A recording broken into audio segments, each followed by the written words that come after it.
Samir Amin. Only people make their own history. Writings on Capitalism, Imperialism, and Revolution. Introduction by Ijaz Ahmed. Contents. Introduction by Ijaz Ahmed. The Political Economy of the 20th Century. World Poverty, Pauperization, and Capital Accumulation. Political Islam in the Service of Imperialism. The Trajectory of Historical Capitalism and Marxism's Tricontinental Vocation. China 2013. The Return of Fascism in Contemporary Capitalism. Contemporary Imperialism. Reading Capital, Reading Historical Capitalisms. Revolution from North to South. Revolution or Decadence.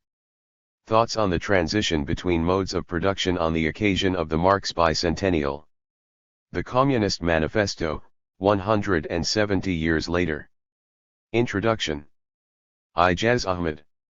To be a Marxist is to continue the work that Marx merely began, even though that beginning was of unequaled power. It is not to stop at Marx, but to start from him. Marx is boundless, because the radical critique that he initiates is itself boundless, always incomplete, and must always be the object of its own critique. Marxism as formulated at a particular moment has to undergo a Marxist critique. Samir Amin, The Law of Worldwide Value. Samir Amin, 1931–2018, was one of the grand intellectuals of our time. A distinguished theoretician, his life of political activism spanned well over 6 decades. A socialist from an early age and trained as an economist, he insisted that laws of the economic science, including the law of value, were operationally subject to the laws of historical materialism.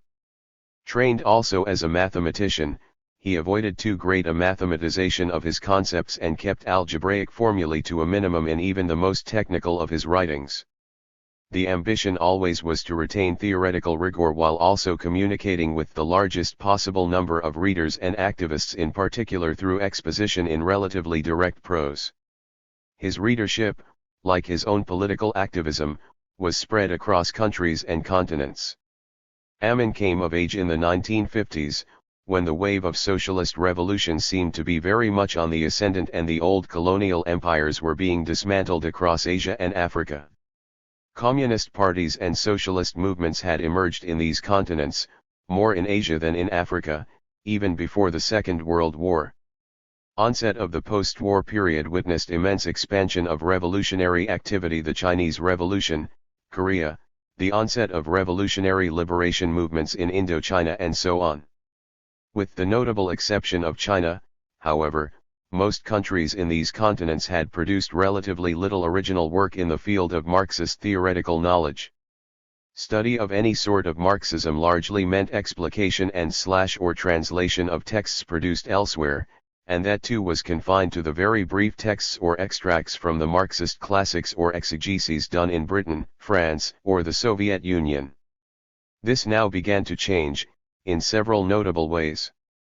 First, we witness the rise of a new generation of Marxist scholar activists across Asia and Africa over the very years when the colonial empires were getting dismantled. Second, a number of these new intellectuals, often associated with communist parties or national liberation movements, bring into their work increasingly sophisticated knowledge of the more fundamental of the classics, the major works of Marx, Lenin, Luxemburg, Bukharin, Koski, and others. Third, attention shifts to extended, rigorous analyses of 1. The historical development, modes of production and class structures not so much of Europe as of Asian and African countries, and 2. The very elaborate mechanisms involved in the exploitation of the imperialized countries, i.e., the process whereby values produced in the colonies were appropriated for accumulation in imperialist centers. Mention of a few dates should clarify this. Thus, for example, Amin submitted his 629-page doctoral dissertation to the University of Paris in 1957 and published it much later as the 2-volume Accumulation on a World Scale, French edition 1970, English translation 1974. In the course of roughly those same years, India witnessed the publication of 3 books that were foundational in the making of Indian Marxist historiography, D.D. Kosumbi's An Introduction to the Study of Indian History, 1956, Ifran Habib's The Agrarian System of Mughal India, 1963, and R.S. Sharma's Indian Feudalism, 1965.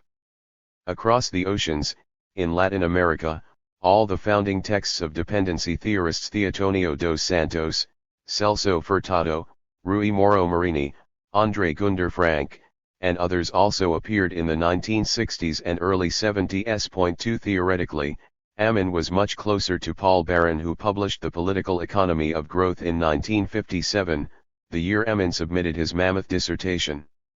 The great classic of Marxist political economy that Baran co-authored with Sweezy, Monopoly Capital, followed soon thereafter, in 1966. Anatomies of Imperialism had thus arrived at the very center of new Marxist thinking across the world, and Marxism itself had become a powerful tool for independent thought and research across the tricontinent. On both these counts, Amin's dissertation would appear to be among the first texts refashioning the contours of post-war Marxism in a very particular way, as we shall argue below. Amin was proficient in several languages but wrote primarily in French. He was a stunningly prolific writer, producing books and articles with great speed until death itself silenced that fertile mind. Not all his work is available in English. Some of the translations have appeared elsewhere, but, on the whole, Monthly Review Press has been by far the most devoted publisher of his work in English translation. This collection brings together 11 of Amin's essays that the magazine has published since 2000. There are others that appeared in MR during this period. 3 The objective here is to assemble a not too cumbersome a collection of his essays that would elucidate some of the most fundamental coordinates of Amin's thought in the closing years of his life. The introduction here is designed not to explicate those texts but to situate them in the larger fabric of his life, in which the personal, the political, and the theoretical were meshed together in a tight weave. Samir Amin published 2 books of reflections on his own life.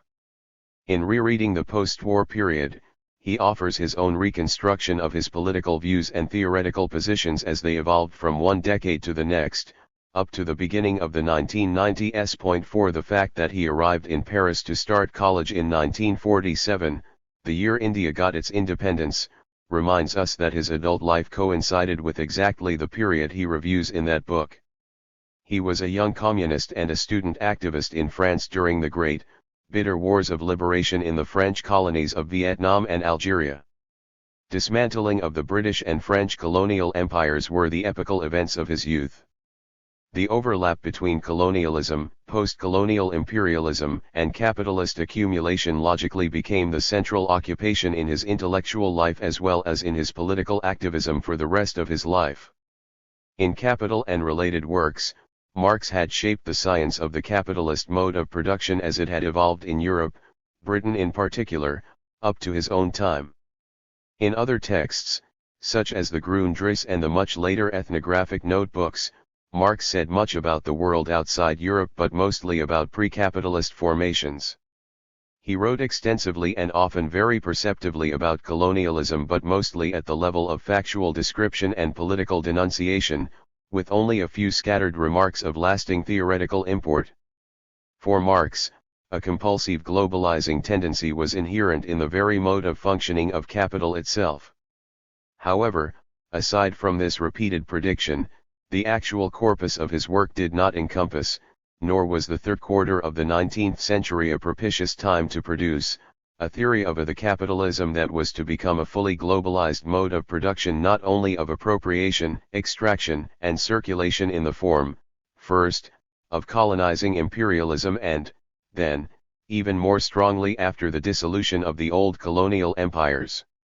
Amin's distinctive undertaking in his doctoral dissertation that was later published as Accumulation on a World Scale was to apply the theoretical categories of capital to the study of the capitalist mode as it unfolds globally through the agency of colonialism, putting in place structures of exploitation and accumulation that were to greatly outlast the colonial era per se. 5 For him, as for very few other Marxists, the end of the colonial period marked a decisive turning point in the history of human freedom that opened up new avenues for liberation struggles for peoples of the tricontinent, but not a fundamental break in histories either of capitalism or of imperialism per se.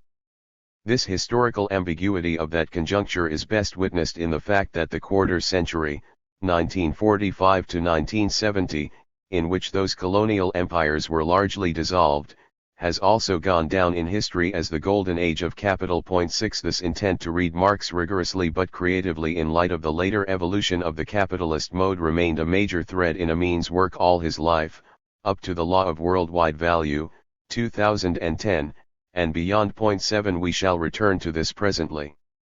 Rereading the post-war period recounts the stages of his own intellectual development in relation to the main features and events of that period.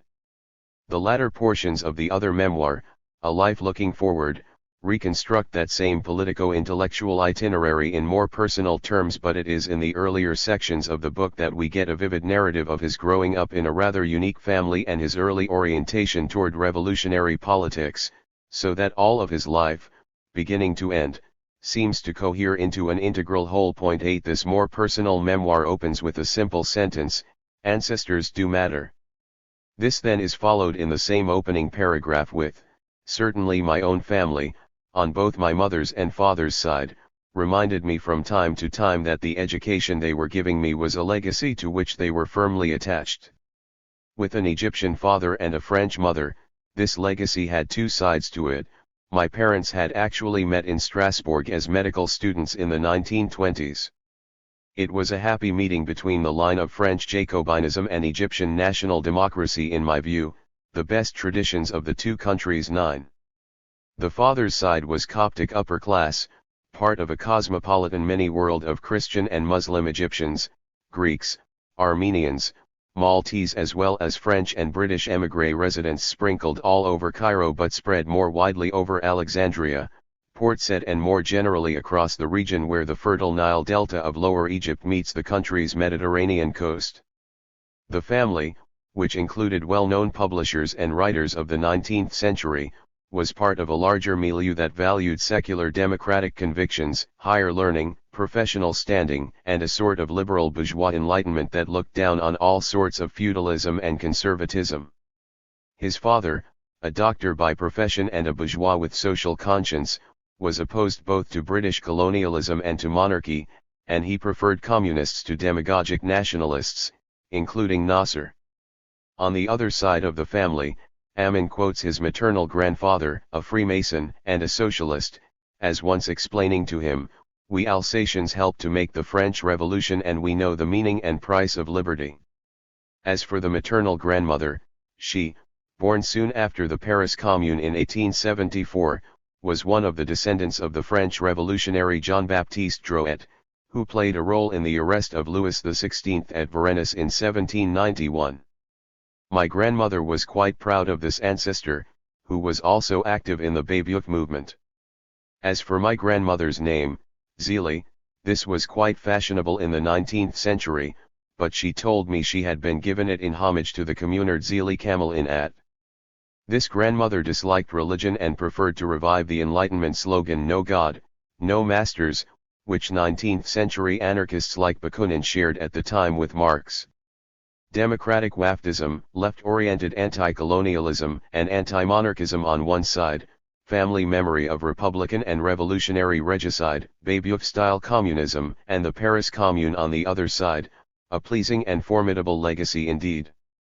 Amin grew up in this loving, happy, sprawling and well-integrated family with clear-cut political views and historical moorings, and he went to school during the Second World War when Britain was still a colonial presence and a master of the Egyptian monarchy, while a German advance through the whole region was at one point a distinct possibility.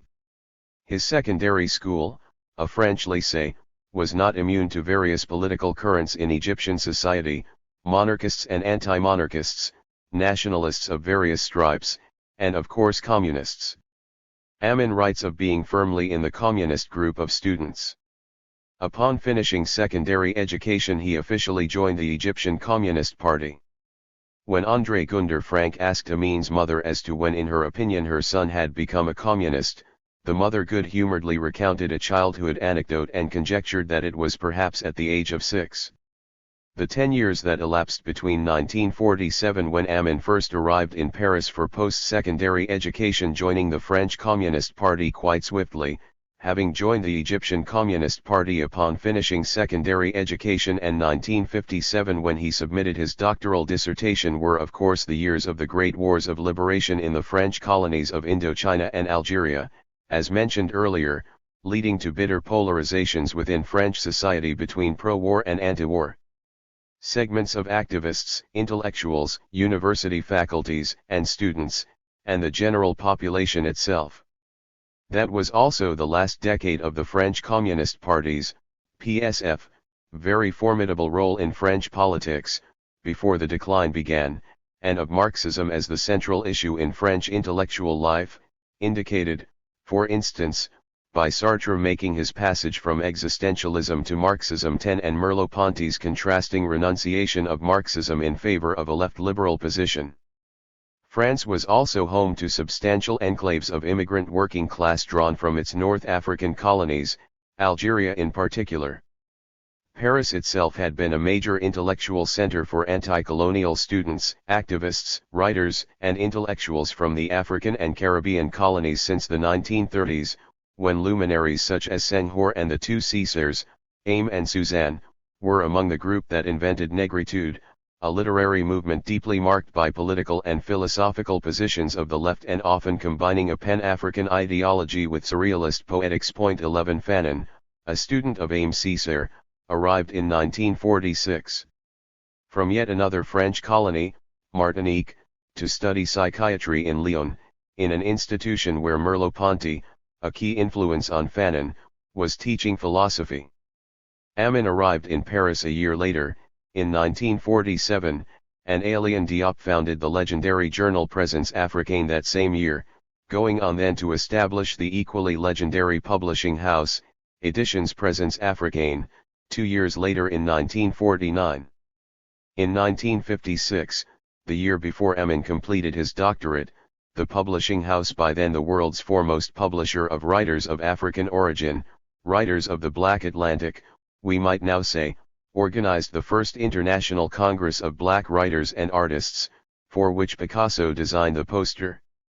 That 10-year period witnessed the publication of 4 classics of anti-colonial literature that were centered very largely on the broader African experience: Fanon's 2 texts, Black Skin, White Masks, 1952, and The Wretched of the Earth, 1961, Aim Césaire's Discourse on Colonialism, 1961, and Albert Memmi's The Colonizer and the Colonized, 1957.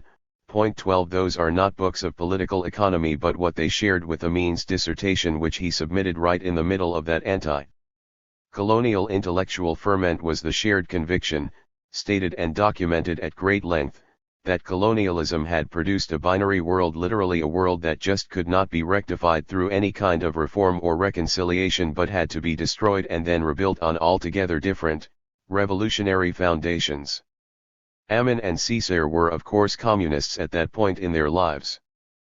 Fanon had moved in communist circles in his student days, had studied Marxism as assiduously as he read existentialism and Nietzsche, was brought into the Algerian liberation movement by the leader of its left wing, Amin Ramdane, and toward the end of his life he would lecture to select groups of that movement on Sartre's Critique of Dialectical Reason, virtually the last great, and unfinished, philosophical work in Western Marxism. Samir Amin was very much product and part of that ferment.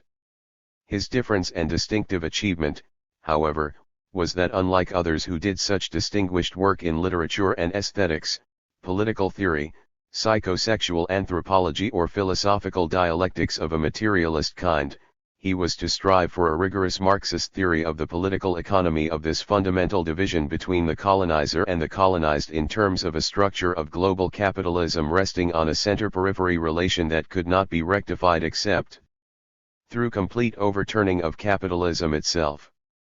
These few details are offered here to indicate the textures and dispositions of the social world in which Amin's intellectual and political formation was grounded. In his personal life, he was possibly even more attached to his mother's family than to his father's, and he thought of the French Revolution as the singularly seminal event in modern world history. Yet his identification with Egypt and more generally with Africa was strong. After submitting his dissertation, he left for Egypt at a time when Nasser was at the apex of his popularity after nationalizing the Suez Canal in July 1956 and steering Egypt safely through the tripartite invasion later that year, mounted jointly by the UK, Israel, and France.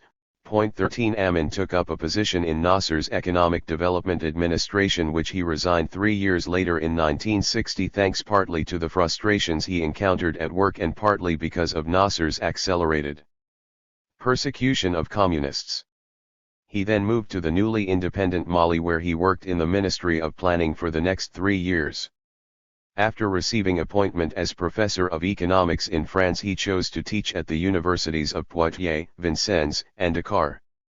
From 1970 onwards he served as director of the UN's African Institute of Economic Planning in Senegal. Later, he was to occupy a host of other positions, including those of the director in the Africa office of the Third World Forum and president of the World Forum for Alternatives, while Dakar remained a major base for his work even as he traveled the world and maintained a residence in Paris. Between submitting his dissertation in 1957 and rewriting it for publication in book form as the 2-volume accumulation on a world scale in 1970, he published 7 books, all, significantly, on various countries and regions of Africa, Mali, Guinea, Ghana, Ivory Coast, and Senegal, 2 on the Maghreb and 1 class struggle in Africa, 1969, with reference points across the continent. Point 14 That was all in addition to his practical participation in a number of political movements in various African countries. No wonder that in Africa Amin was always seen as much more of an African intellectual than an Arab one. 2.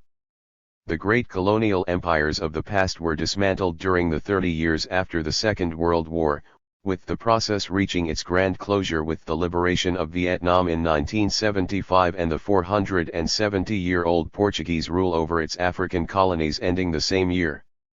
That, alas, was only one side in the historical constitution of that period. 4. Those same years witnessed the making of a far more powerful and historically unprecedented empire of worldwide proportions. I have written elsewhere that 2 world wars were fought to determine whether Germany or the United States would inherit the earth if and when the older colonial empires were to expire. In the event, the United States achieved swiftly what the Nazis had only dreamed of: world domination, economically, militarily, politically, even culturally. Only the socialist countries remained outside this dominion for some time, but in a state of permanent siege, until those state systems too disintegrated at the end of what Eric Hobsbawm was to call the short 20th century, 1914 to 1991. Liberalism thus succeeded where fascism had failed. By the 1980s, when the term neoliberalism had not yet become common currency, some scholars were describing the U.S. variety of the liberal system itself as a friendly fascism. Point 15. The American project of a global empire that got going immediately after the Second World War had 4 major components. First, it was deemed supremely important that U.S. take economic and military command of the former centers of world capital in Western Europe and Japan, the Marshall Plan, 1947, NATO, 1949, the Treaty of San Francisco, 1951. This also meant, quite centrally, that all the dominant political forces of Europe and Japan, from the Social Democrats to the Fascists, become part of a worldwide anti-communist crusade led by the U.S. Point 16 Second, there was a concerted effort to put in place an elaborate set of what in today's parlance might be called global governance. Central to it were institutions such as the World Bank and the IMF for economic and financial management and the United Nations for political management. Literature on the World Bank, IMF, etc., and on the controlling power of the U.S. in such institutions in voluminous. Point 17 The bicameral institutional architecture of the United Nations was significant.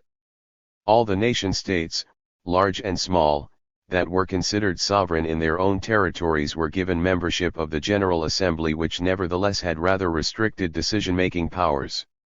Real decision-making powers were basically reserved for the Security Council, in which only the US and its allies had permanent membership, plus the lone Soviet Union. Taiwan held the Chinese seat until 1971.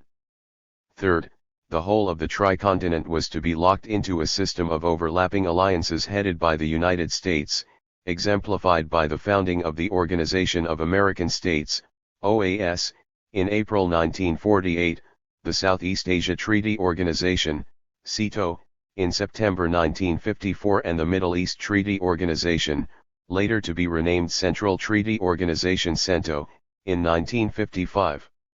When a large number of countries declined to join such organizations, they were declared immoral. 18 Finally, a permanent worldwide war, hot as well as cold, was to be waged against communism as well as Third World economic nationalism.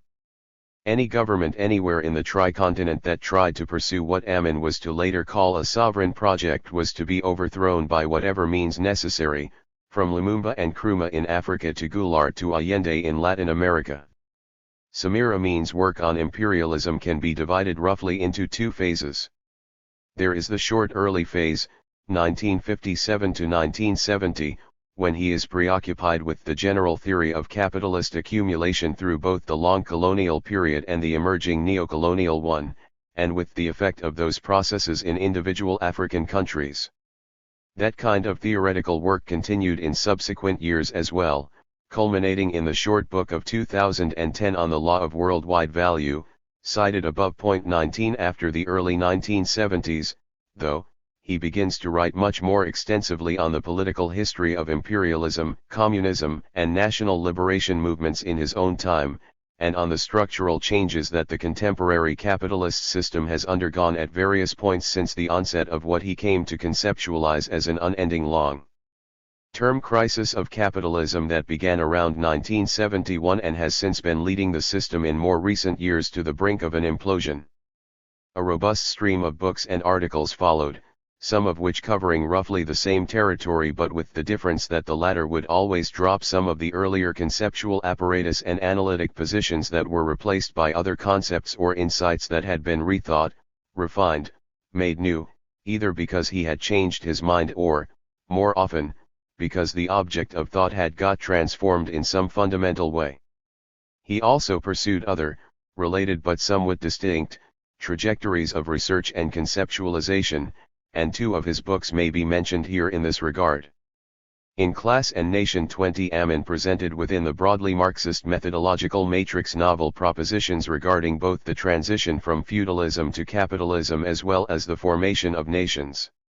Contrary to a general consensus, Amin proposed that the pre-capitalist world of the Eurasian landmass was comprised of a variety of tributary modes of production in which feudalism with its fragmented sovereignties was one, existing primarily at the peripheries of the entire system, at its West European and Japanese extremities, while the central formations such as those of China and India were far more prosperous and comparatively more advanced in various technologies, with complex systems of commercialization and centralization of the surplus and stabilization of sovereignties.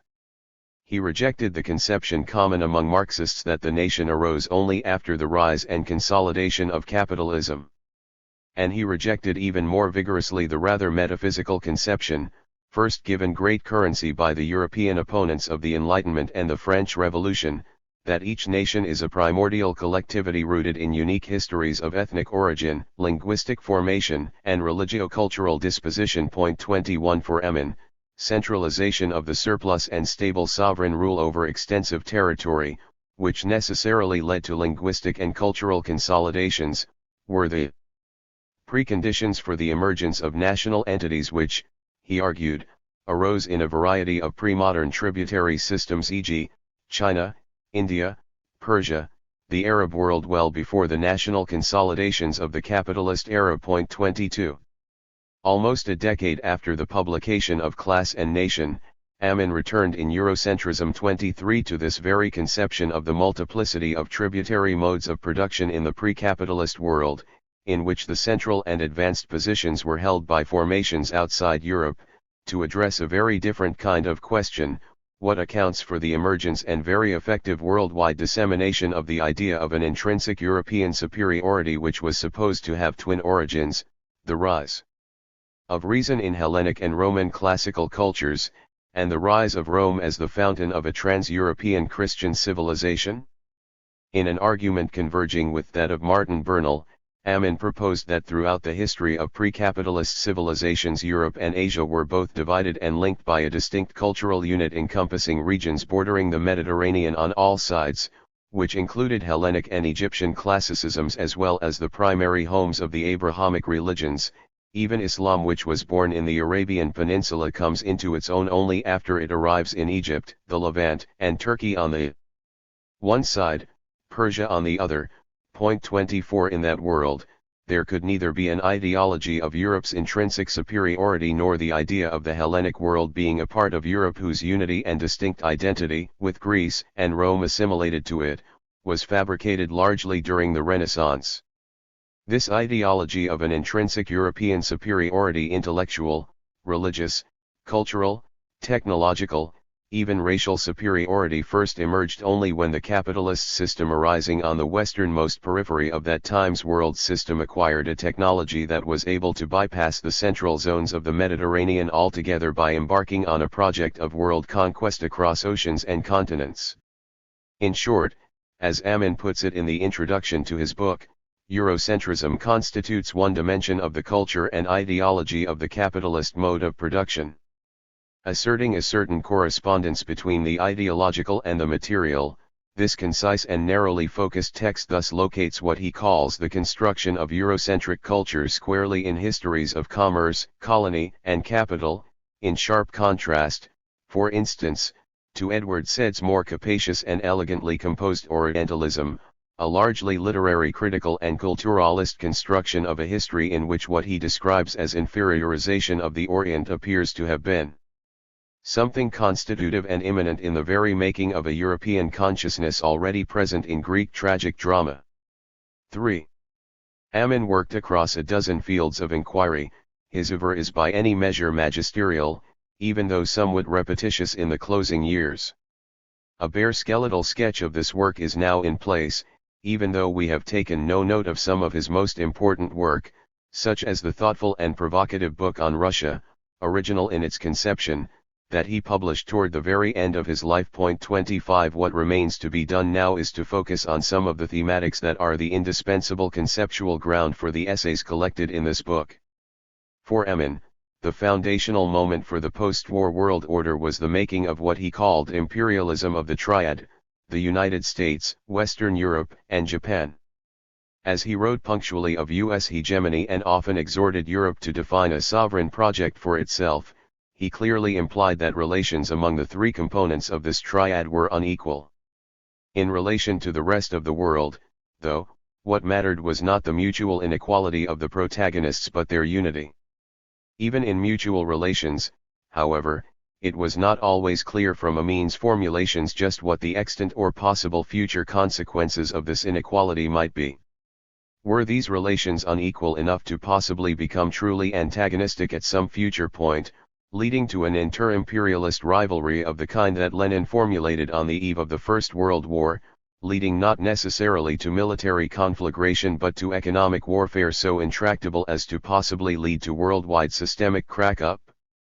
This becomes a significant issue in light of the fact that he rejected the quite popular idea of an integrated worldwide capitalist class that was the ruling class of global capitalism as a whole. 26. He further argued that individual transnational corporations may obtain their capital from any number of countries but each is always rooted in particular nations, i.e., we have TNCs that are in the last instance American, German, Japanese, etc.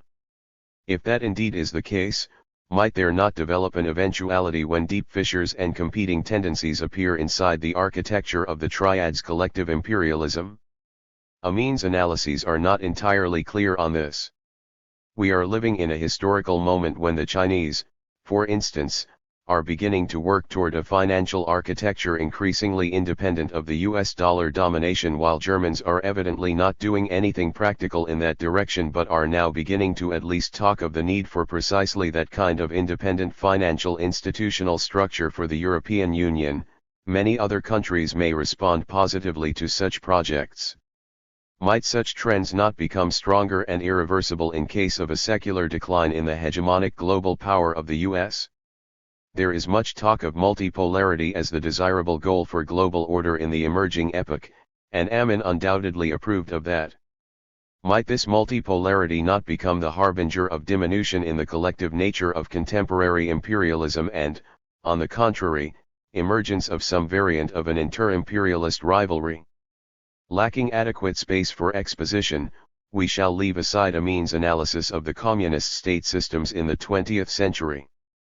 If anything, he has written even more extensively on the national liberation movements, the comprodorization of tricontinental bourgeoisies, and on the possible avenues and strategies for struggle against imperialism and eventual transition to communism.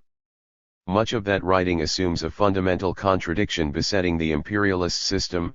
Whereas the US was extraordinarily successful in imposing a structural unity among all the states and populations in the imperial center, no such stable system of governance or social integration could be devised for the tricontinent, what he continues to designate as the periphery. Up to this day, he writes, imperialism has never found the terms of social and political compromise that could allow a system of rule to stabilize in its favor in the countries of the capitalist periphery. I interpret this failure as proof of an objective situation in the periphery that is potentially revolutionary and always explosive and unstable. 27. Who, then, will make the revolution? And what will be the nature of that revolution? 28. In response to these dilemmas, Amin offered many an element of a theory that does not amount to a straight line of march any more than Marx and Engels were ever inclined to offer a blueprint for executing a communist revolution. At the broadest conceptual level, Amin offered two propositions, that the revolution would be both national and socialist, or it shall not be, the bourgeoisie having become altogether compradorized and reactionary, and that the onset of the process would need an initial phase preceding what in classical Marxism is understood as the pre-communist phase of socialism. The idea of a necessary pre-socialist phase would seem to have had three origins. First, the idea seems to be inspired by Mao's original conception of the new democracy that was expected to be ushered in by a broad front of classes minus the comprador sections of the bourgeoisie. It can be plausibly argued that Mao abandoned that conception and speeded up the transition to socialism as a result of the lessons he learned from the experience of the Korean War, in which U.S. imperialism was undoubtedly bent on destroying the People's Republic as such. Gen. MacArthur, at the helm of the U.S. forces in Korea, did propose the use of atomic bombs to defeat China, on the model of the Japanese surrender. Even so, Mao never risked breaking the worker-peasant alliance as it had been effectively broken during the collectivization drive in the Soviet Union. But, more problematically, for Amin's invocation of that model, Mao always thought of the compradors as a fraction that could be isolated, while the bulk of the class, the national bourgeoisie, would be part of the multi-class alliance. 29. The idea of a pre-socialist phase seems to have been premised, moreover, on the perception that the forces of production in the periphery were too undeveloped to be fruitfully socialized as a prelude to building the advanced communist society. That backwardness of the available productive forces was after all a significant element in the distortions that inevitably ensued in all the socialist experiments in the course of the 20th century. Thirdly, however, what seems also to have propelled this idea of a pre-socialist transitional phase in Amin's repertoire of conceptions is the ongoing process in China itself. In his view, China was the only country in the tricontinent, indeed, in the world that had defined for itself a sovereign project against U.S. hegemony which it was pursuing in an entirely novel historical form. He also believed that China could not be viewed as a country where capitalism had been fully restored, so long as land was not legally privatized. Fully committed to a sovereign project opposed to U.S. hegemony, still undecided between capitalism and socialism in its mode of production, rapidly advancing in its development of the productive forces, China, he thought, still had a chance to return from the precipice to take a renewed socialist direction. It could thus serve as a model for other countries in the peripheries. At his most optimistic, Amin saw possibilities of such sovereign projects also emerging in some of the other larger economies of the periphery, i.e., Russia, Brazil and, surprisingly enough, even India. Conceptually, this possibility seemed to be imminent in the very process of the development of the productive forces. The more powerful a peripheral economy grew, the more it would want to be free of externally imposed hegemonies. This optimism was of course contradicted by some other convictions that were more central in Amin's thinking. He was convinced that the bourgeoisies of the periphery were so thoroughly compraterized that they no longer had a place in the block of forces likely to confront imperialism. If that is so, would it then not follow that regardless of how powerful a peripheral economy became, the emergence of a sovereign project would require a prior transformation of state power away from comprador imperialist domination? Short of that revolutionary change, it seems unlikely that, say, India would follow in China's footsteps and pursue a sovereign project opposed to U.S. imperialism. For one thing, other states cannot really follow the Chinese example precisely because the contemporary Chinese state is not a normal bourgeois state but one formed by a historic compromise between its original Maoist formation and its ultra-Dengist present. Whatever the potentialities of China's sovereign project may be, the fortunes of Latin America's recent pink tide should serve to remind us of the risks any genuinely socialist-oriented project would face that leaves the compraterized bourgeoisie, its political parties and media empires intact. But then there is the even more vexed and exacting question of revolutionary agency. Who makes the revolution in this age of generalized capitalist monopolies, Amin's term, when the slum is the most widespread and expanding form of urban habitation, while a host of technologies such as cybernetic automation are intent, at the other end, on minimizing even the presence of any direct human labor in large-scale capitalist production. 30 Amin's thought on this score proceeds along two different lines that tend to converge only at particular nodal points. On the one hand, there is continued commitment to think of novel strategies for our time that in essence observe some degree of fidelity to the general Leninist scheme of the proletarian party, workers' mass organizations, worker-peasant alliance, the broad united front of popular masses. Thus, for instance, contrary to Hobsbawm, who posited death of the peasantry as an accomplished fact, 31 Amin insisted that peasants comprised roughly half of the world's population and would be the indispensable social base for revolution in a variety of countries in Asia and Africa, even pockets of Latin America. In keeping with this line of thought, and partly reacting to the collapse of other enthusiasms such as the World Social Forum, he insisted in the last years of his life on the feasibility of a revolutionary agency in the form of what he described as a worldwide alliance of proletariats and peoples of the world under the leadership of their own, presumably national, parties. Alongside this particular logic was a different line of thought that began to be crystallized in his writing with an essay, The Social Movements in the Periphery, An End to National Liberation, that he contributed to a book he co-authored with his cohort Independency and World System Theories. 32 The essay appeared in 1990, as the communist state system was unraveling across the Soviet Union and southeastern Europe, the illusion that the national bourgeoisies of the newly independent countries in Asia and Africa would mount a challenge to imperialism had collapsed already, even though Amin remained attached to some variant of the Bandung project.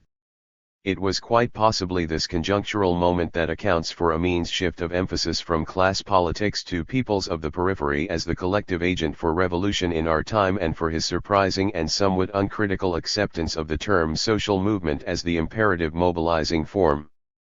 4.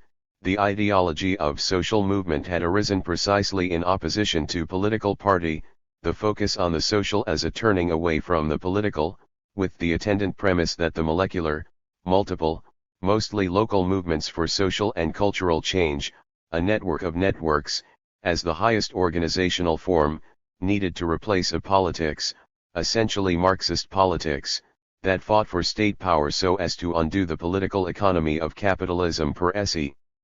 Amin was to spend many years, together with many others, in seeking to build global networks of such movements, but, given his lasting Marxist and even Maoist predilections, he also strove to pull the social movements deeper into the orbit of more familiar kinds of left politics. Much of his thinking as well as practical activity in the closing decades of his life went into trying to formulate a proper mode of articulation between class and mass, social movement and class politics, the national and the transcontinental as two equally key sites for political mobilization. Yet, through all those experimentations in thought and practice, he never got quite unmoored from his communist origins. As late as the time of the Tahrir Square uprising of 2011 in Egypt, he was again found in the ranks of yet another communist organization. Antonio Gramsci wrote that even though the basic ingredients of a socialist revolutionary practice had been discovered in the Paris Commune, it was only after a long interregnum of almost half a century that a fully adequate revolutionary form came fully into view in all the minutiae of very elaborate and complex Bolshevik practice. It has seemed to me for some years now that we in our time are also going through precisely that kind of interregnum and the aftermath, after the Russian and Chinese revolutions reached their limits and were unable to move further forward. A rich revolutionary tradition of thought and practice is there to draw upon, but we are yet unable to perceive new forms of revolutionary practice that are adequate enough for the entirely changed historical conditions of the present to take the spirit of October forward to its next logical stage, as the Bolshevik Revolution itself was the determinate form for carrying forward as well as transcending the logics of the French Revolution. Samir Amin was a key intellectual of this interregnum, solving many riddles, speculating in various directions and always asking the right and difficult questions where he did not have the answers. 4. Spending any time at all in Samir Amin's company was very much like sharing a patch of sunshine in the midst of the grey and the dark. His physical frame was rather small and began giving away whiffs of frailty in the last years, and yet his movements remained agile, exuding enthusiasm, as if the body was forever electrified by reservoirs of political and intellectual energy. He was unfailingly warm, polite, courteous, extraordinarily receptive in his connection with others, with a demeanor brimming with old-world charm that seemed to belie the granite hardness of his convictions. The combined qualities of his personal culture were rather unique, and he had a very distinctive personality, unlike anyone else's that I have known, but he was by lifelong habit basically a man in a group that served as both his social habitat and his political home. He was active and comfortable in many, many corners of the world, and political homes were thus variable, but there was always and everywhere a group for him to act and communicate with. Political belonging and a life of solidarities was something of an internalized second nature, though by no means free of conflicts large and small, as life neither of politics nor of the intellect can ever be free of dissentience or alignments. His mind was sharp and combative, and he had come to believe, with almost a childlike confidence, that he had managed to solve some of the great riddles of our time. Yet, in his dealings with others, he was genuinely and punctually humble. Samir Amin was, in short, one of the rare diamond cutters of the age. ******. The political economy of the 20th century. The Belle Époque. The 20th century came to a close in an atmosphere astonishingly reminiscent of that which had presided over its birth, the Belle Époque, and it was beautiful, at least for capital. The bourgeois choir of the European powers, the United States, and Japan, which I will call here the Triad and which, by 1910, constituted a distinct group, were singing hymns to the glory of their definitive triumph. The working classes of the center were no longer the dangerous classes they had been during the 19th century, and the other peoples of the world were called upon to accept the civilizing mission of the West. The Belle Époque crowned a century of radical global transformations, marked by the emergence of the first industrial revolution and the formation of the modern bourgeois nation-state. The process spread from the northwestern quarter of Europe and conquered the rest of the continent, the United States, and Japan. The old peripheries of the mercantilist age, Latin America and the British and Dutch East Indies, were excluded from the dual revolution, while the old states of Asia, China, the Ottoman Sultanate, and Persia, were being integrated as peripheries within the new globalization.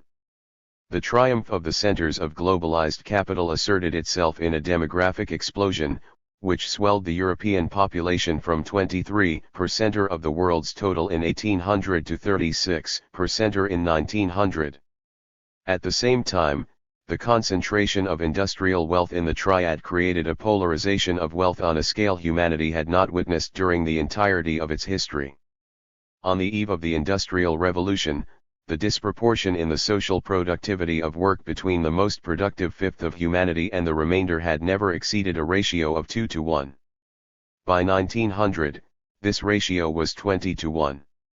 The globalization celebrated in 1900, even then called the end of history, was nevertheless a recent fact, emerging during the second half of the 19th century. The opening of China and of the Ottoman Empire in 1840, the repression of the sepoys in India in 1857, and the division of Africa that started in 1885 mark successive steps in the process. Globalization, far from accelerating the process of capital accumulation, a distinct process to which it cannot be reduced, in fact brought on a structural crisis between 1873 and 1896, almost exactly a century later, it did so again. The first crisis, however, was accompanied by a new industrial revolution: electricity, petroleum, automobiles, the airplane, which was expected to transform the human species. Much the same is said today about electronics. In parallel, the first industrial and financial oligopolies were created, the transnational corporations, TNCs, of the time.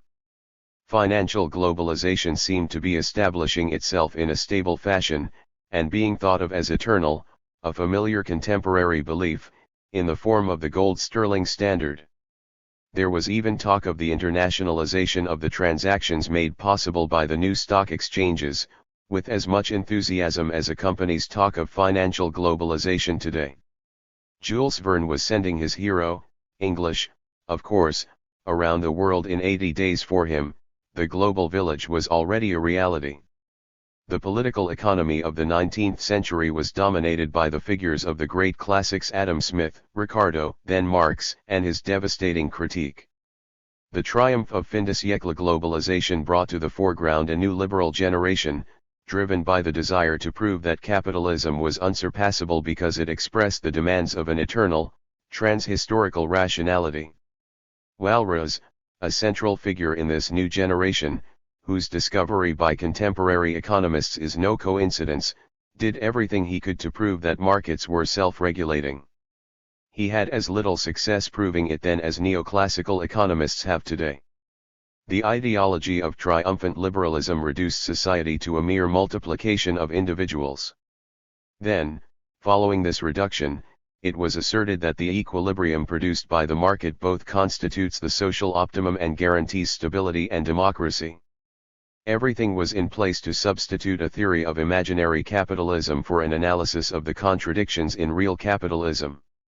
The vulgar version of this economistic social thought would find its expression in the manuals of the Briton Alfred Marshall, the Bibles of economics at the time. The promises of globalized liberalism, as they were then vaunted, seemed to be coming true for a while during the Belle Époque. After 1896, growth started again on the new basis of the Second Industrial Revolution, oligopolies, and financial globalization. This emergence from the crisis sufficed not only to convince organic ideologues of capitalism, the new economists, but also to shake the bewildered workers' movement. Socialist parties began to slide from their reformist positions to more modest ambitions, to be simple associates in managing the system. The shift was very similar to that found today in the discourse of Tony Blair and Gerhard Schroeder. The modernist elites of the periphery also believed that nothing could be imagined outside the dominant logic of capitalism. The triumph of the Belle Époque lasted less than 2 decades. A few dinosaurs, still young at the time, Lenin, for instance, predicted its downfall, but no one heard them. Liberalism, or the attempt to put into practice the individualist free market utopia, what is, in fact, the unilateral domination of capital, could not reduce the intensity of the contradictions of every sort that the system carried within itself. On the contrary, it sharpened them. Behind the cheerful hymn sung by the workers' parties and trade unions as they mobilized for the cause of capitalist utopian nonsense, one could hear the muted rumble of a fragmented social movement, confused, always on the verge of exploding, and crystallizing around the invention of new alternatives. A few Bolshevik intellectuals used their gift for sarcasm with regard to the narcotized discourse of the rentier political economy, as they described the pensée unique of the time, the hegemonic rules of free market thought. Liberal globalization could only engender the system's militarization in relations among the imperialist powers of the era, could only bring about a war which, on its cold and warm forms, lasted for just over 30 years from 1914 to 1945. Behind the apparent calm of the Belle Époque it was possible to discern the rise of social struggles and violent domestic and international conflicts. In China, the first generation of critics of the bourgeois modernization project were clearing a path, their critique still in its babbling stage. In India, the Ottoman and Arab world, and Latin America would finally conquer the three continents and dominate 3/4 of the 20th century. Between 1914 and 1945, the stage was held simultaneously by the 30 Years' War between the United States and Germany, over who would inherit Britain's defunct hegemony, and by the attempts to contest, contain, and control by any available means the alternative hegemony described as the construction of socialism in the Soviet Union. In the capitalist centers, both victors and vanquished in the War of 1914 to 1918 attempted persistently against all the odds to restore the utopia of globalized liberalism. We therefore witness a return to the gold standard, a colonial order maintained through violence, and economic management, regulated during the war years, once again liberalized. The results seemed positive for a brief time, and the 1920s saw renewed growth, pulled by the dynamism of the new mass automotive economy in the United States and the establishment of new forms of assembly line labor, parroted so brilliantly by Charlie Chaplin in modern times. But these developments would find ready ground for generalization, even within the core capitalist countries, only after the Second World War. The 1920s restoration was fragile and, as early as 1929, the financial underpinnings, the most globalized segment of the system, collapsed. The following decade, leading up to the war, was a nightmare. The great powers reacted to recession as they would again in the 1980s and 1990s, with systematically deflationist policies that served only to aggravate the crisis, creating a downward spiral characterized by massive unemployment, all the more tragic for its victims because the safety nets invented by the welfare state did not yet exist. Liberal globalization could not withstand the crisis, the monetary system based on gold was abandoned. The imperialist powers regrouped in the framework of colonial empires and protected zones of influence, the sources of the conflict that would lead to the Second World War. Western societies reacted differently to the catastrophe. Some sank into fascism, choosing war as a means of reshuffling the deck on a global scale: Germany, Italy, Japan. The United States and France were the exceptions and, through Roosevelt's New Deal and the Front Populaire in France, launched another option, that of market management, regulation, through active state intervention, backed by the working classes. These formulas remained timid and tentative in practice, however, and were expressed fully only after 1945. In the peripheries, the collapse of the Belle Époque myths triggered an anti-imperialist radicalization. Some countries in Latin America, taking advantage of their independence, invented populist nationalism in a variety of forms. In Mexico, during the peasant revolution of the 1910s and 1920s, in Argentina, during Peronism in the 1940s. In the East, Turkish Kemalism was their counterpart. Following the 1911 revolution, China was torn by a long civil war between bourgeois modernists, the Kuomintang, and communists. Elsewhere, the yoke of colonial rule imposed a delay several decades long on the crystallization of similar national populist projects. Isolated, the Soviet Union sought to invent a new trajectory. During the 1920s, it had hoped in vain that the revolution would become global. Forced to fall back on its own forces, It followed Stalin into a series of 5-year plans meant to allow it to make up for lost time. Lenin had already defined this course as Soviet power plus electrification. The reference here is to the new industrial revolution: electricity, not coal and steel. But electrification, in fact, mainly coal and steel, would gain the upper hand over the power of the Soviets, emptied of meaning. This centrally planned accumulation was, of course, managed by a despotic state, regardless of the social populism that characterized its policies. But then, neither German unity nor Japanese modernization had been the work of democrats. The Soviet system was efficient as long as the goals remained simple: to accelerate extensive accumulation, the country's industrialization, and to build up a military force that would be the first one capable of facing the challenge of the capitalist adversary, by beating Nazi Germany and then ending the American monopoly on atomic weapons and ballistic missiles during the 1960s. The crisis, 1970, present. The Second World War inaugurated a new phase in the world system. The takeoff of the post-war period, 1945 to 1975, was based on the three social projects of the age, projects that stabilized and complemented each other.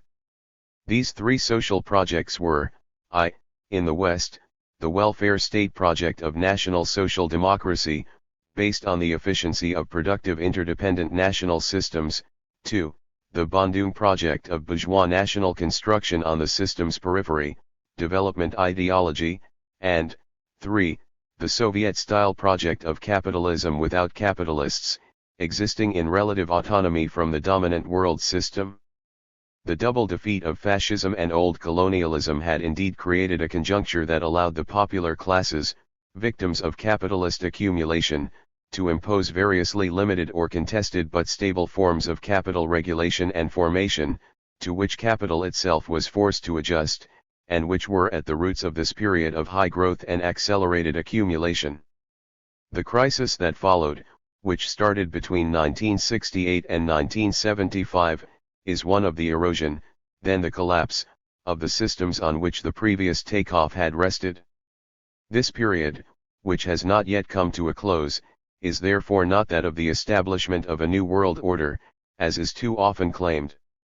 Rather, this period is characterized by chaos that has not been overcome. Far from it. The policies implemented under these conditions do not constitute a positive strategy of capital expansion but simply seek to manage the crisis of capital.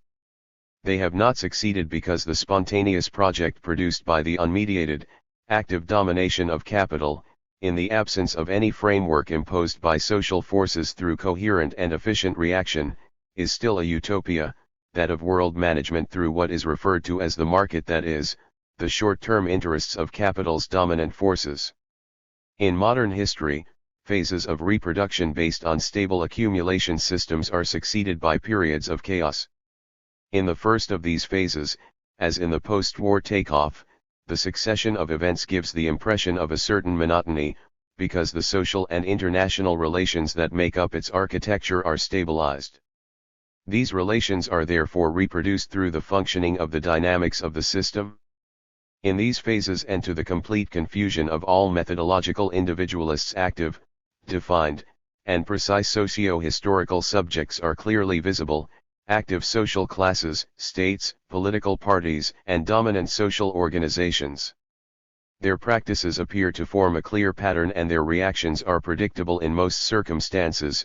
The ideologies that motivate them benefit from a seemingly uncontested legitimacy. At these moments, conjunctures may change, but the structures remain stable. Prediction is then possible, even easy. The danger arises when we extrapolate too much from these predictions, as if the structures in question were eternal and marked the end of history. Analysis of the contradictions that riddle these structures is then replaced by what the postmodernists rightly call grand narratives, the laws of history. The subjects of history disappear, making room for supposedly objective structural logics. But the contradictions of which we are speaking do their work quietly, and one day the stable structures collapse. History then enters a phase that may be described later as transitional, but which is lived as a transition toward the unknown, during which new historical subjects crystallize slowly.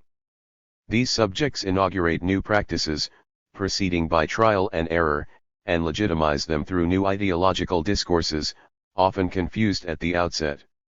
Only when the processes of qualitative change have matured sufficiently do new social relations appear, defining post-transitional systems that are capable of sustained self-reproduction.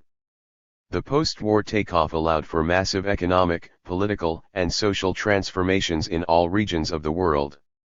These transformations were the product of social regulations imposed on capital by the working and popular classes. They were not the product, and here liberal ideology is demonstrably false, of a logic of market expansion. But these transformations were so great that, despite the disintegrating process to which we are currently subject, they have defined a new framework for the challenges that confront the world's peoples now, on the threshold of the 21st century. For a long time, from the Industrial Revolution at the beginning of the 19th century to the 1930s, in the Soviet Union, or the 1950s, in the Third World, the contrast between the center and the peripheries of the modern world system was almost identical to the opposition between industrialized and non-industrialized countries. The rebellions in the peripheries, and in this respect the socialist revolutions in Russia and China and national liberation movements, were alike revised the schema by engaging their societies in the modernization process. Industrialized peripheries appeared, the old polarization was revised. But then a new form of polarization came into clear view. Gradually, the axis around which the world capitalist system was reorganizing itself, and which would define the future forms of polarization, constituted itself on the basis of the 5 new monopolies that benefited the countries of the dominant triad: the control of technology, global financial flows, through the banks, insurance cartels, and pension funds of the center, access to the planet's natural resources, media and communications, and weapons of mass destruction. Taken together, these 5 monopolies define the framework within which the law of globalized value expresses itself. The law of value is hardly the expression of a pure economic rationality that can be detached from its social and political frame, rather, it is the condensed expression of the totality of these circumstances. It is these circumstances rather than a calculus of rational, mythical individual choices made by the market that cancel out the extent of industrialization of the peripheries, devalue the productive work incorporated in these products, and overvalue the supposed added value attached to the activities through which the new monopolies operate, to the benefit of the centers. They therefore produce a new hierarchy in the distribution of income on a world scale, more unequal than ever, while making subalterns of the peripheries' industries. Polarization finds its new basis here, a basis which will dictate its future form. The industrialization that social forces, energized by the victories of national liberation, imposed on dominant capital, produced unequal results. Today, we can differentiate the frontline peripheries, which have been capable of building productive national systems with potentially competitive industries within the framework of globalized capitalism, and the marginalized peripheries, which have not been as successful. The criteria that separates the active peripheries from the marginalized is not only seen in the presence of potentially competitive industries, it is also political.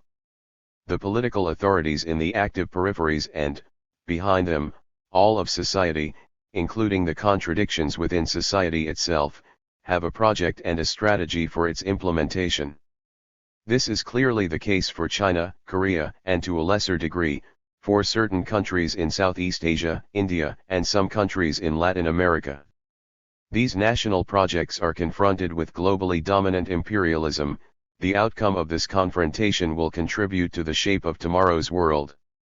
On the other hand, the marginalized peripheries have neither a project, even when rhetoric like that of political Islam claims the opposite, nor their own strategy. In this case, imperialist circles think for them and take the initiative alone in elaborating projects concerning these regions, like the European Communities, African Associations, the Middle Eastern Project of the United States and Israel, or Europe's vague Mediterranean schemes. No local forces offer any opposition. These countries are therefore the passive subjects of globalization. This brief overview of the political economy of the transformation of the global capitalist system in the 20th century must include a reminder about the stunning demographic revolution that has taken place on the periphery. The proportion of the global population formed by the populations of Asia, excluding Japan and the USSR, Africa, Latin America, and the Caribbean was 68% in 1900, it is 81% today. The third partner in the post-war world system, comprised of the countries where actually existing socialism prevailed, has left the historical scene.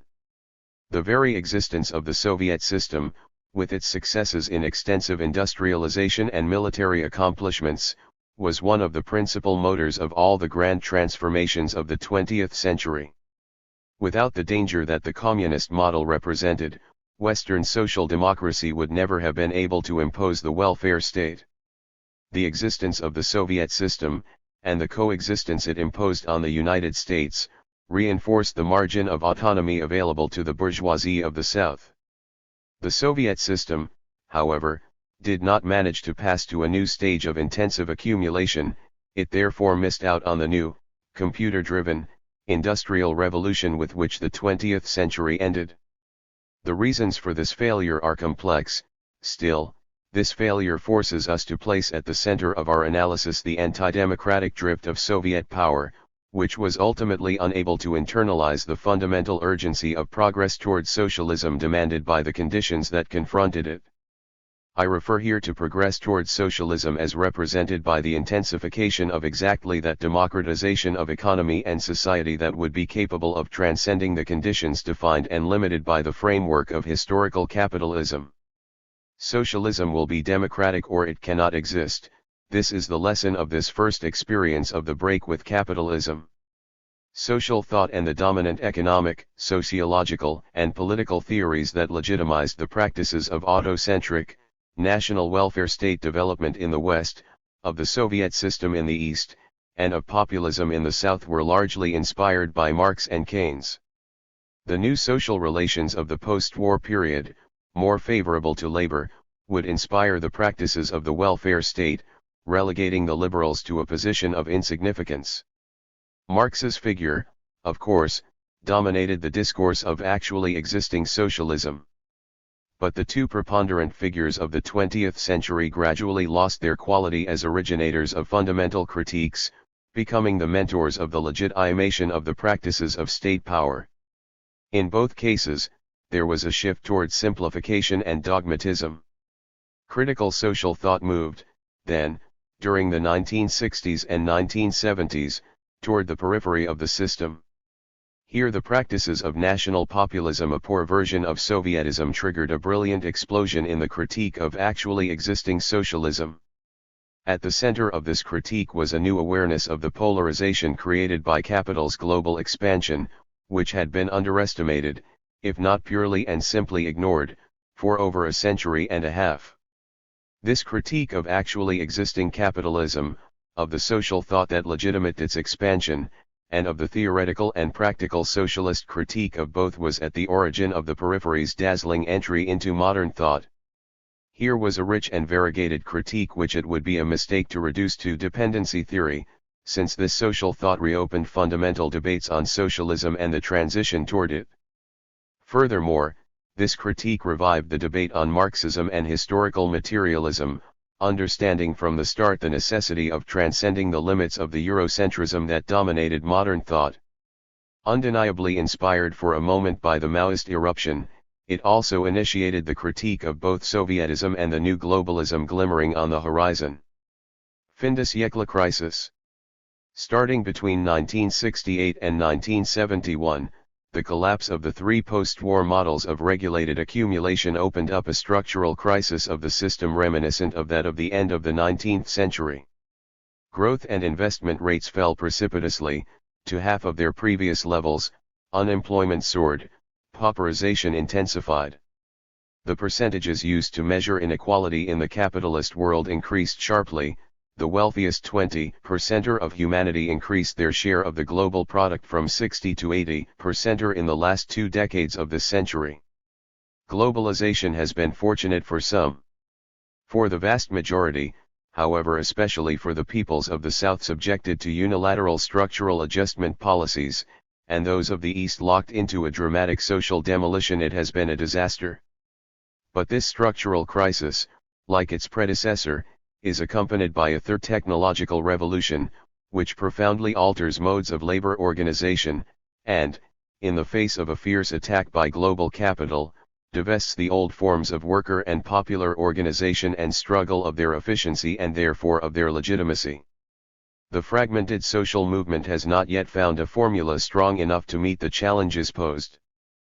But it has made remarkable breakthroughs in directions that enrich its impact, principally, women's powerful entry into social life, as well as a new awareness of environmental destruction on a scale which, for the first time in history, threatens all highly organized forms of life on this planet. Thus, as the capitalist center's 5 new monopolies came gradually into view, an emerging multipolar global social movement, that is its potential counterweight, alternative, and successor, had elements already visible in outline. The management of the crisis, based on a brutal reversal of relations of power in capital's favor, has made it possible for liberal free market recipes to impose themselves anew. Marx and Keynes have been erased from social thought, and the theoreticians of pure economics have replaced analysis of the real world with that of an imaginary capitalism. But the temporary success of this highly reactionary utopian thought is simply the symptom of a decline witchcraft taking the place of rationality that testifies to the fact that capitalism is objectively ready to be transcended. Crisis management has already entered the phase of collapse. The crises in Southeast Asia and Korea were predictable.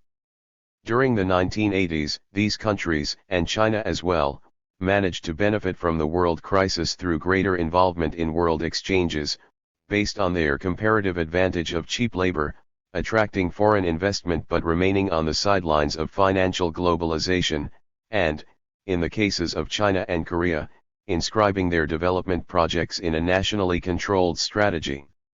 In the 1990s, Korea and Southeast Asia opened up to financial globalization, while China and India began to shift in the same direction. Attracted by the region's high growth levels, the surplus of floating foreign capital flowed in, producing not accelerated growth but asset inflation in stocks and real estate. As had been predicted, the financial bubble burst only a few years later. Political reaction to this massive crisis has been new in several respects, different from that provoked by the Mexican crisis, for instance. The United States, with Japan following closely, attempted to take advantage of the Korean crisis to dismantle the country's productive system, under the fallacious pretext that it was controlled oligopolistically, and to subordinate it to the strategies of US and Japanese oligopolies. Regional powers attempted to resist by challenging the question of their insertion into financial globalization through re-establishing exchange controls in Malaysia or by removing immediate participation from their list of priorities in China and India. This collapse of the financial dimension of globalization forced the G7 countries, the group of 7 most advanced capitalist countries, to envisage a new strategy, provoking a crisis in liberal thought. It is in light of this crisis that we must examine the outline of the counterattack launched by the G7. Overnight, they changed their tune. The term regulation, forbidden until then, reappeared in the group's resolutions. It became necessary to regulate international financial flows. Joseph Stiglitz, chief economist of the World Bank at the time, suggested a debate on defining a new post-Washington consensus. But this was too much for the current mouthpiece of U.S. hegemony, Treasury Secretary Lawrence Summers, who saw to Stiglitz's removal. Will not be American. In this chaotic conjuncture, the United States took the offensive once more, in order to re-establish its global hegemony and accordingly to organize the world system in its economic, political, and military dimensions. Has U.S. hegemony entered its decline? Or has it begun a renewal that will make the 21st century America's? If we examine the economic dimension in the narrow sense of the term, measured roughly in terms of per capita gross domestic product, GDP, and the structural tendencies of the balance of trade, we might conclude that American hegemony, so crushing in 1945, receded as early as the 1960s and 1970s, with the brilliant resurgence of Europe and Japan. The Europeans bring it up continuously. In familiar terms, the European Union is the first economic and commercial force on a world scale. The statement is hasty, however. For, if it is true that a single European market does exist, and even that a single currency is perhaps emerging, the same cannot be said of a European economy, at least not yet. There is no such thing as a European productive system. Such a productive system, on the contrary, can be spoken of in the United States. The economies set up in Europe through the constitution of the historical bourgeoisie in the relevant states, and the shaping within this framework of autocentric national productive systems, even if these are open, even aggressively so, have stayed more or less the same.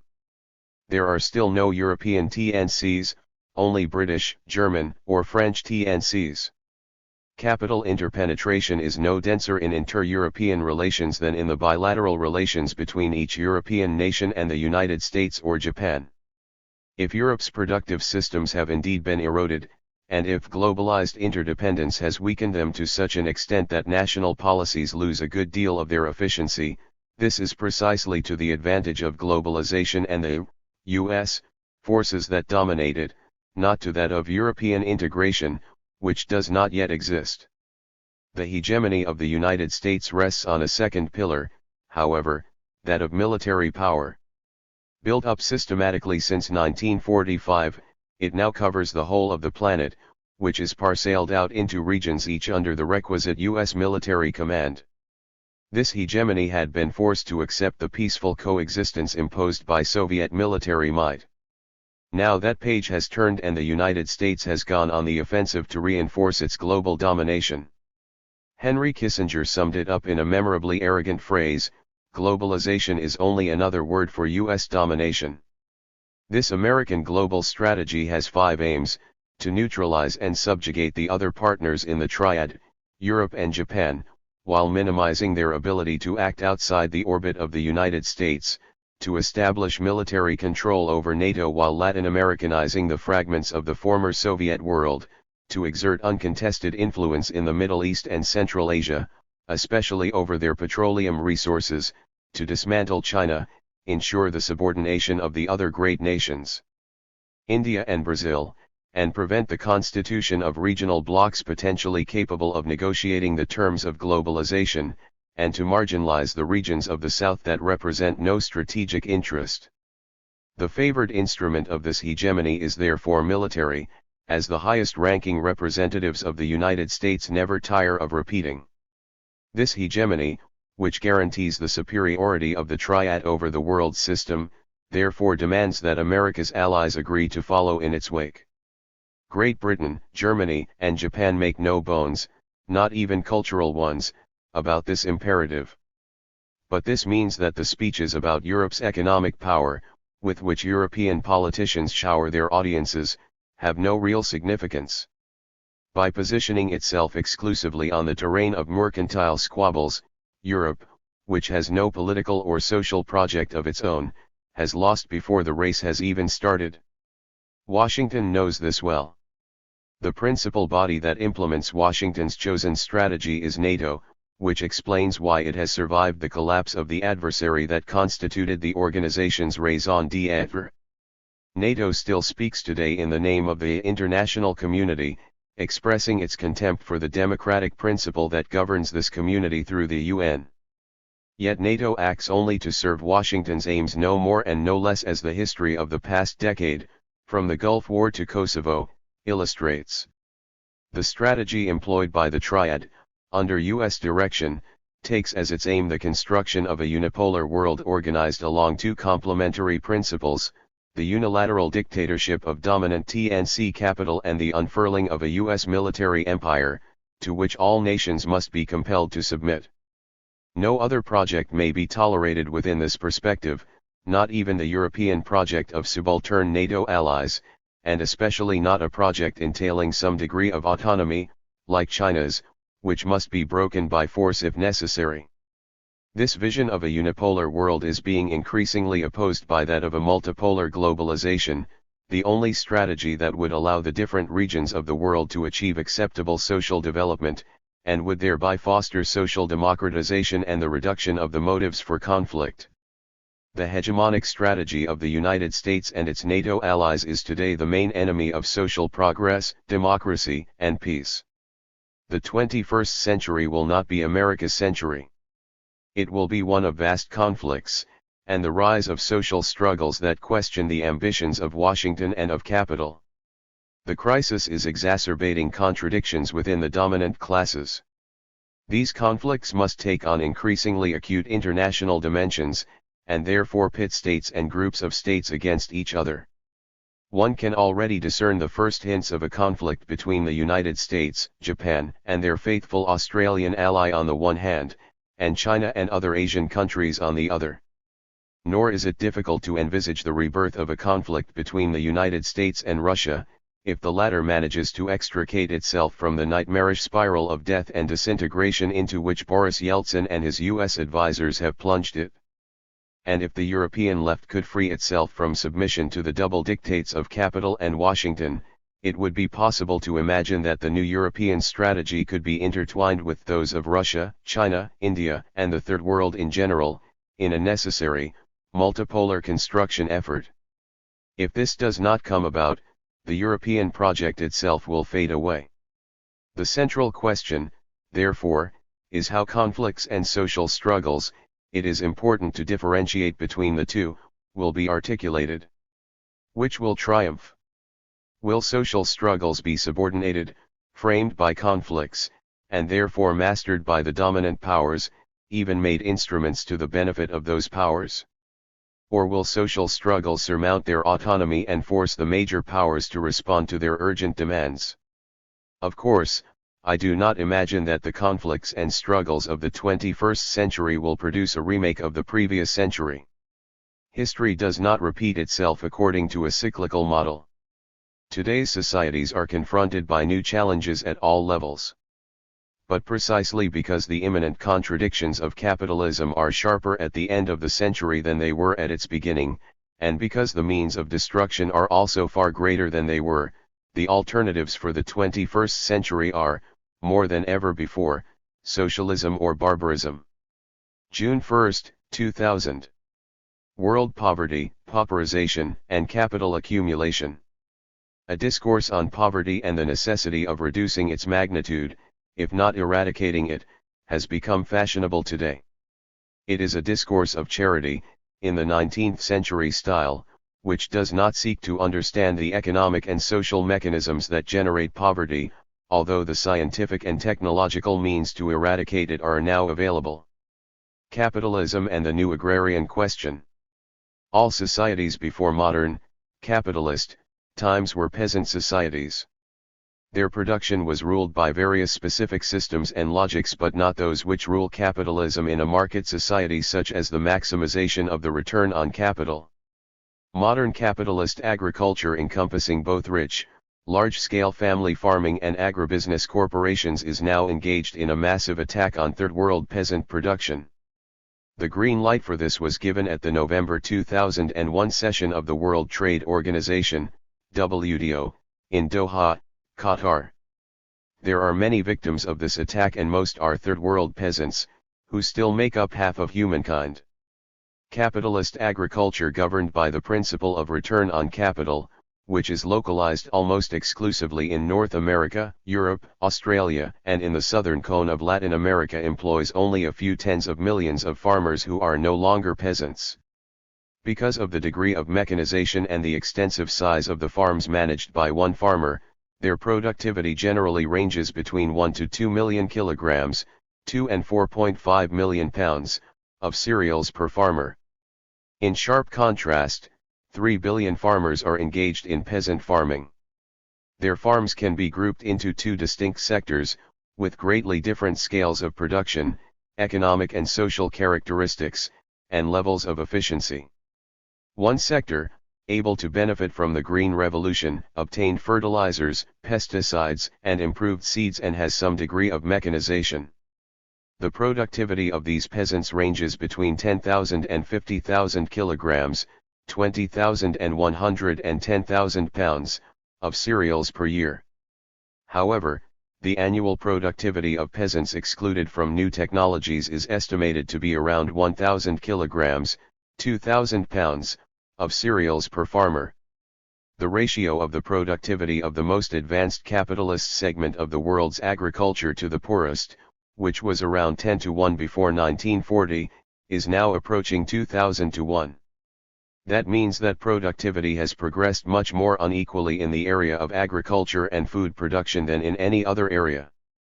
Simultaneously, this evolution has led to the reduction of the relative prices of food products, in relation to other industrial and service products, to 1/5 of what they were 50 years ago.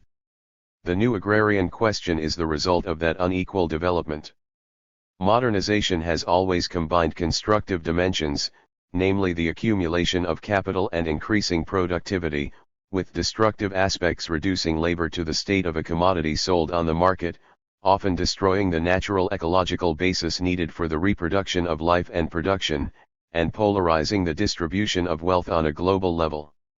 Modernization has always simultaneously integrated some, as expanding markets created employment, and excluded others, who were not integrated in the new labor force after having lost their positions in the previous systems. In its ascending phase, capitalist global expansion integrated many along with its excluding processes. But now, in the Third World peasant societies, it is excluding massive numbers of people while including relatively few. The question raised here is precisely whether this trend will continue to operate with respect to the 3 billion human beings still producing and living in peasant societies in Asia, Africa, and Latin America. Indeed, what would happen if agriculture and food production were treated as any other form of production submitted to the rules of competition in an open and deregulated market, as decided in principle at the November 2001 WTO meeting in Doha? Would such principles foster the acceleration of production? One can imagine that the food brought to market by today's 3 billion peasants, after they ensure their own subsistences, would instead be produced by 20 million new modern farmers. The conditions for the success of such an alternative would include, 1. The transfer of important pieces of good land to the new capitalist farmers, and these lands would have to be taken out of the hands of present peasant populations. 2. Capital, to buy supplies and equipment, and 3. Access to the consumer markets. Such farmers would indeed compete successfully with the billions of present peasants. But what would happen to those billions of people? Under the circumstances, agreeing to the general principle of competition for agricultural products and foodstuffs, as imposed by WTO, means accepting the elimination of billions of non-competitive producers within the short historic time of a few decades. What will become of these billions of human beings, the majority of whom are already poor among the poor, who feed themselves with great difficulty? In 50 years' time, industrial development, even in the fanciful hypothesis of a continued growth rate of 7% annually, could not absorb even 1/3 of this reserve. The major argument presented to legitimate the WTO's competition doctrine is that such development did happen in 19th and 20th century Europe and the United States, where it produced a modern, wealthy, urban industrial and post-industrial society with modern agriculture able to feed the nation and even export food. Why should not this pattern be repeated in the contemporary Third World countries? The argument fails to consider two major factors that make the reproduction of the pattern in Third World countries almost impossible. The first is that the European model developed throughout a century and a half along with labor-intensive industrial technologies. Modern technologies use far less labor, and the newcomers of the Third World have to adopt them if their industrial exports are to be competitive in global markets. The second is that, during that long transition, Europe benefited from the massive migration of its surplus population to the Americas. The contention that capitalism has indeed solved the agrarian question in its developed centers has always been accepted by large sections of the left, an example being Karl Koskai's famous book, The Agrarian Question, written before the First World War. Soviet ideology inherited that view and on its basis undertook modernization through the Stalinist collectivization, with poor results. What was always overlooked was that capitalism, while it solved the question in its centers, did it through generating a gigantic agrarian question in the peripheries, which it can only solve through the genocide of half of humankind. Within the Marxist tradition only Maoism understood the magnitude of the challenge. Therefore, those who accused Maoism of a peasant deviation show by this very criticism that they lack the analytical capacity to understand imperialist capitalism, which they reduce to an abstract discourse on capitalism in general. Modernization through capitalist market liberalization, as suggested by WTO and its supporters, finally aligns side by side, without even necessarily combining, the two components, the production of food on a global scale by modern competitive farmers mostly based in the North but also possibly in the future in some pockets of the South, and, the marginalization, exclusion, and further impoverishment of the majority of the 3 billion peasants of the present Third World, and finally their seclusion in some kinds of reserves. It therefore combines a pro-modernization and efficiency-dominant discourse with an ecological cultural reserve set of policies allowing the victims to survive in a state of material, including ecological, impoverishment. These two components might therefore complement, rather than conflict with, one another. Can we imagine other alternatives and have them widely debated? Ones in which peasant agriculture would be maintained throughout the visible future of the 21st century, but, which simultaneously engage in a process of continuous technological and social progress. In this way, changes could happen at a rate that would allow a progressive transfer of the peasants into non-rural and non-agricultural employment. Such a strategic set of targets involves complex policy mixes at national, regional, and global levels. At the national level it implies macro policies protecting peasant food production from the unequal competition of modernized farmers and agribusiness corporations local and international. This will help guarantee acceptable internal food prices disconnected from international market prices, which are additionally biased by the agricultural subsidies of the wealthy North. Such policy targets also question the patterns of industrial and urban development, which should be based less on export-oriented priorities, example keeping wages low, which implies low prices for food, and more attentive to a socially balanced expansion of the internal market. Simultaneously, this involves an overall pattern of policies to ensure national food security, an indispensable condition for a country to be an active member of the global community, enjoying the indispensable margin of autonomy and negotiating capacity. At regional and global levels it implies international agreements and policies that move away from the doctrinaire liberal principles ruling the WTO, replacing them with imaginative and specific solutions for different areas, taking into consideration the specific issues and concrete historical and social conditions. The new labor question. The planet's urban population now represents about half of humanity, at least 3 billion individuals, with peasants making up all but a statistically insignificant percentage of the other half. The data on this population allow us to distinguish between what we can call the middle classes and the popular classes. In the contemporary stage of capitalist evolution, the dominant classes, formal owners of the principal means of production and senior managers associated with bringing them into play, represent only a very minor fraction of the global population, even though the share they draw from their society's available income is significant. To this we add the middle classes in the old sense of the term, non-wage earners, owners of small enterprises, and middle managers, who are not necessarily in decline. The large mass of workers in the modern segments of production consists of wage earners who now make up more than 4/5 of the urban population of the developed centers. This mass is divided into at least two categories, the border between which is both visible to the outside observer and truly lived in the consciousness of affected individuals. There are those who we can label stabilized popular classes in the sense that they are relatively secure in their employment, thanks among other things to professional qualifications which give them negotiating power with employers, and, therefore, they are often organized, at least in some countries, into powerful unions. In all cases this mass carries a political weight that reinforces its negotiating capacity.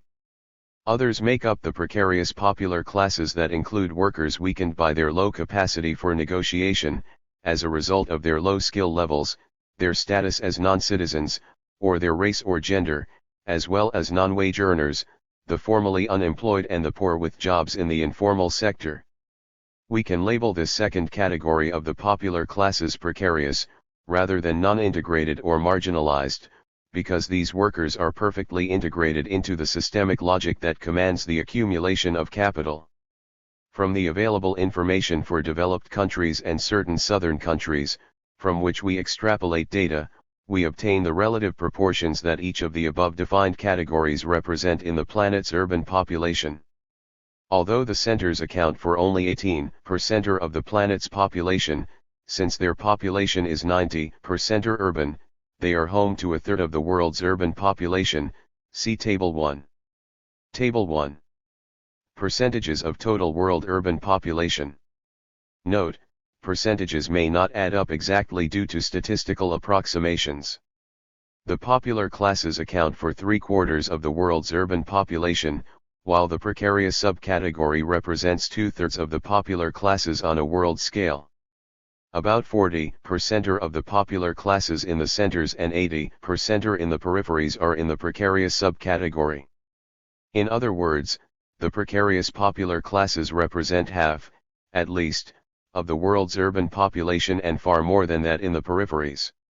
A look at the composition of the urban popular classes a half-century ago, following the Second World War, shows that the proportions that characterize the structure of the popular classes were very different from what they have become. At the time, the Third World's share did not exceed half of the global urban population, then on the order of 1 billion individuals, versus 2/3 today. Megacities, like those that we know today in practically all countries of the South, did not yet exist. There were only a few large cities, notably in China, India, and Latin America.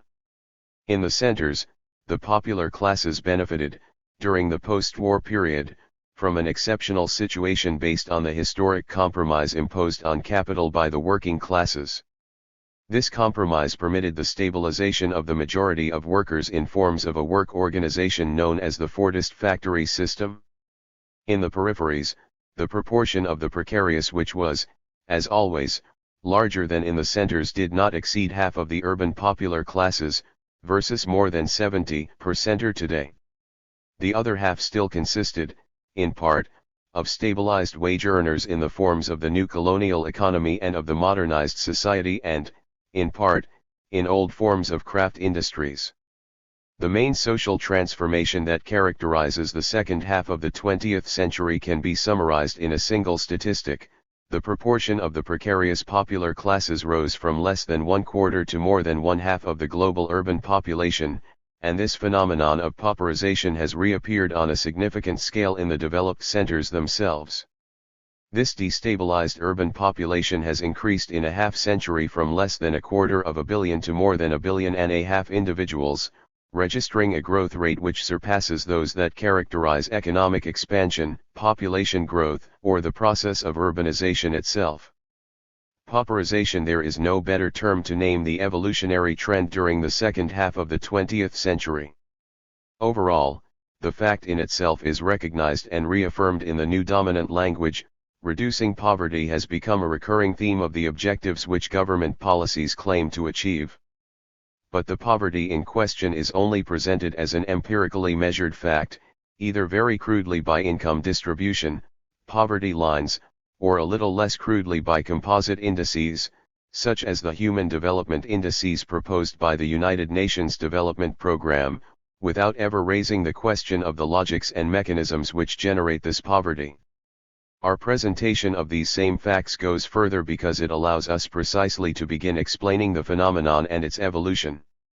Middle strata, stabilized popular strata, and precarious popular strata are all integrated into the same system of social production, but they fulfill distinct functions within it. Some are indeed excluded from the benefits of prosperity. The excluded are very much a part of the system and are not marginalized in the sense of not being integrated functionally into the system. Pauperization is a modern phenomenon which is not at all reducible to a lack of sufficient income for survival. It is really the modernization of poverty and has devastating effects in all dimensions of social life. Emigrants from the countryside were relatively well integrated into the stabilized popular classes during the Golden Age, 1945 to 1975, they tended to become factory workers. Now those who have recently arrived and their children are situated on the margins of the main productive systems, creating favorable conditions for the substitution of community solidarities for class consciousness. Meanwhile, women are even more victimized by economic precariousness than are men, resulting in deterioration of their material and social conditions. And if feminist movements have without doubt achieved important advances in the realm of ideas and behavior, the beneficiaries of these gains are almost exclusively middle-class women, certainly not those of the pauperized popular classes.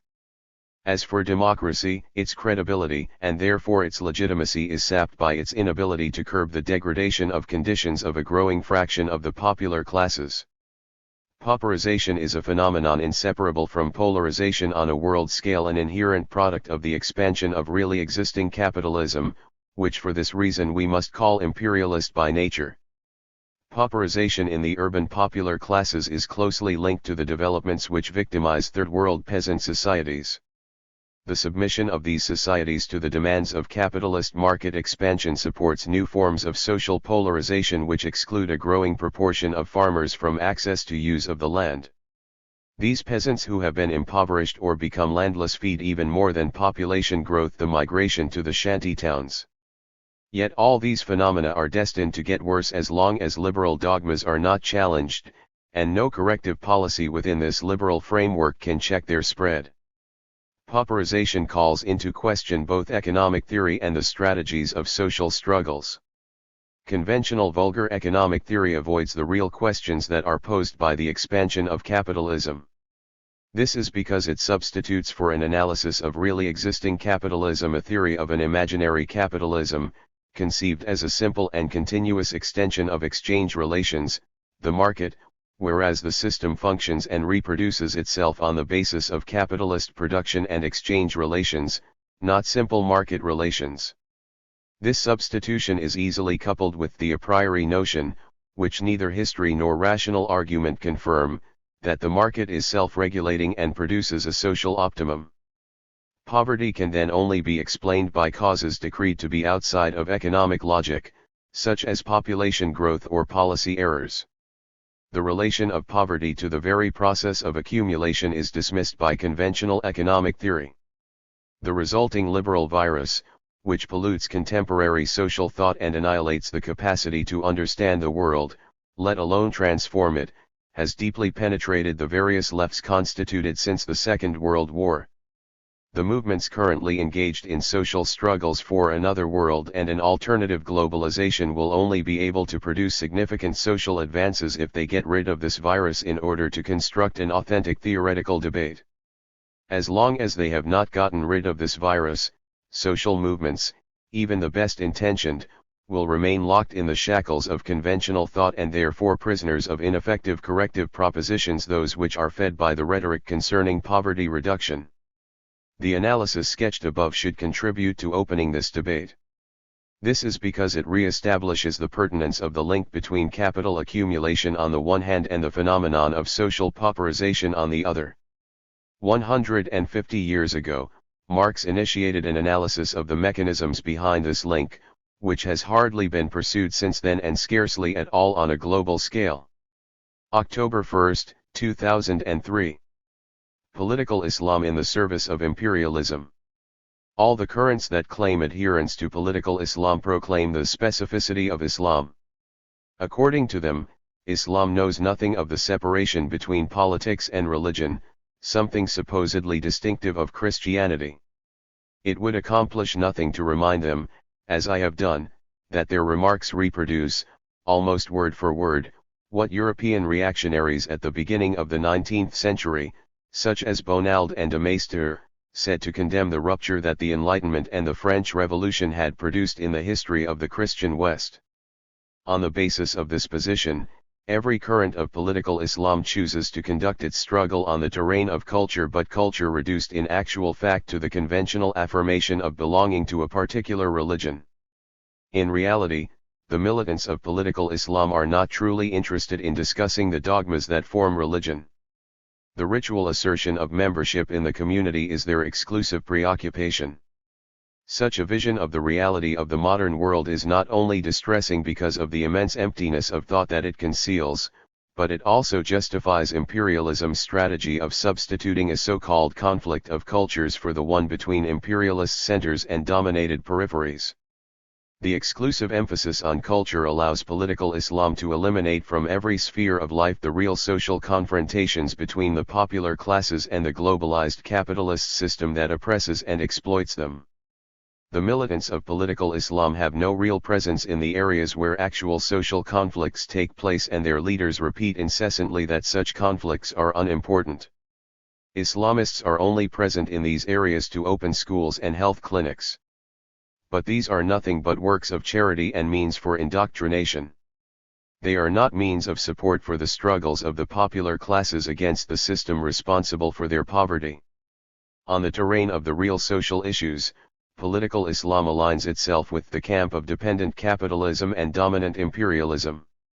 It defends the principle of the sacred character of property and legitimizes inequality and all the requirements of capitalist reproduction. The support by the Muslim Brotherhood in the Egyptian parliament for the recent reactionary laws that reinforce the rights of property owners to the detriment of the rights of tenant farmers, the majority of the small peasantry, is but one example among hundreds of others. There is no example of even one reactionary law promoted in any Muslim state to which the Islamist movements are opposed. Moreover, such laws are promulgated with the agreement of the leaders of the imperialist system. Political Islam is not anti-imperialist, even if its militants think otherwise. It is an invaluable ally for imperialism, and the latter knows it. It is easy to understand, then, that political Islam has always counted in its ranks the ruling classes of Saudi Arabia and Pakistan. Moreover, these classes were among its most active promoters from the very beginning. The local comprador bourgeoisies, the nouveau riches, beneficiaries of current imperialist globalization, generously support political Islam. The latter has renounced an anti-imperialist perspective and substituted for it an anti-Western, almost anti-Christian, position, which obviously only leads the societies concerned into an impasse and hence does not form an obstacle to the deployment of imperialist control over the world system. Political Islam is not only reactionary on certain questions, notably concerning the status of women, and perhaps even responsible for fanatic excesses directed against non-Muslim citizens, such as the Copts in Egypt. It is fundamentally reactionary and therefore obviously cannot participate in the progress of people's liberation. Three major arguments are nevertheless advanced to encourage social movements as a whole to enter into dialogue with the movements of political Islam. The first is that political Islam mobilizes numerous popular masses, which cannot be ignored or scorned. Numerous images certainly reinforce this claim. Still, one should keep a cool head and properly assess the mobilizations in question. The electoral successes that have been organized are put into perspective as soon as they are subjected to more rigorous analyses. I mention here, for example, the huge proportion of abstentions, more than 75%, in the Egyptian elections. The power of the Islamist street is, in large part, simply the reverse side of the weaknesses of the organized left, which is absent from the spheres in which current social conflicts are occurring. Even if it were agreed that political Islam actually mobilizes significant numbers, does that justify concluding that the left must seek to include political Islamic organizations in alliances for political or social action? If political Islam successfully mobilizes large numbers of people, that is simply a fact, and any effective political strategy must include this fact in its considerations, proposals, and options. But seeking alliances is not necessarily the best means to deal with this challenge. It should be pointed out that the organizations of political Islam, the Muslim Brotherhood in particular, are not seeking such an alliance, indeed even reject it. If, by chance, some unfortunate leftist organizations come to believe that political Islamic organizations have accepted them.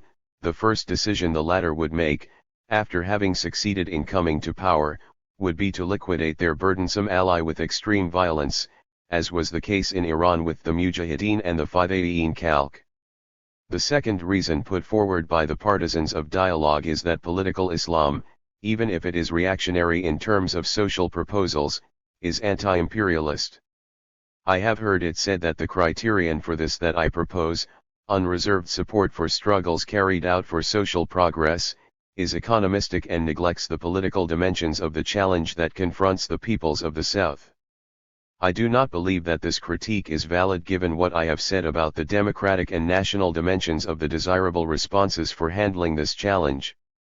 I also agree that in their response to the challenge that confronts the peoples of the South, the forces in action are not necessarily consistent in their manner of dealing with its social and political dimensions. It is, thus, possible to imagine a political Islam that is anti-imperialist, though regressive on the social plane. Iran, Hamas in Palestine, Hezbollah in Lebanon, and certain resistance movements in Iraq immediately come to mind. I will discuss these particular situations later. What I contend is that political Islam as a whole is quite simply not anti-imperialist but is altogether lined up behind the dominant powers on the world scale. The third argument calls the attention of the left to the necessity of combating Islamophobia.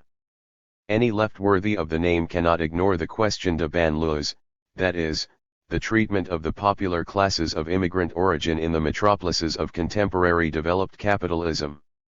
Analysis of this challenge and the responses provided by various groups, the interested parties themselves, the European electoral left, the radical left, lies outside the focus of this text. I will content myself with expressing my viewpoint in principle. The progressive response cannot be based on the institutionalization of communitarianism, one which is essentially and necessarily always associated with inequality, and ultimately originates in a racist culture. A specific ideological product of the reactionary political culture of the United States, communitarianism, already triumphant in Great Britain, is beginning to pollute political life on the European continent. Islamophobia, systematically promoted by important sections of the political elite and the media, is part of a strategy for managing community diversity for capital's benefit, because this supposed respect for diversity is, in fact, only the means to deepen divisions within the popular classes.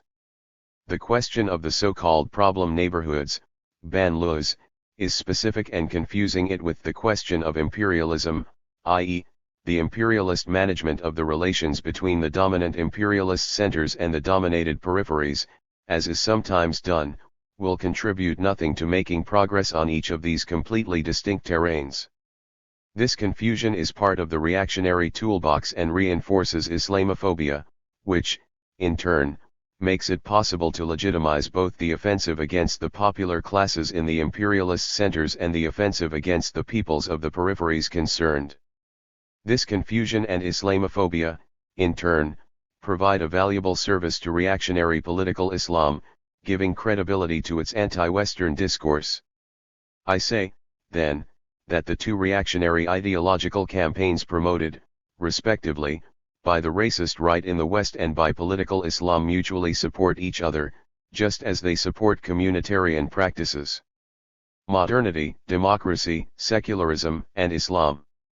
The image that the Arab and Islamic regions give of themselves today is that of societies in which religion, Islam, is at the forefront in all areas of social and political life, to the point that it appears strange to imagine that it could be different. The majority of foreign observers, political leaders and the media, conclude that modernity, perhaps even democracy, will have to adapt to the strong presence of Islam, de facto precluding secularism.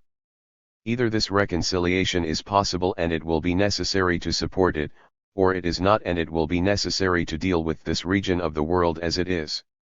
I do not at all share this so-called realist vision. The future in the long view of a globalized socialism is, for the peoples of this region as for others, democracy and secularism. This future is possible in these regions as elsewhere, but nothing is guaranteed and certain, anywhere. Modernity is a rupture in world history, initiated in Europe during the 16th century. Modernity proclaims that human beings are responsible for their own history, individually and collectively, and consequently breaks with the dominant pre-modern ideologies. Modernity, then, makes democracy possible, just as it demands secularism, in the sense of separation of the religious and the political.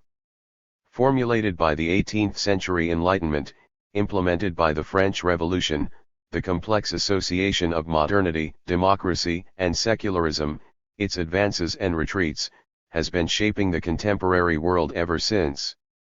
But modernity by itself is not only a cultural revolution. It derives its meaning only through the close relation that it has with the birth and subsequent growth of capitalism. This relation has conditioned the historic limits of really existing modernity. The concrete forms of modernity, democracy, and secularism found today must, then, be considered as products of the concrete history of the growth of capitalism. They are shaped by the specific conditions in which the domination of capital is expressed, the historical compromises that define the social contents of hegemonic blocs, what I call the historical course of political cultures. This condensed presentation of my understanding of the historical materialist method is evoked here simply to situate the diverse ways of combining capitalist modernity, democracy, and secularism in their theoretical context. The Enlightenment and the French Revolution put forward a model of radical secularism. Atheist or agnostic, deist or believer, in this case Christian, the individual is free to choose, the state knows nothing about it. On the European continent and in France, beginning with the Restoration, the retreats and compromises which combined the power of the bourgeoisie with that of the dominant classes of the pre-modern systems were the basis for attenuated forms of secularism, understood as tolerance, without excluding the social role of the churches from the political system. As for the United States, its particular historical path resulted in the forming of a fundamentally reactionary political culture, in which genuine secularism is practically unknown. Religion here is a recognized social actor and secularism is confused with the multiplicity of official religions. Any religion or even sect is official. There is an obvious link between the degree of radical secularism upheld and the degree of support for shaping society in accord with the central theme of modernity.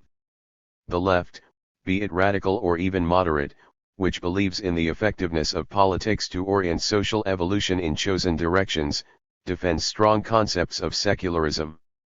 The conservative right claims that things should be allowed to evolve on their own, whether the question is economic, political, or social. As to economy, the choice in favor of the market is obviously favorable to capital. In politics, low-intensity democracy becomes the rule, alternation is substituted for alternative. And in society, in this context, politics has no need for active secularism. Communities compensate for the deficiencies of the state. The market and representative democracy make history, and they should be allowed to do so. In the current moment of the left's retreat, this conservative version of social thought is widely dominant, in formulations that run the gamut from those of Turenne to those of Negri. The reactionary political culture of the United States goes even further in negating the responsibility of political action. The repeated assertion that God inspires the American nation, and the massive adherence to this belief, reduce the very concept of secularism to nothing. To say that God makes history is, in fact, to allow the market alone to do it. From this point of view, where are the peoples of the Middle East region situated? The image of bearded men bowed low and groups of veiled women give rise to hasty conclusions about the intensity of religious adherence among individuals. Western culturalist friends who call for respect for the diversity of beliefs rarely find out about the procedures implemented by the authorities to present an image that is convenient for them. There are certainly those who are crazy for God, fous de Dieu. Are they proportionally more numerous than the Spanish Catholics who march on Easter? Or the vast crowds who listen to televangelists in the United States? In any case, the region has not always projected this image of itself. Beyond the differences from country to country, a large region can be identified that runs from Morocco to Afghanistan, including all the Arab peoples, with the exception of those in the Arabian Peninsula, the Turks, Iranians, Afghans, and peoples of the former Soviet Central Asian republics, in which the possibilities for the development of secularism are far from negligible. The situation is different among other neighboring peoples, the Arabs of the peninsula or the Pakistanis. In this larger region, political traditions have been strongly marked by the radical currents of modernity, the ideas of the Enlightenment, the French Revolution, the Russian Revolution, and the communism of the Third International were present in the minds of everyone and were much more important than the parliamentarianism of Westminster, for example. These dominant currents inspired the major models for political transformation implemented by the ruling classes, which could be described, in some of their aspects, as forms of enlightened despotism. This was certainly the case in the Egypt of Muhammad Ali or Khedive Ismail. Kemalism in Turkey and modernization in Iran were similar. The national populism of more recent stages of history belongs to the same family of modernist political projects. The variants of the model were numerous: the Algerian National Liberation Front, Tunisian Bourguibism, Egyptian Nasserism, the Baathism of Syria and Iraq, but the direction of movement was analogous. Apparently extreme experiences, the so-called communist regimes in Afghanistan and South Yemen, were really not very different. All these regimes accomplished much and, for this reason, had very wide popular support. This is why, even though they were not truly democratic, they opened the way to a possible development in this direction. In certain circumstances, such as those in Egypt from 1920 to 1950, an experiment in electoral democracy was attempted, supported by the moderate anti-imperialist center, the Wafd Party, opposed by the dominant imperialist power, Great Britain, and its local allies, the monarchy.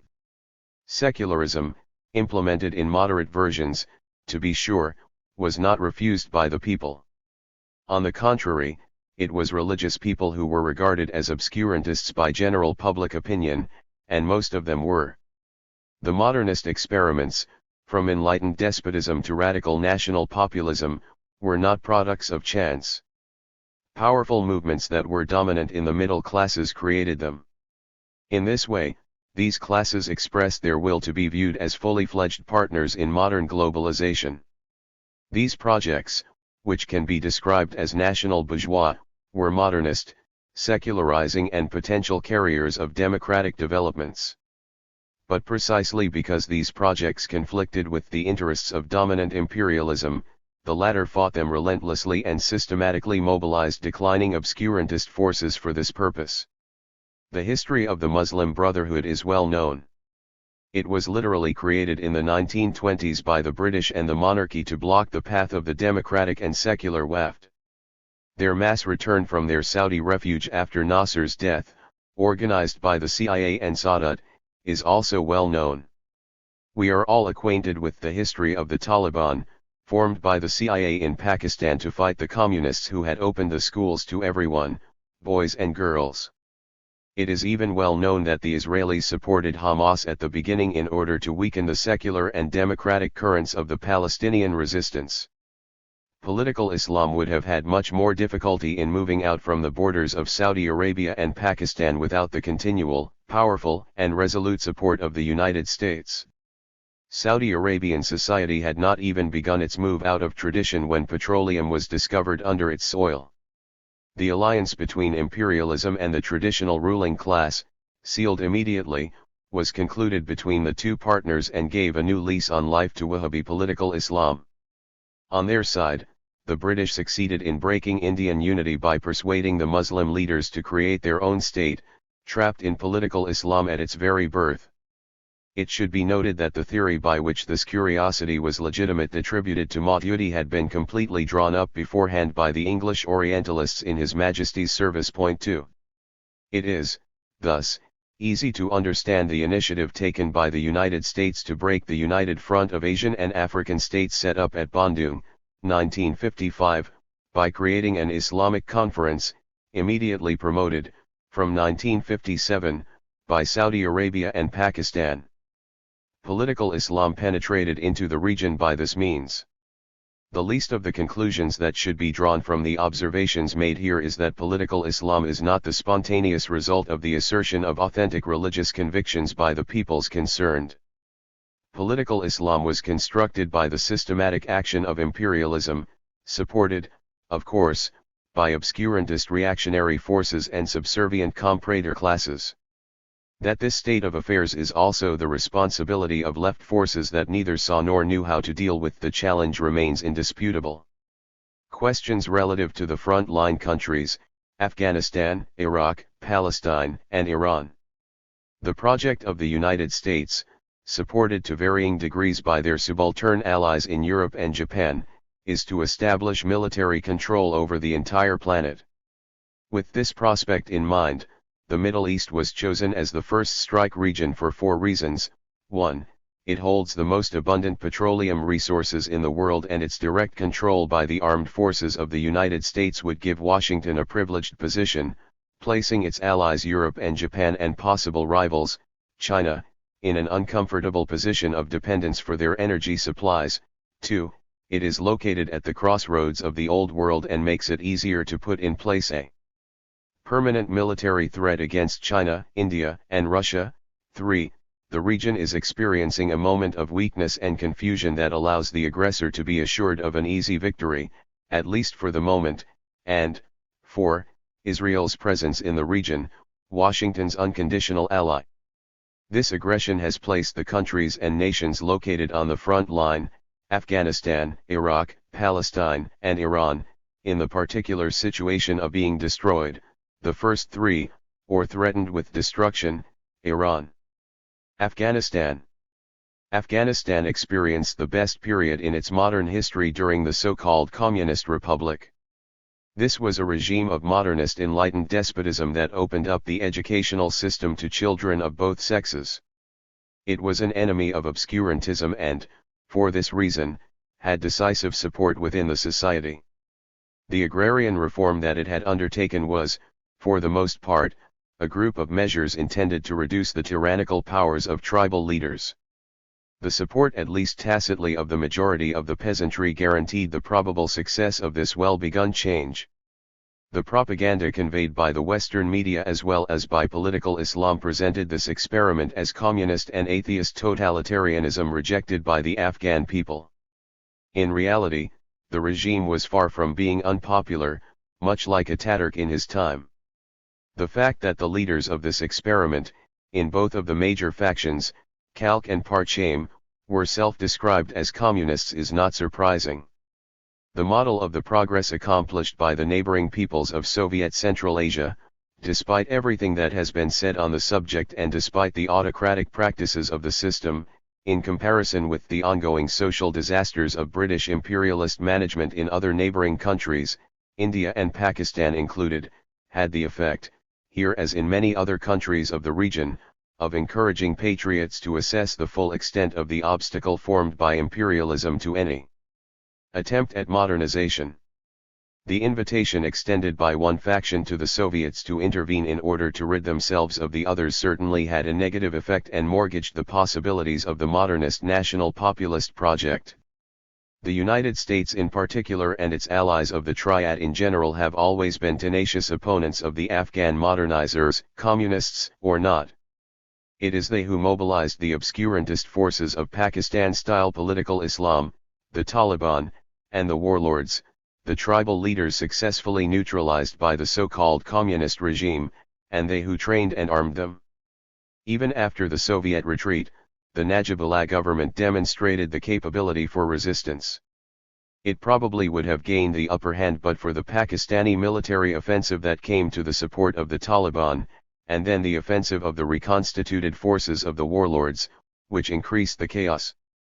Afghanistan was devastated by the intervention of the United States and its allies and agents, the Islamists in particular. Afghanistan cannot be reconstructed under their authority, barely disguised behind a clown without roots in the country, who was parachuted there by the Texas transnational by whom he was employed. The supposed democracy, in the name of which Washington, NATO, and the UN, called to the rescue, claimed to justify the continuation of their presence, in fact, occupation, was a lie from the very beginning and has become a huge farce. There is only one solution to the Afghan problem: all foreign forces should leave the country and all powers should be forced to refrain from financing and arming their allies. To those who are well-intended and express their fear that the Afghan people will then tolerate the dictatorship of the Taliban, or the warlords, I would respond that the foreign presence has been up until now and remains the best support for this dictatorship. The Afghan people had been moving in another direction, potentially the best possible, at a time when the West was forced to take less interest in its affairs. To the enlightened despotism of communists, the civilized West has always preferred obscurantist despotism, infinitely less dangerous for its interests. Iraq. The armed diplomacy of the United States had the objective of literally destroying Iraq well before pretexts were actually given to it to do so on two different occasions: the invasion of Kuwait in 1990 and then after September 11, 2001, exploited for this purpose by Bush with Goebbels-style cynicism and lies. If you tell a lie big enough and keep repeating it, people will eventually come to believe it. The reason for this objective is simple and has nothing to do with the discourse calling for the liberation of the Iraqi people from the bloody dictatorship, real enough, of Saddam Hussein. Iraq possesses a large part of the best petroleum resources of the planet. But, what is more, Iraq had succeeded in training scientific and technical cadres that were capable, through their critical mass, of supporting a coherent and substantial national project. This danger had to be eliminated by a preventive war that the United States gave itself the right to carry out when and where it decided, without the least respect for international law. Beyond this obvious observation, several serious questions should be examined. 1. How could Washington's plan appear even for a brief historical moment to be such a dazzling success so easily? 2. What new situation has been created and confronts the Iraqi nation today? 3. What responses are the various elements of the Iraqi population giving to this challenge? And, 4. What solutions can the democratic and progressive Iraqi, Arab, and international forces promote? Saddam Hussein's defeat was predictable. Faced with an enemy whose main advantage lies in its capability to effect genocide with impunity by aerial bombardment, the use of nuclear weapons is to come. The people have only one possible effective response: carry out resistance on their invaded territory. Saddam's regime was devoted to eliminating every means of defense within reach of its people through the systematic destruction of any organization and every political party, beginning with the Communist Party, that had made the history of modern Iraq, including the Ba'ath itself, which had been one of the major actors in this history.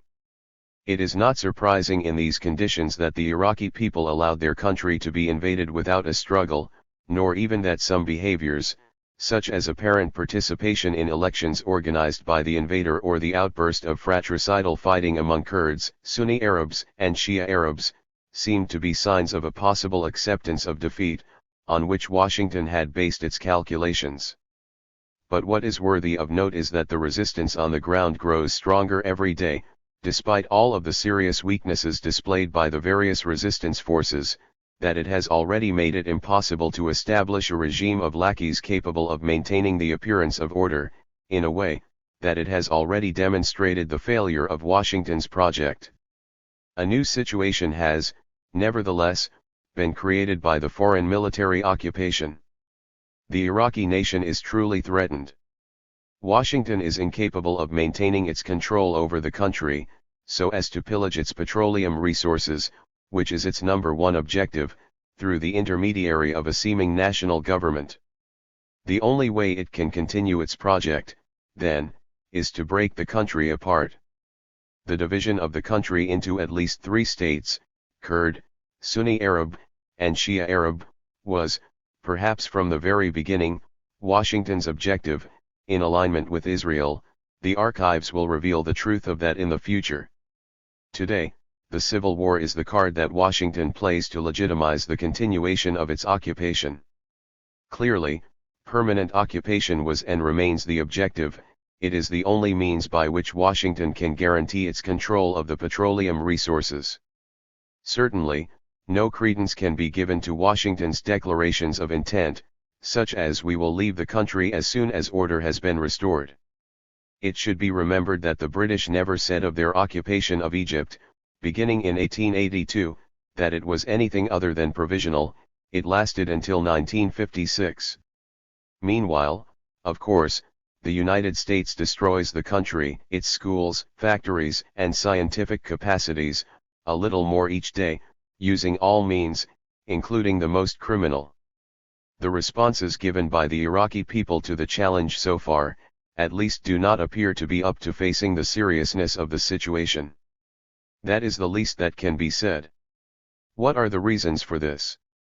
The dominant Western media repeat ad nauseum that Iraq is an artificial country and that the oppressive domination of Saddam's Sunni regime over the Shia and Kurds is the origin of the inevitable civil war, which can only be suppressed, perhaps, by continuing the foreign occupation.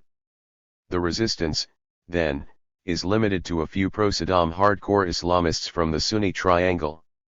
It is surely difficult to string together so many falsehoods. Following the First World War, the British had great difficulty in defeating the resistance of the Iraqi people. In complete harmony with their imperial tradition, the British imported a monarchy and created a class of large landowners to support their power, thereby giving a privileged position to the Sunnis. But, despite their systematic efforts, the British failed. The Communist Party and the Ba'ath Party were the main organized political forces that defeated the power of the Sunni monarchy, detested by everyone, Sunni, Shia, and Kurd. The violent competition between these two forces, which occupied center stage between 1958 and 1963, ended with the victory of the Ba'ath Party, welcomed at the time by the Western powers as a relief. The communist project carried in itself the possibility for a democratic evolution. This was not true of the Ba'ath. The latter was nationalist and pan-Arab in principle, admired the Prussian model for constructing German unity, and recruited its members from the secular, modernist petite bourgeoisie, hostile to obscurantist expressions of religion. In power, the Ba'ath evolved, in predictable fashion, into a dictatorship that was only half anti-imperialist, in the sense that, depending on conjunctures and circumstances, a compromise could be accepted by the two partners, Ba'athist power in Iraq and U.S. imperialism, dominant in the region. This deal encouraged the megalomaniacal excesses of the leader, who imagined that Washington would accept making him its main ally in the region. Washington's support for Baghdad, the delivery of chemical weapons, is proof of this. In the absurd and criminal war against Iran from 1980 to 1989 appeared to lend credence to this calculation. Saddam never imagined Washington's deceit, that modernization of Iraq was unacceptable to imperialism and that the decision to destroy the country had already been made. Saddam fell into the open trap when the green light was given to annex Kuwait, in fact attached in Ottoman times to the provinces that constitute Iraq, and detached by the British imperialists in order to make it one of their petroleum colonies. Iraq was then subjected to 10 years of sanctions intended to bleed the country dry so as to facilitate the glorious conquest of the resulting vacuum by the armed forces of the United States. The successive Ba'athist regimes, including the last one in its declining phase under Saddam's leadership, can be accused of everything, except for having stirred up the conflict between the Sunni and Shia. Who then is responsible for the bloody clashes between the two communities? One day, we will certainly learn how the CIA, and undoubtedly Mossad, organized many of these massacres. But, beyond that, it is true that the political desert created by the Saddam regime and the example that it provided of unprincipled opportunist methods encouraged succeeding aspirants to power of all kinds to follow this path, often protected by the occupier. Sometimes, perhaps, they were even naive to the point of believing that they could be of service to the occupying power. The aspirants in question, be they religious leaders, Shia or Sunni, supposed, paratribal, notables, or notoriously corrupt businessmen exported by the United States, never had any real political standing in the country. Even those religious leaders whom the believers respected had no political influence that was acceptable to the Iraqi people. Without the void created by Saddam, no one would know how to pronounce their names. Faced with the new political world created by the imperialism of liberal globalization, Will other authentically popular and national, possibly even democratic, political forces have the means to reconstruct themselves? There was a time when the Iraqi Communist Party was the focus for organizing the best of what Iraqi society could produce. The Communist Party was established in every region of the country and dominated the world of intellectuals, often of Shia origin. I note in passing that the Shia produced revolutionaries or religious leaders above all, rarely bureaucrats or compradors. The Communist Party was authentically popular and anti-imperialist, little inclined to demagoguery and potentially democratic. After the massacre of thousands of its best militants by the Ba'athist dictatorships, the collapse of the Soviet Union, for which the Iraqi Communist Party was not prepared, and the behavior of those intellectuals who believed it acceptable to return from exile as camp followers of the armed forces of the United States, is the Iraqi Communist Party henceforth fated to disappear permanently from history? Unfortunately, this is all too possible, but not inevitable, far from it. The Kurdish question is real, in Iraq as in Iran and Turkey. But on this subject also, it should be remembered that the Western powers have always practiced, with great cynicism, double standards. The repression of Kurdish demands has never attained in Iraq and Iran the level of police, military, political, and moral violence carried out by Ankara. Neither Iran nor Iraq has ever gone so far as to deny the very existence of the Kurds. However, Turkey must be pardoned for everything as a member of NATO, an organization of democratic nations, as the media remind us. Among the eminent Democrats proclaimed by the West was Portugal's Salazar, one of NATO's founding members, and the no less ardent admirers of democracy, the Greek colonels and Turkish generals.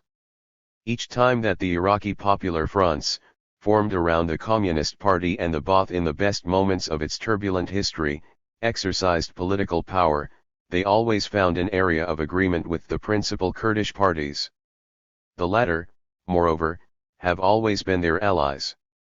The anti-Shia and anti-Kurd excesses of the Saddam regime were certainly real, for example, the bombing of the Basra region by Saddam's army after its defeat in Kuwait in 1990 and the use of gas against the Kurds. These excesses came in response to the maneuvers of Washington's armed diplomacy, which had mobilized sorcerers' apprentices among Shia and Kurds. They remain no less criminal excesses, and stupid, moreover, since the success of Washington's appeals was quite limited. But can anything else be expected from dictators like Saddam? The force of the resistance to foreign occupation, unexpected under these conditions, might seem to be miraculous. This is not the case, since the basic reality is that the Iraqi people as a whole, Arab and Kurd, Sunni and Shia, detest the occupiers and are familiar with its crimes on a daily basis: assassinations, bombings, massacres, torture. Given this, a united front of national resistance, call it what you want, might even be imagined, proclaiming itself as such, posting the names, lists of organizations, and parties composing it and their common program. This, however, is not actually the case up to the present for all of the reasons described above, including the destruction of the social and political fabric caused by the Saddam dictatorship and the occupation. Regardless of the reasons, this weakness is a serious handicap, which makes it easier to divide the population, encourage opportunists, even so far as making them collaborators, and throw confusion over the objectives of the liberation. Who will succeed in overcoming these handicaps? The communists should be well placed to do so. Already, militants who are present on the ground are separating themselves from the leaders of the Communist Party, the only ones known by the dominant media, who, confused and embarrassed, are attempting to give a semblance of legitimacy to their rallying to the collaborationist government, even pretending that they are adding to the effectiveness of armed resistance by such action. But, under the circumstances, many other political forces could make decisive initiatives in the direction of forming this front.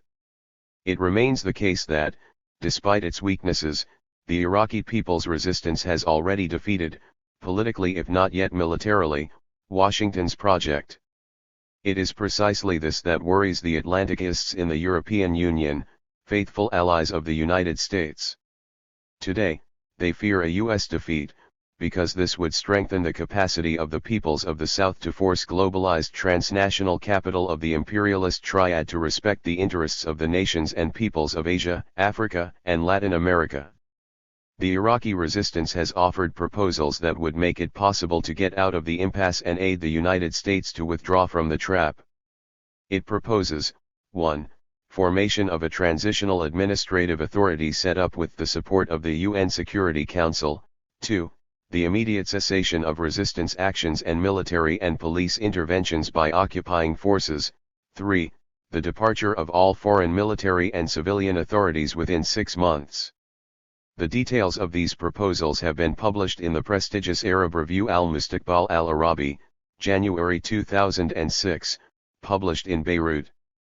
The absolute silence with which the European media oppose the dissemination of this message is a testament to the solidarity of the imperialist partners. Democratic and progressive European forces have the duty to dissociate themselves from this policy of the imperialist triad and support the proposals of the Iraqi resistance. To leave the Iraqi people to confront its opponent alone is not an acceptable option.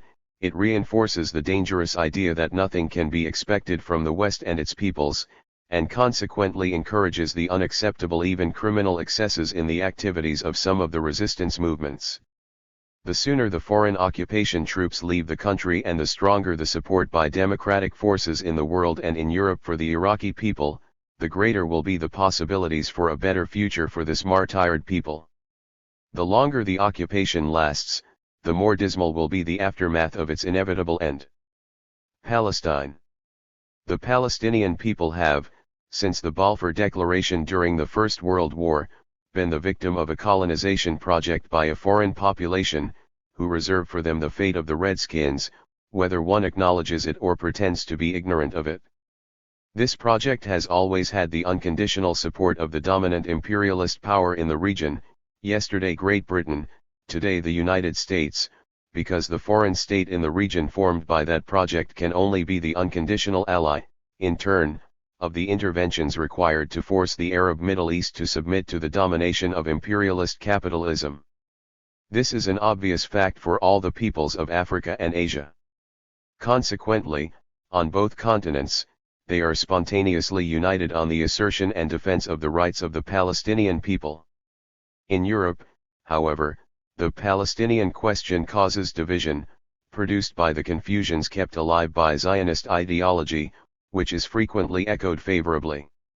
Today more than ever, in conjunction with the implementation of the U.S. Greater Middle East Project, the rights of the Palestinian people have been abolished. All the same, the PLO accepted the Oslo and Madrid plans and the roadmap drafted by Washington. It is Israel that has openly gone back on its agreement, and implemented an even more ambitious expansion plan. The PLO has been undermined as a result. Public opinion can justly reproach it with having naively believed in the sincerity of its adversaries. The support provided by the occupation authorities to its Islamist adversary, Hamas, in the beginning, at least, and the spread of corrupt practices in the Palestinian administration, on which the fund donors, the World Bank, Europe, and the NGOs are silent, if they are not party to it, had to lead to the Hamas electoral victory. It was predictable. This then became an additional pretext immediately put forward to justify unconditional alignment with Israeli policies, no matter what they may be. The Zionist colonial project has always been a threat, beyond Palestine, for neighboring Arab peoples. Its ambitions to annex the Egyptian Sinai and its effective annexation of the Syrian Golan are testimony to that. In the Greater Middle East Project, a particular place is granted to Israel, to its regional monopoly of nuclear military equipment and its role as indispensable partner, under the fallacious pretext that Israel has technological expertise of which the Arab people are incapable. What an indispensable racism! It is not the intention here to offer analyses concerning the complex interactions between the resistance struggles against Zionist colonial expansion and the political conflicts and choices in Lebanon and Syria. The Ba'athist regimes in Syria have resisted, in their own way, the demands of the imperialist powers and Israel. That this resistance has also served to legitimize more questionable ambitions, control of Lebanon, is certainly not debatable. Moreover, Syria has carefully chosen the least dangerous allies in Lebanon. It is well known that the Lebanese Communist Party had organized resistance to the Israeli incursions in South Lebanon, diversion of water included. The Syrian, Lebanese, and Iranian authorities closely cooperated to destroy this dangerous base and replace it with Hezbollah. The assassination of Rafiq al-Hariri, a still unresolved case, obviously gave the imperialist powers, the United States in front, France behind, the opportunity to intervene with two objectives in mind: 1. Force Damascus to align itself permanently with the vassal Arab states, Egypt and Saudi Arabia, or, failing that, eliminate the vestiges of a deteriorated Ba'athist power, and, 2. Demolish what remains of the capability to resist Israeli incursions, by demanding the disarmament of Hezbollah. Rhetoric about democracy can be invoked within this context, if useful. Today, to accept the implementation of the Israeli project in progress is to ratify the abolition of the primary right of peoples, the right to exist. This is the supreme crime against humanity. The accusation of anti-Semitism addressed to those who reject this crime is only a means for appalling blackmail. Iran.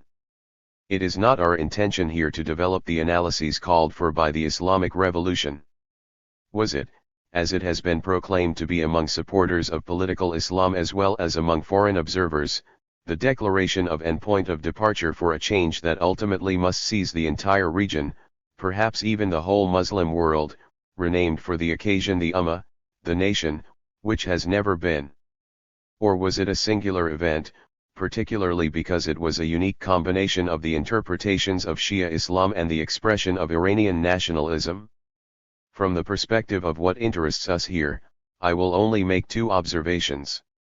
The first is that the regime of political Islam in Iran is not by nature incompatible with integration of the country into the globalized capitalist system such as it is, since the regime is based on liberal principles for managing the economy.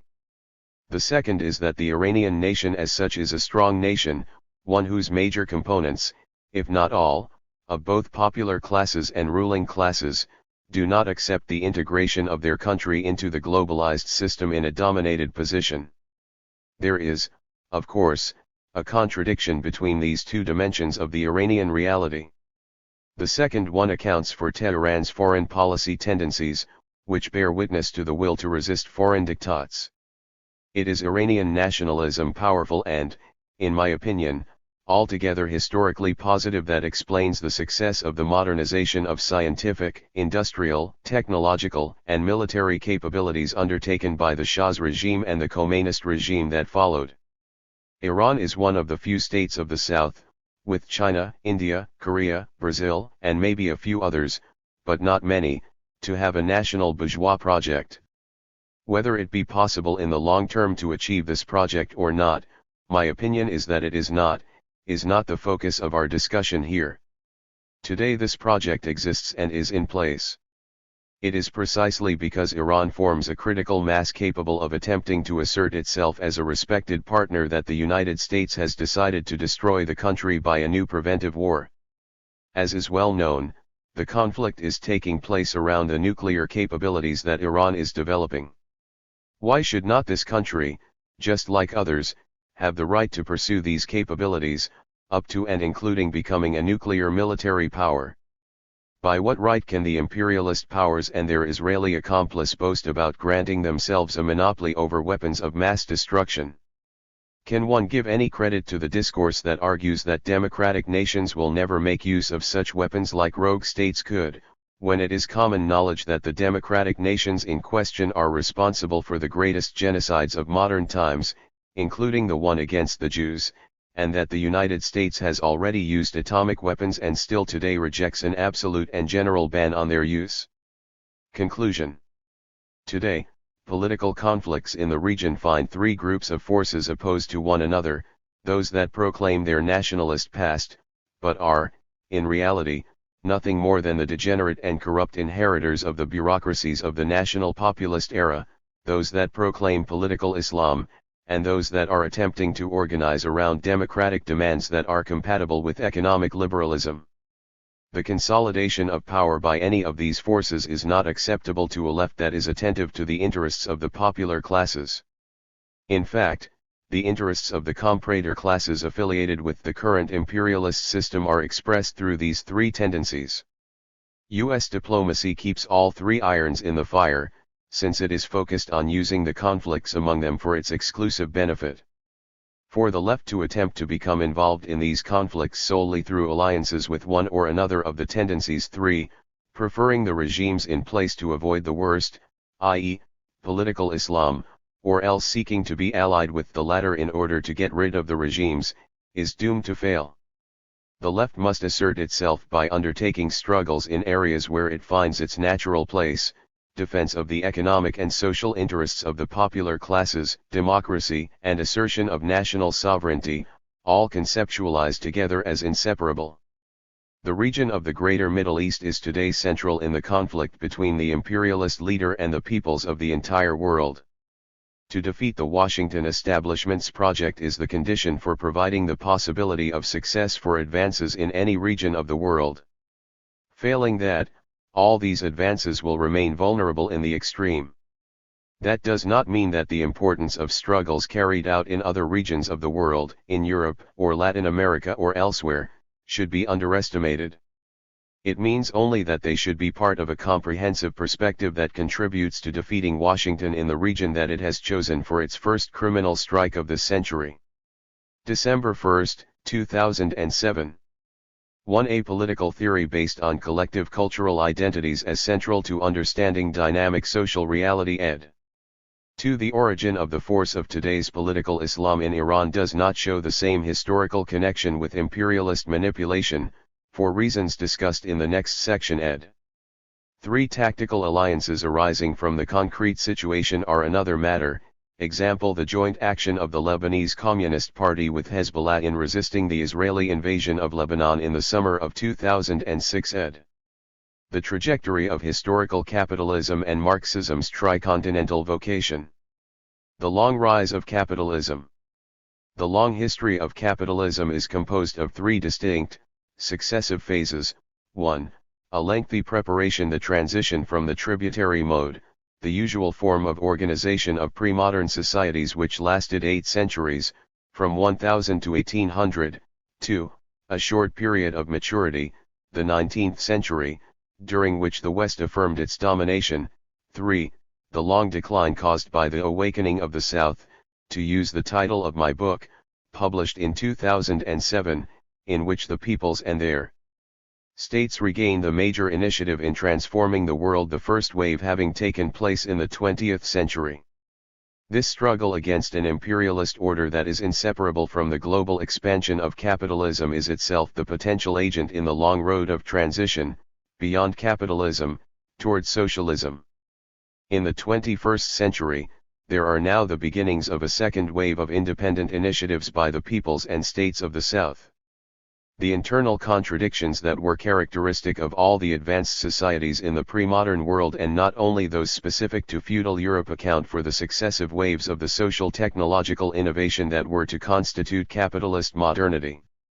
The oldest wave came from China, where changes began in the Song era, 11th century, and developing further in the Ming and Qing epochs gave China a head start in terms of technological inventiveness and the social productivity of collective work, not to be surpassed by Europe until the 19th century. The Chinese wave was to be followed by a Middle Eastern wave, which took place in the Arabo-Persian Caliphate and then via the Crusades and their aftermath, in the towns of Italy. The last wave concerns the long transition of the ancient tributary world to the modern capitalist world. This began in earnest in the Atlantic part of Europe following the conquest/encounter with the Americas, and for 3 centuries, 1500 to 1800, took the form of mercantilism. Capitalism, which gradually came to dominate the world, is the product of this last wave of social technological innovation.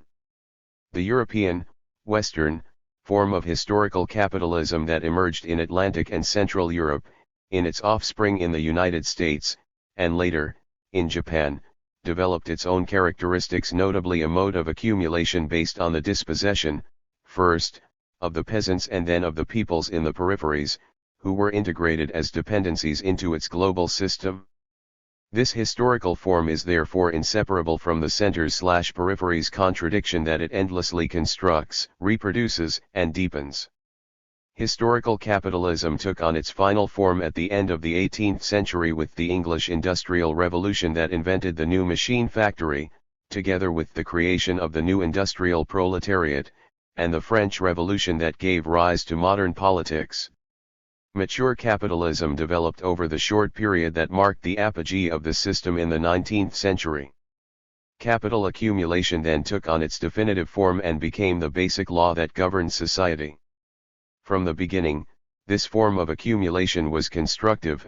It enabled a prodigious and continuous acceleration in the productivity of social labor. But it was, at the same time, destructive. Marx observed that accumulation destroys the two bases of wealth, the human being, victim of commodity alienation, and nature. In my analyses of historical capitalism, I particularly stressed a third dimension of accumulation's destructiveness, the material and cultural dispossession of the dominated peoples of the periphery whom Marx had somewhat overlooked. This was no doubt because, in the short period when Marx was producing his works, Europe seemed almost exclusively dedicated to the requirements of internal accumulation. Marx thus relegated this dispossession to a temporary phase of primitive accumulation that I, on the contrary, have described as permanent. The fact remains that during its short mature period, capitalism fulfilled undeniable progressive functions. It created the conditions that made it possible and necessary for it to be overtaken by socialism/communism, both on the material level and on that of the new political and cultural consciousness that accompanied it. Socialism, and even more so, communism, is not, as some have thought, to be conceived as a superior mode of production because it is capable of accelerating the development of the forces of production and of associating them with an equitable distribution of income. Socialism is something else again, a higher stage in the development of human civilization. It is not, therefore, by chance that the working class movement took root in the exploited population and became committed to the fight for socialism, as evident in 19th century Europe, and expressed in the Communist Manifesto in 1848. Nor is it by chance that this challenge took the form of the first socialist revolution in history, the Paris Commune in 1871. Monopoly capitalism, the beginning of the long decline. At the end of the 19th century, capitalism entered into its long period of decline. I mean by this that the destructive dimensions of accumulation now won out, at a growing rate, over its progressive, constructive dimension. This qualitative transformation of capitalism took shape with the setting up of new production monopolies, no longer only in the areas of trade and colonial conquest, as in the mercantilist period, at the end of the 19th century. This was in response to the first long structural crisis of capitalism that started in the 1870s, shortly after the defeat of the Paris Commune.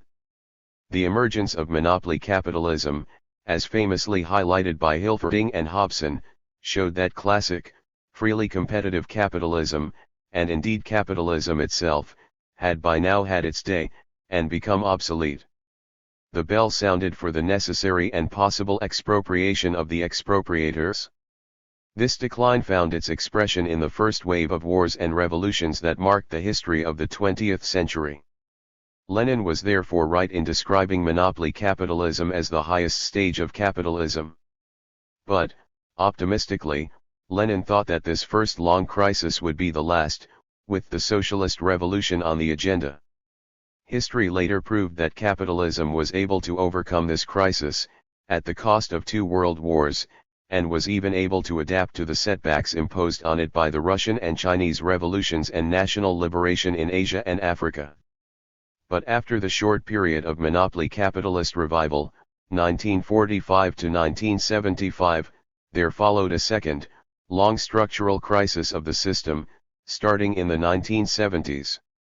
Capital reacted to this renewed challenge by a qualitatively new transformation that took the form of what I have described as generalized monopoly capitalism. A host of major questions arise from this interpretation of the long decline of capitalism, which concern the nature of the revolution that was the order of the day. Could the long decline of historical monopoly capitalism be synonymous with the long transition to socialism/communism? Under what conditions? From 1500, the beginning of the Atlantic mercantilist form of the transition to mature capitalism, to 1900, the beginning of the challenge to the unilateral logic of accumulation, the Westerners, Europeans, then North Americans and, later, the Japanese, remain the masters of the game. They alone shape the structures of the new world of historical capitalism. The peoples and nations of the periphery who had been conquered and dominated did, of course, resist as well as they could, but they were always defeated in the end and forced to adapt themselves to their subordinate status. The domination of the Euro-Atlantic world was accompanied by its demographic explosion. The Europeans, who had constituted 18% of the planet's population in 1500, represented 36% by 1900, increased by their descendants emigrating to the Americas and Australia. Without this massive emigration, the accumulation model of historical capitalism, based on the accelerated disappearance of the peasant world, would have simply been impossible. This is why the model cannot be reproduced in the peripheries of the system, which have no Americas to conquer.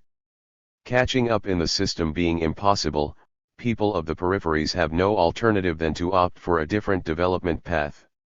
The initiative passes to the peoples and nations of the periphery. In 1871, the Paris Commune, which, as mentioned, was the first socialist revolution, was also the last one to take place in a country that was part of the capitalist center.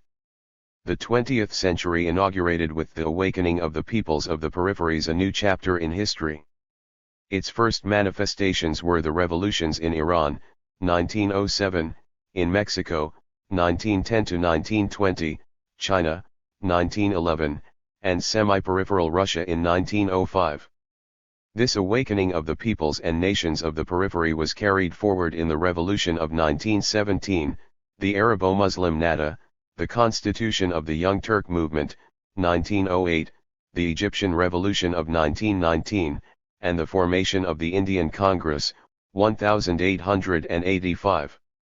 In reaction to the first long crisis of historical capitalism, 1875 to 1950, the peoples of the periphery began to liberate themselves around 1914 to 1917, mobilizing themselves under the flags of socialism, Russia, China, Vietnam, Cuba, or of national liberation, India, Algeria, associated to different degrees with progressive social reforms.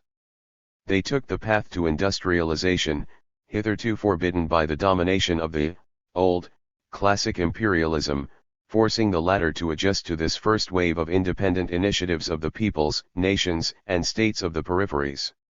From 1917 to the time when the Bandung Project, 1955 to 1980, ran out of steam and Sovietism collapsed in 1990, these were the initiatives that dominated the scene.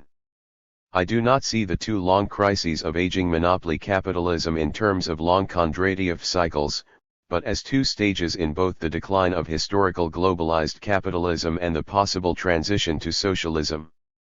Nor do I see the 1914 to 1945 period exclusively as the 30 Years' War for the succession to British hegemony. I see this period also as the long war conducted by the imperialist centers against the first awakening of the peripheries, East and South.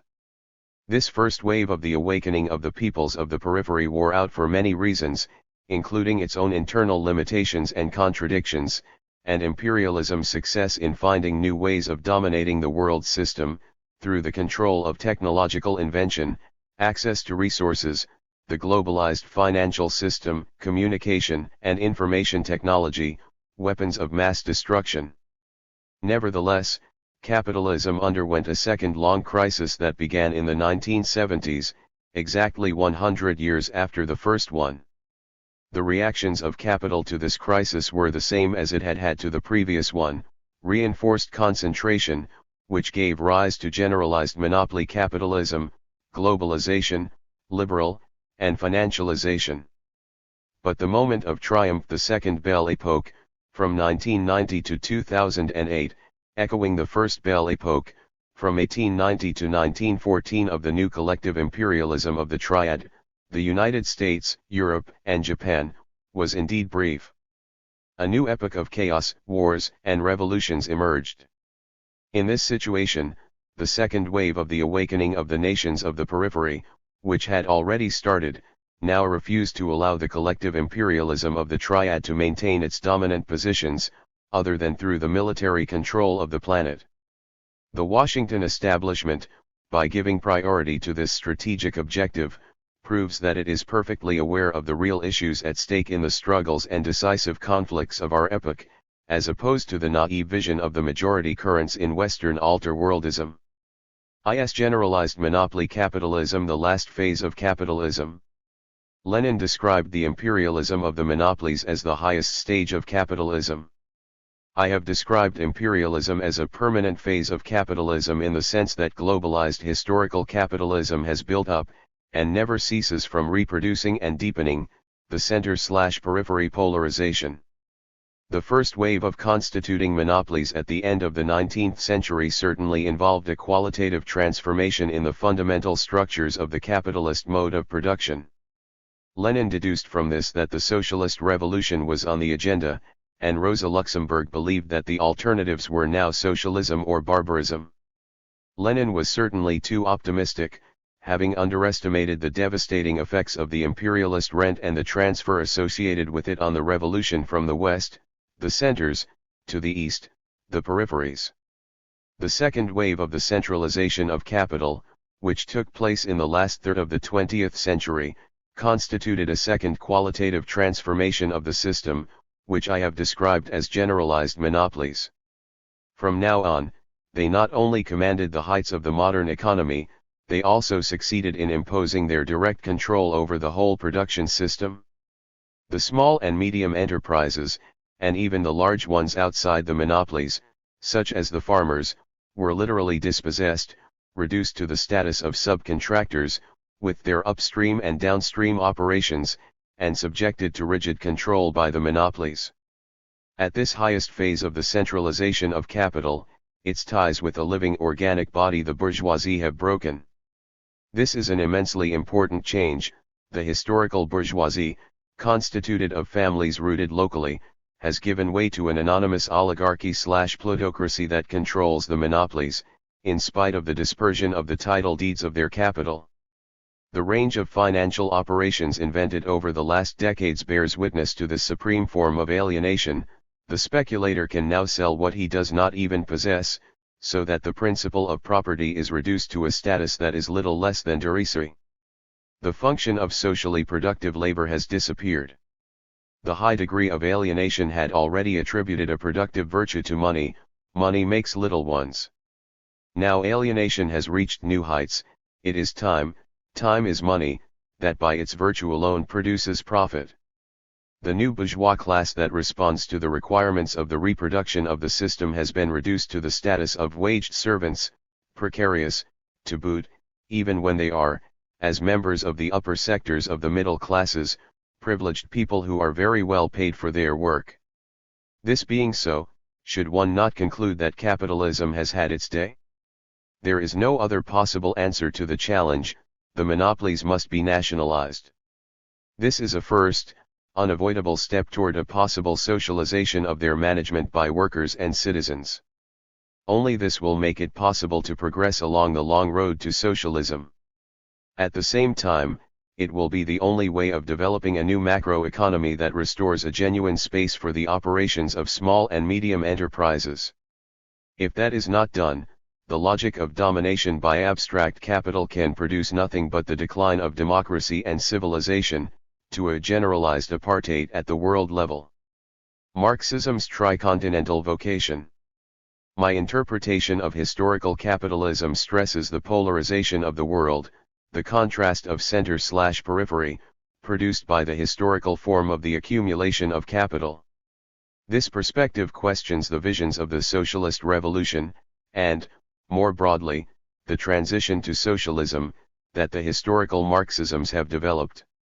The revolution or the transition before us is not necessarily the one on which these historical visions were based. Nor are the strategies for surmounting capitalism the same. It has to be recognized that what the most important social and political struggles of the 20th century tried to challenge was not so much capitalism in itself as the permanent imperialist dimension of actually existing capitalism. The issue is therefore whether this transfer of the center of gravity of the struggles necessarily calls capitalism into question, at least potentially. Marx's thinking associates scientific clarity in the analysis of reality with social and political action, the class struggle in its broadest sense, aimed at changing the world. Confronting the basics, i.e., the discovery of the real source of surplus value produced by the exploitation of social labor by capital is indispensable to this struggle. If this fundamental and lucid contribution of Marx is abandoned, a double failure is inevitably the result. Any such abandonment of the theory of exploitation, law of value, reduces the analysis of reality to that of appearances only, a way of thinking that is limited by its abject submission to the requirements of commodification, itself engendered by the system. Similarly, such abandonment of the labor value-based critique of the system annihilates the effectiveness of strategies and struggles to change the world, which are thereby conceived within this alienating framework, the scientific claims of which have no real basis. Nevertheless, it is not enough just to cling to the lucid analysis formulated by Marx. This is not only because reality itself changes, and there are always new things to be taken into account in the development of the critique of the real world that started with Marx. But more fundamentally, it is because, as we know, the analysis that Marx put forward in Capital was left incomplete. In the planned sixth volume of this work, which was never written, Marx proposed treating the globalization of capitalism. This now has to be done by others, which is why I have dared to advocate the formulation of the law of globalized value, restoring the place of the unequal development, through the center/periphery polarization, that is inseparable from the global expansion of historical capitalism. In this formulation, imperialist rent is integrated into the whole process of the production and circulation of capital and the distribution of the surplus value. This rent is at the origin of the challenge. It accounts for why the struggles for socialism in the imperialist centers have faded, and it highlights the anti-imperialist dimensions of the struggles in the peripheries against the system of capitalist/imperialist globalization. I shall not return here to discuss what an exegesis of Marx's texts on this question would suggest. Marx, who is nothing less than a giant, with his critical acumen and the incredible subtlety of his thought, must have had at least an intuition that he was coming up against a serious question here. This is suggested by his observations on the disastrous effects of the alignment of the English working class with the chauvinism associated with the colonial exploitation of Ireland.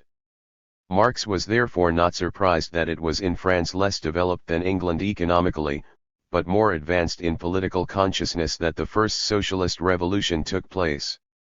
He, like Engels, also hoped that the backwardness of Germany would enable an original form of advance to develop, fusing together both the bourgeois and the socialist revolutions. Lenin went still further. He emphasized the qualitative transformation that was involved in the passage to monopoly capitalism, and he drew the necessary conclusions, that capitalism had ceased to be a necessary progressive stage in history and that it was now putrefied, Lenin's own term. In other words, it had become obsolete and senile, my terms, so that the passing to socialism was on the agenda, which was both necessary and possible. He conceived and implemented, in this framework, a revolution that began in the periphery, Russia, the weak link. Then, seeing the failure of his hopes in a European revolution, he conceived of the transfer of the revolution to the East, where he saw that the fusion of the objectives of the anti-imperialist struggle with those of the struggle against capitalism had become possible. But it was Mao who rigorously formulated the complex and contradictory nature of the objectives in the transition to the socialism that were to be pursued in these conditions. Marxism, or, more exactly, the historical Marxisms, was confronted by a new challenge, one which did not exist in the most lucid political consciousness of the 19th century, but which arose because of the transfer of the initiative to transform the world to the peoples, nations, and states of the periphery. Imperialist rent not only benefited the monopolies of the dominant center, in the form of super profits, it was also the basis of the reproduction of society as a whole, in spite of its evident class structure and the exploitation of its workers. This is what Perry Anderson analyzed so clearly as Western Marxism, which he described as the product of defeat, the abandonment of the socialist perspective, and which is relevant here. This Marxism was then condemned, having renounced changing the world and committing itself to academic studies, without political impact. The liberal drift of social democracy and its rallying both to the U.S. ideology of consensus and to Atlanticism at the service of the imperialist domination of the world were the consequences. Another world, a very vague phrase to indicate a world committed to the long road towards socialism, is obviously impossible unless it provides a solution to the problems of the peoples in the periphery, only 80% of the world population. Changing the world therefore means changing the living conditions of this majority. Marxism, which analyzes the reality of the world in order to make the forces acting for change as effective as possible, necessarily acquires a decisive tricontinental, Africa, Asia, Latin America, vocation. How is this related to the terrain of struggle that confronts us? What I propose, in answer to this question, is an analysis of the transformation of imperialist monopoly capitalism, senile, into generalized monopoly capitalism, still more senile for this reason. This is a qualitative transformation in response to the second long crisis of the system that began in the 1970s, and that has still not been resolved. From this analysis, I draw two main conclusions. 1. The imperialist system is transformed into the collective imperialism of the triad, in reaction to the industrialization of the peripheries, imposed by the victories of the first wave of their awakening. 2. This occurs together with the implementation by the new imperialism of new means of control of the world system, based on the military control of the planet and its resources, the super-protection of the exclusive appropriation of technology by the oligopolies and their control over the world financial system. There is an accompanying transformation of the class structures of contemporary capitalism with the emergence of an exclusive dominant oligarchy. Western Marxism has ignored the decisive transformation represented by the emergence of generalized monopoly capitalism. The intellectuals of the new Western radical left refuse to measure the decisive effects of the concentration of the oligopolies that now dominate the production system as a whole, in the same way that they dominate all political, social, cultural, and ideological life. Having eliminated the term socialism, and, a fortiori, communism, from their language, they no longer envisage the necessary expropriation of the expropriators, but only an impossible other capitalism with what they call a human face. The drift of the post-discourses, post-modernist, post-Marxist, etc., is the inevitable result. Negri, for example, says not a word concerning this decisive transformation that, for me, is at the heart of the issues of our time. The newspeak of these crazy ravings should be seen in the literal sense of the term, as an illusory imaginary detached from all reality. In French, le peuple, and better still, les clases populaires, as in Spanish el pueblo, los clases populares, is not a synonym for everyone. It refers to the dominated and exploited classes and therefore also emphasizes their diversity, of the kinds of relationship they have with capital, which makes it possible to build effective concrete strategies and to make them into active change agents. This is in contrast to the English equivalent, people does not have this meaning, being synonymous with les gens, everyone, and, in Spanish, la gente. Newspeak ignores these concepts, marked by Marxism and formulated in French or Spanish, and substitutes for them some vague word like Negri's multitude. It is a philosophical delirium to attribute to this word, which adds nothing but subtracts a lot, a so-called analytical power, by invoking its use by Spinoza, who lived at a time and in conditions which have nothing to do with our own. The fashionable political thought of new Western radical leftists also ignores the imperialist character of the domination of the generalized monopolies, replacing it with the empty term of empire, negri.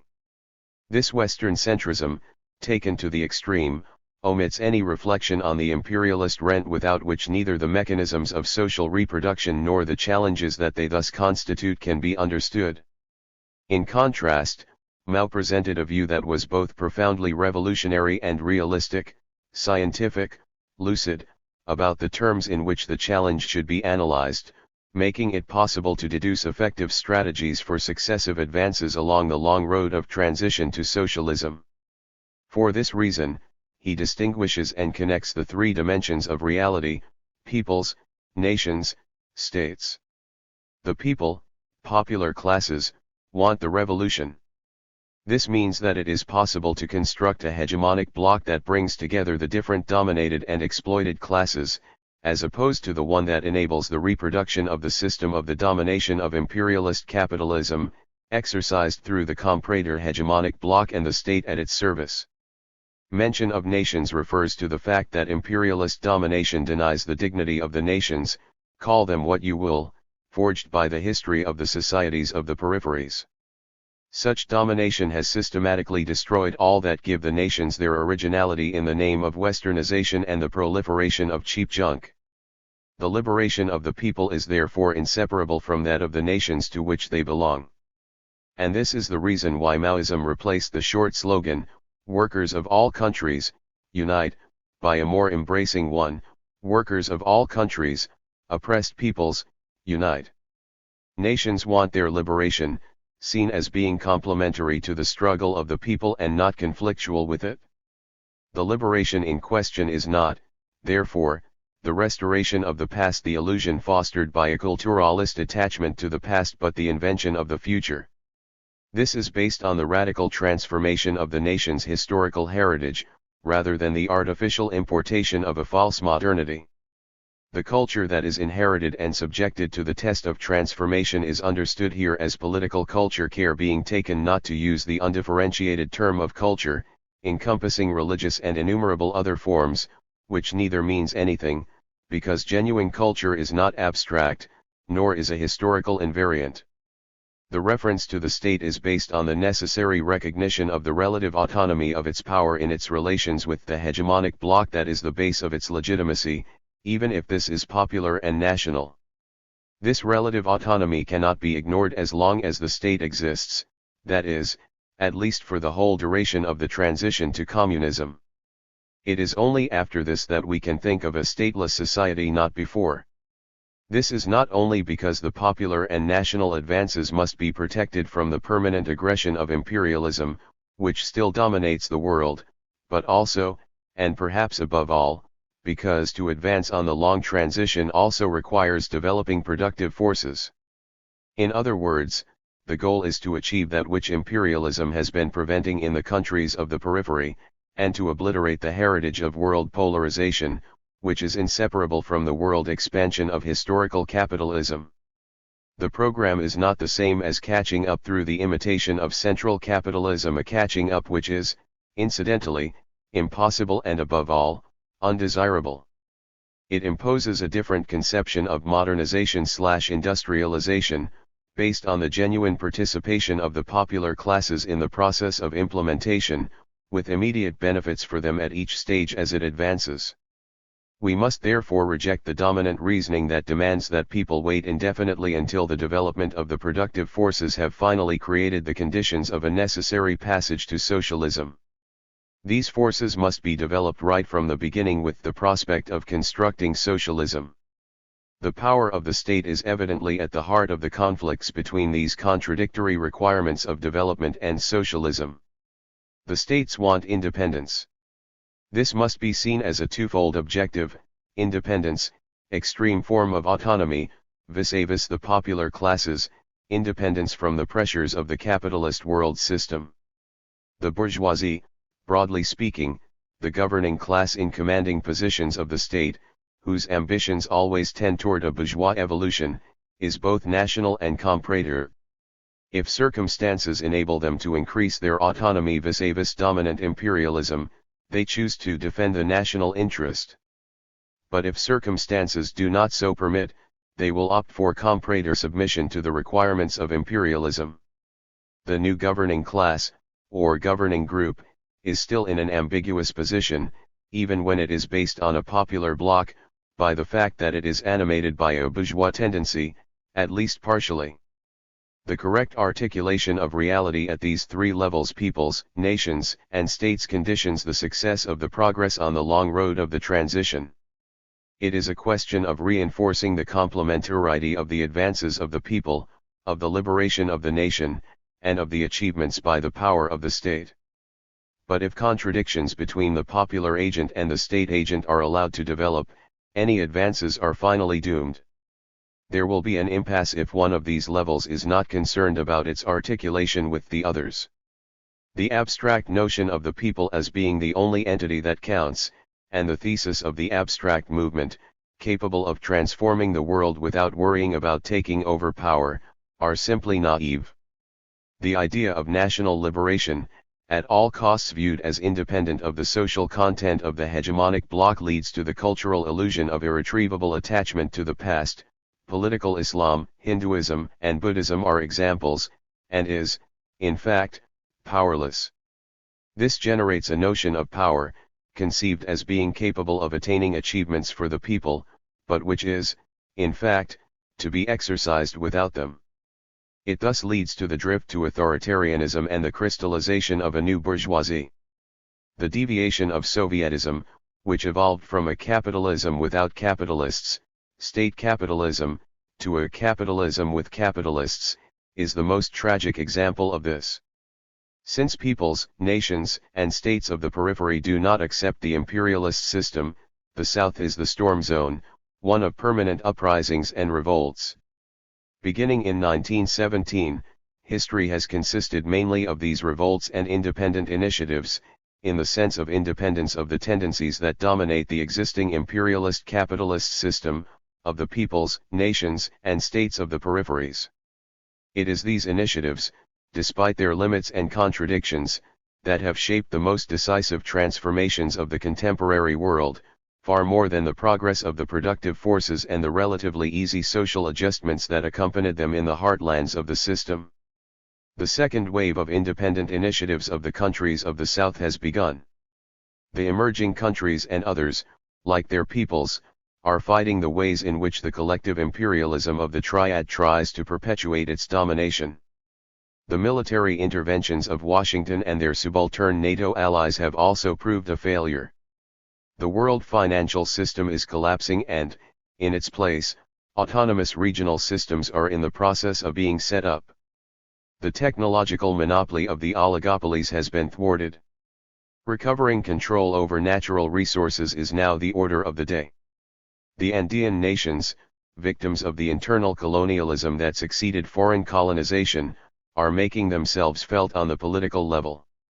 The popular organizations and the parties of the radical left in struggle have already defeated some liberal programs, in Latin America, or are on the way to doing so. These initiatives, which are, first of all, fundamentally anti-imperialist, are potentially able to commit themselves along the long road to the socialist transition. How do these two possible futures relate to each other? The other world that is being built is always ambiguous, it carries the worst and the best within it, both of them possible. There are no laws in history previous to history itself to give us an indication. A first wave of initiatives by the peoples, nations, and states of the periphery took place in the 20th century, until 1980. Any analysis of its components makes no sense unless thought is given to the complementarities and conflicts on how the three levels relate to each other. A second wave of initiatives in the periphery has already started. Will it be more effective? Can it go further than the preceding one? Ending the crisis of capitalism. The oligarchies in power of the contemporary capitalist system are trying to restore the system as it was before the financial crisis of 2008. For this, they need to convince people through a consensus that does not challenge their supreme power. To succeed in this, they are prepared to make some rhetorical concessions about the ecological challenges, in particular about the question of the climate, greenwashing their domination, and even hinting that they will carry out social reforms, the war on poverty, and political reforms, good governance. To take part in this game of convincing people of the need to forge a new consensus even defined in terms that are clearly better will end up in failure. Worse, still, it will prolong fatal illusions. This is because the response to the challenge raised by the crisis of the global system first requires the transformation of power relationships to the benefit of the workers, as well as of international relationships to the benefit of the peoples of the peripheries. The United Nations has organized a whole series of global conferences, which have yielded nothing as one might have expected. History has proved that this is a necessary requirement. The response to the first long crisis of aging capitalism took place between 1914 and 1950, mainly through the conflicts that opposed the peoples of the peripheries to the domination of the imperial powers and, to different degrees, through the internal social relationships benefiting the popular classes. In this way, they prepared the path for the three systems of the post-Second World War period, the really existing socialisms of that time, the national and popular regimes of Bandung, and the Social Democrat compromise in the countries of the North, which had been made particularly necessary by the independent initiatives of the peoples of the peripheries. In 2008, the second long crisis of capitalism moved into a new phase. Violent international conflicts have already begun and are visible. Will they challenge the domination of the generalized monopolies, based on anti-imperialist positions? How do they relate to the social struggles of the victims of the austerity policies pursued by the dominant classes in response to the crisis? In other words, will the peoples employ a strategy of extricating themselves from a capitalism in crisis, instead of the strategy to extricate the system from its crisis, as pursued by the powers that be? The ideologues serving power are running out of steam, making futile remarks about the world after the crisis. The CIA can only envisage a restoration of the system attributing the greater participation of emerging markets in liberal globalization as to the detriment of Europe, rather than the United States. It is incapable of recognizing that the deepening crisis will not be overcome, except through violent international and social conflict. No one knows how it will turn out. It could be for the better, progress in the direction of socialism, or for the worse, world apartheid. The political radicalization of the social struggles is the condition for overcoming their internal fragmentation and their exclusively defensive strategy, safeguarding social benefits. Only this will make it possible to identify the objectives needed for undertaking the long road to socialism. Only this will enable the movements to generate real empowerment. The empowerment of the movements requires a framework of macro-political and economic conditions that make their concrete projects viable. How to create these conditions? Here we come to the central question of the power of the state. Would a renewed state, genuinely popular and democratic, be capable of carrying out effective policies in the globalized conditions of the contemporary world? An immediate, negative response on the left has led to calls for initiatives to achieve a minimal global consensus, as a basis for universal political change, circumventing the state. This response and its corollary are proving fruitless. There is no other solution than to generate advances at the national level, perhaps reinforced by appropriate action at the regional level. They must aim at dismantling the world system, delinquing, prior to eventual reconstruction, on a different social basis, with the prospect of going beyond capitalism. The principle is as valid for the countries of the South which, incidentally, have started to move in this direction in Asia and Latin America, as it is for the countries of the North where, alas, the need for dismantling the European institutions, and that of the euro, is not yet envisaged, even by the radical left. The indispensable internationalism of the workers and the peoples. The limits of the advances made by the awakening of the South in the 20th century and the exacerbation of the contradictions that resulted were the cause of the first liberation wave losing its impetus. This was greatly reinforced by the permanent hostility of the states in the imperialist center, which went to the extent of waging open warfare that it has to be said was supported, or at least accepted, by the peoples of the North. The benefits of the imperialist rent were certainly an important factor in this rejection of internationalism by the popular forces of the North. The communist minorities, who adopted another attitude, sometimes strongly so, nevertheless failed to build effective alternative blocs around themselves. And the passing of the socialist parties en masse into the anti-communist camp largely contributed to the success of the capitalist powers in the imperialist camp.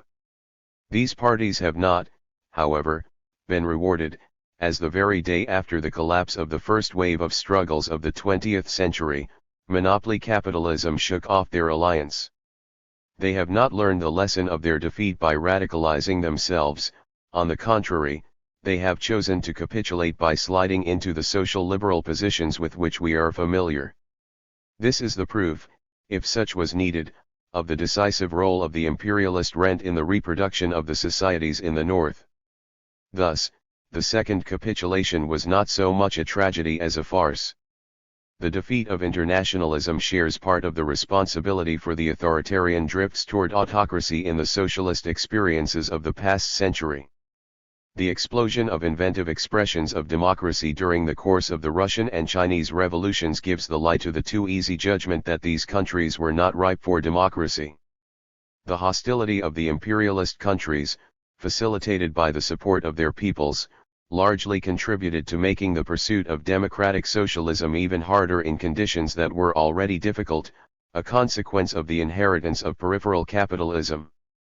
Thus, the second wave of the awakening of the peoples, nations, and states of the peripheries of the 21st century starts out in conditions that are hardly better, in fact, are even more difficult. The so-called characteristic of U.S. ideology of the consensus, meaning submission to the requirements of the power of the generalized monopoly capitalism, the adoption of presidential political regimes that destroy the effectiveness of the anti-establishment potential of democracy, the indiscriminate eulogy of a false, manipulated individualism, together with inequality, seen as a virtue, the rallying of the subaltern NATO countries to the strategies implemented by the Washington establishment, all these are making rapid headway in the European Union, which cannot be, in these conditions, anything other than what it is, a constitutive bloc of imperialist globalization. In this situation, the collapse of this military project becomes the first priority and the preliminary condition for the success of the second wave of the liberation being undertaken through the struggles of the peoples, nations, and states of the three continents.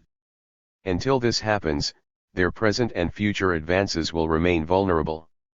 A possible remake of the 20th century is not, therefore, to be excluded, even if, obviously, the conditions of our epoch are quite different from those of the last century.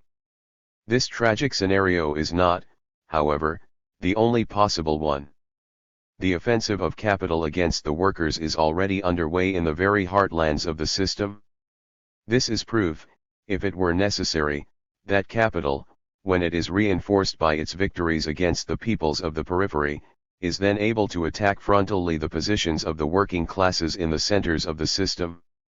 In this situation, it is no longer impossible to visualize the radicalization of the struggles. The heritage of European political cultures is not yet lost, and it should facilitate the rebirth of an international consciousness that meets the requirements of its globalization.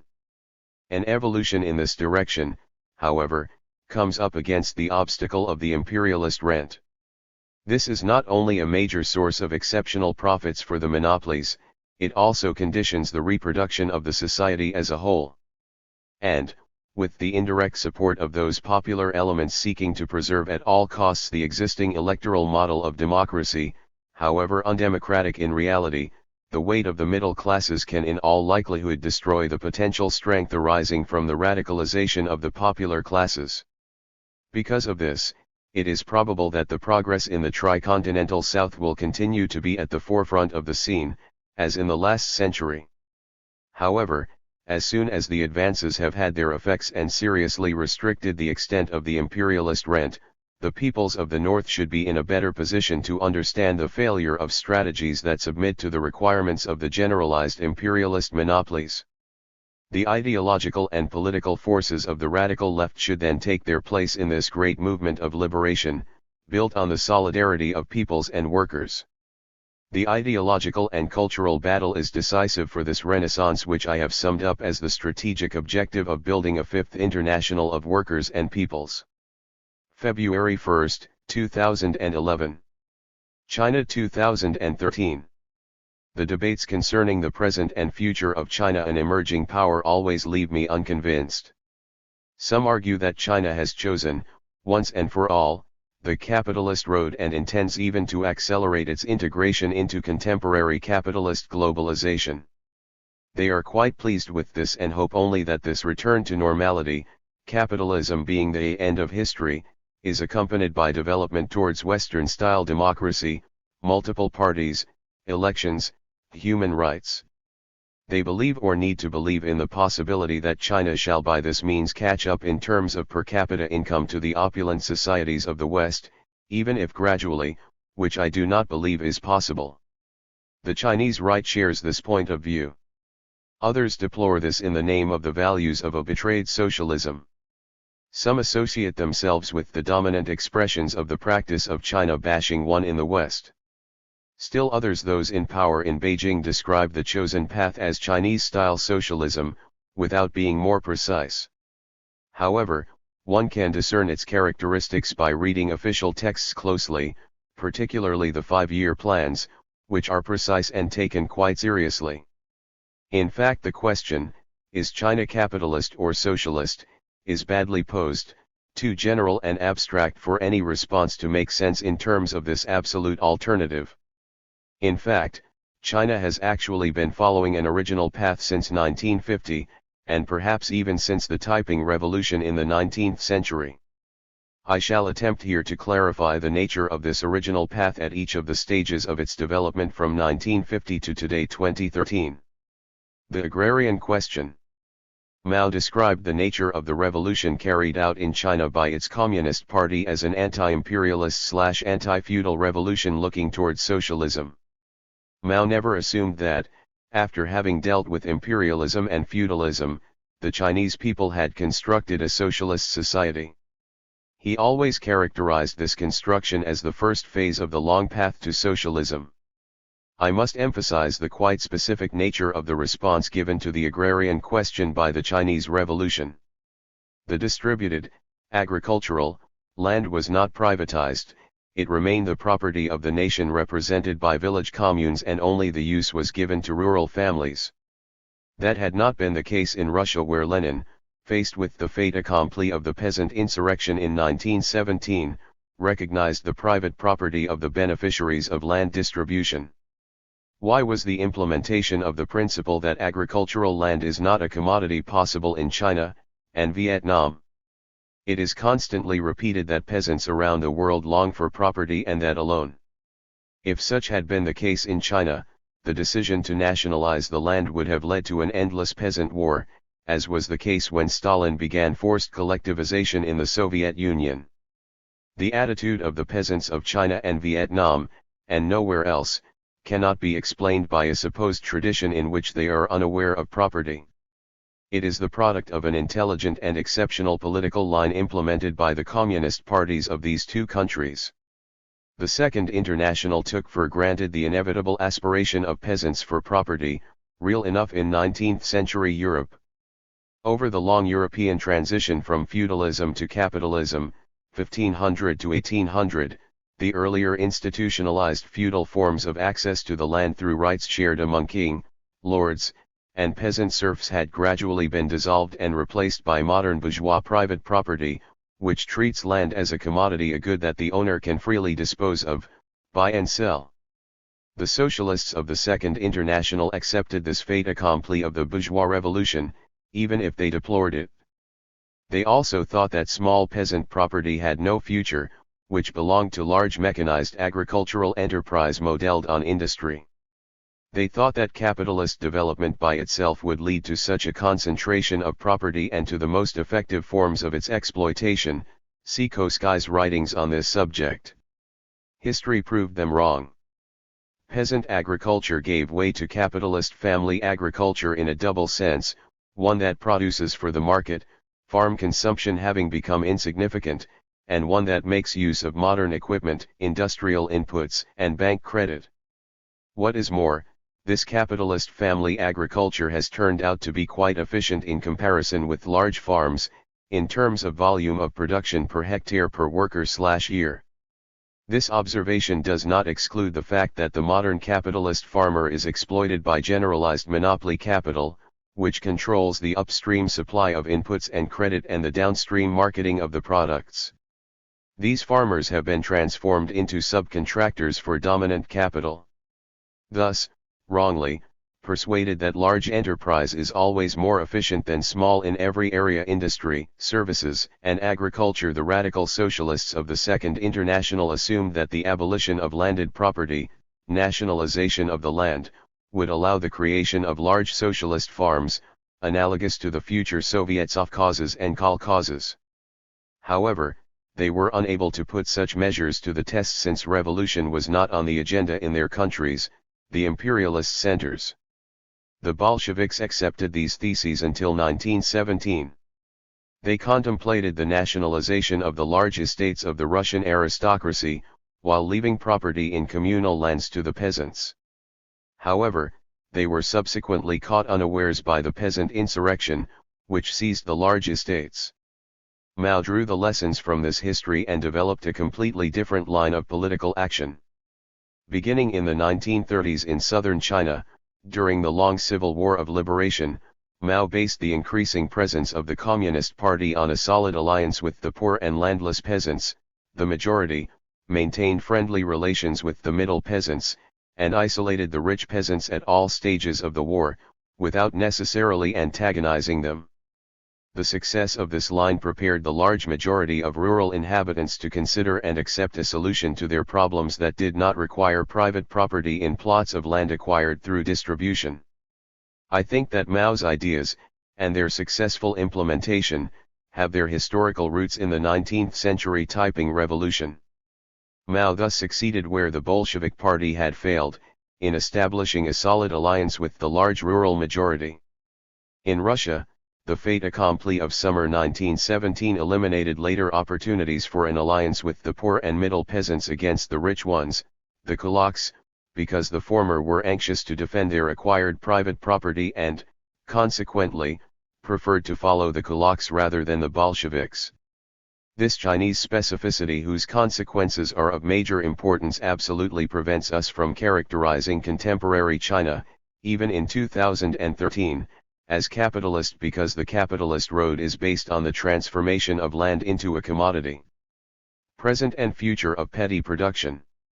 However, once this principle is accepted, the forms of using this common good, the land of the village communities, can be quite diverse. In order to understand this, we must be able to distinguish petty production from small property. Petty production, peasant and artisanal dominated production in all past societies. It has retained an important place in modern capitalism, now linked with small property in agriculture, services, and even certain segments of industry. Certainly in the dominant triad of the contemporary world, the United States, Europe, and Japan, it is receding. An example of that is the disappearance of small businesses and their replacement by large commercial operations. Yet this is not to say that this change is progress, even in terms of efficiency, and all the more so if the social, cultural, and civilizational dimensions are taken into account. In fact, this is an example of the distortion produced by the domination of rent-seeking generalized monopolies. Hence, perhaps in a future socialism the place of petty production will be called upon to resume its importance. In contemporary China, in any case, petty production which is not necessarily linked with small property retains an important place in national production, not only in agriculture but also in large segments of urban life. China has experienced quite diverse and even contrasting forms of the use of land as a common good. We need to discuss, on the one hand, efficiency, volume of production from a hectare per worker/year, and, on the other, the dynamics of the transformation set in motion.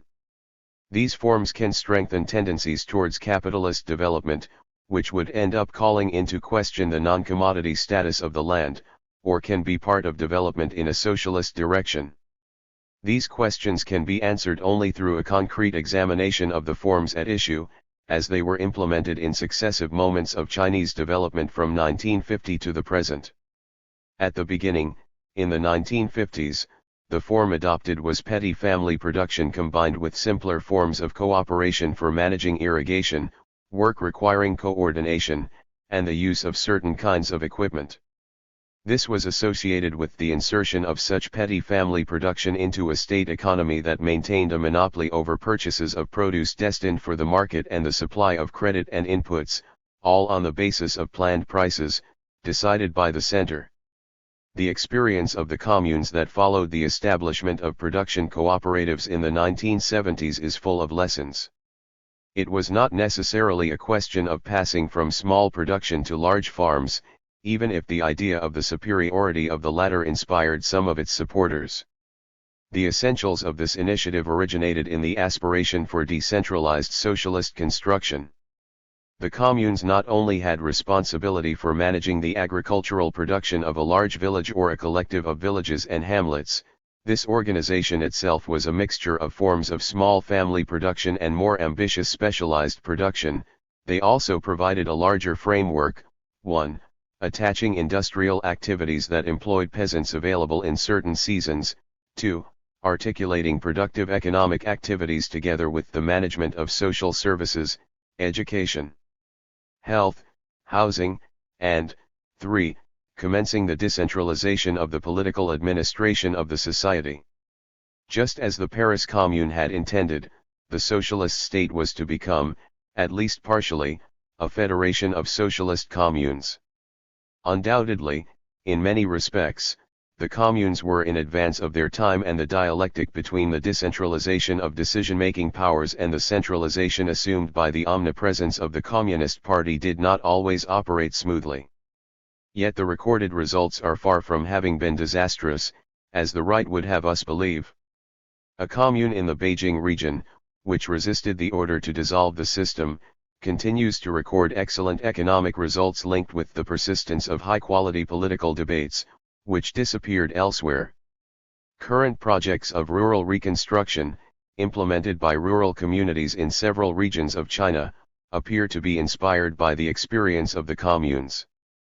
The decision to dissolve the communes made by Deng Xiaoping in 1980 strengthened small family production, which remained the dominant form during the 3 decades following this decision. However, the range of users' rights, for village communes and family units, has expanded considerably. It has become possible for the holders of these land use rights to rent that land out, but never sell it, either to other small producers, thus facilitating emigration to the cities, particularly of educated young people who do not want to remain rural residents, or to firms organizing a much larger, modernized farm, never a latifundia, which does not exist in China, but nevertheless considerably larger than family farms.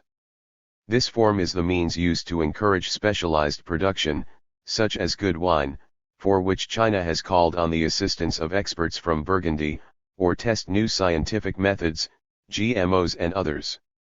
To approve or reject the diversity of these systems a priori makes no sense, in my opinion.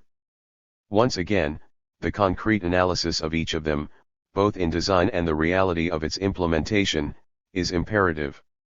The fact remains that the inventive diversity of forms of using commonly held land has led to phenomenal results. First of all, in terms of economic efficiency, although urban population has grown from 20 to 50% of total population, China has succeeded in increasing agricultural production to keep pace with the gigantic needs of urbanization. This is a remarkable and exceptional result, unparalleled in the countries of the capitalist South. It has preserved and strengthened its food sovereignty, even though it suffers from a major handicap. Its agriculture feeds 22% of the world's population reasonably well, while it has only 6% of the world's arable land.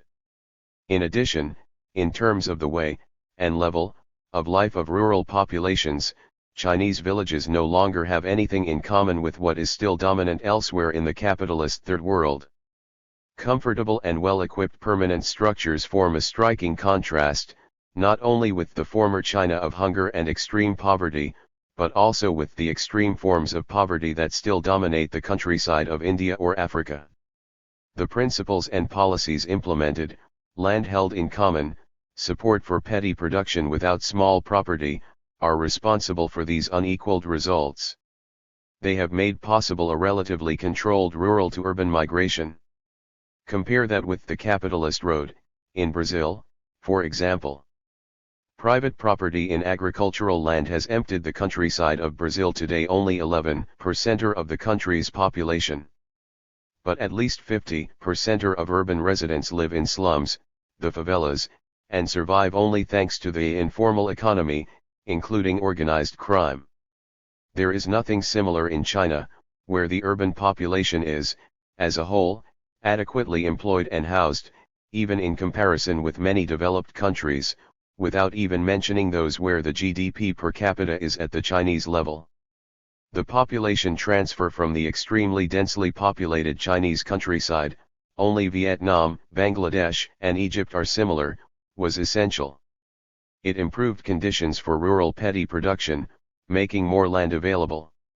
This transfer, although relatively controlled, once again, nothing is perfect in the history of humanity, neither in China nor elsewhere, is perhaps threatening to become too rapid. This is being discussed in China. Chinese state capitalism. The first label that comes to mind to describe Chinese reality is state capitalism. Very well, but this label remains vague and superficial so long as the specific content is not analyzed.